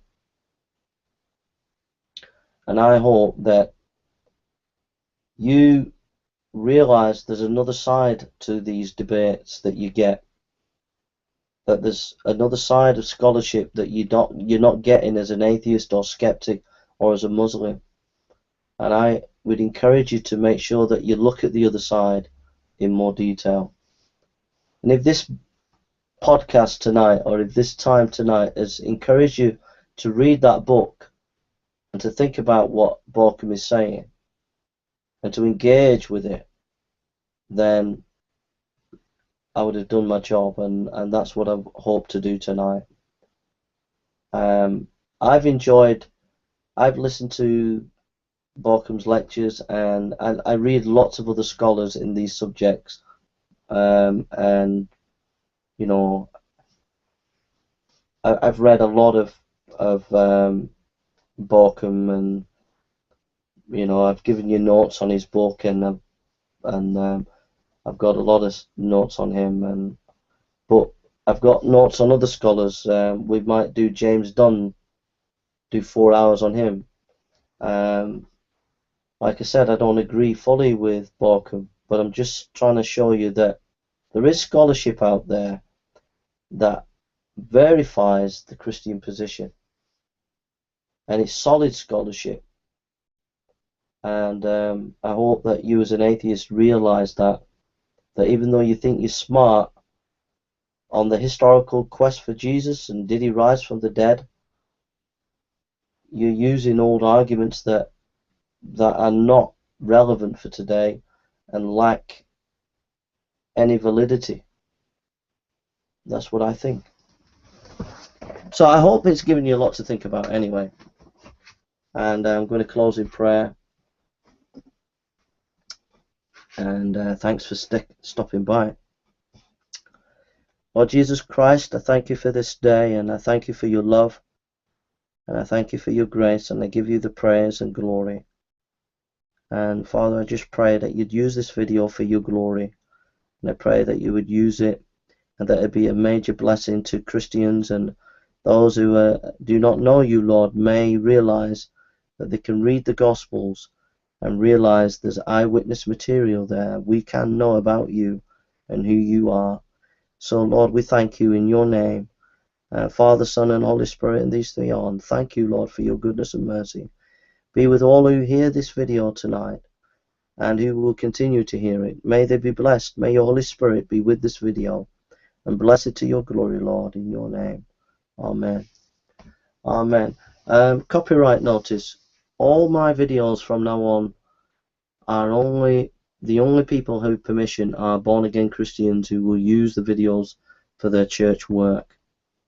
So nobody else has any right to use these videos. If you see anybody using any of my videos pre-2014, after 2013, so this new year, 2014, please flag them, because they're not to be allowed to use these videos. A lot of atheists are using my videos trying to discredit me.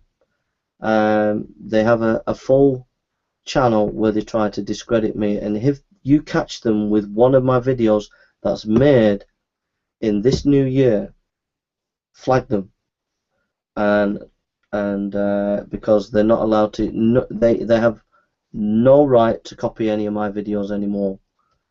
I used to put my videos on Commons license, but now it's on normal YouTube license, and I expressly say in my video here that you have no right as atheists to use my video. I do not give you the right, and I actually do not give you the right to use any of my videos, and I revoke my offer of letting people use them, and you have no rights to use any of my videos, and so you should take down those videos that you have, because you're in breach of my rights, and you're involved in cyberbullying, basically. But that's, I don't want to sour the video of what's been done tonight. But I just really appreciate that you've come and you've listened to what's been said, and I hope to see you again. I don't know whether I'll do a preaching one tomorrow or in the next day or two. I can't give you a date for the next video. But if you're a supporter of mine, please watch my back. There are some people out there who are really nasty, some atheist groups that are really nasty, and they've really been nasty to me over the Christmas period. And just please watch my back. If you catch them being nasty, report them to YouTube, please. Just keep reporting them, and maybe YouTube will continue to do something about them. I'm sorry to say that to you atheists. Until you as a community learn to sort yourselves out and practice stop abusing people, then I have to say it. I don't want to say it, but until you stop abusing people, I have to say it. So there we are. So thanks for a lovely night, and I hope what you've had tonight is a blessing, and I wish you all the best. I do thank you for the few atheist friends that I have. I know there's one or two that do care about me, and I really appreciate that. And I thank you for the Christians who've come down to watch this video, and I hope it does some good. I hope it gets you thinking anyway, and gets you, I just want to say, when you're debating an atheist, I believe in presuppositional apologetics. When you're debating an atheist or debating people, presuppositional apologetics is brilliant, but if the atheist or someone has questions, you've got to give evidence. You have to give some evidence. So this kind of apologetics is important. It answers some of the questions that these critics bring up. Alright? Take care, and God bless you. Have a nice evening.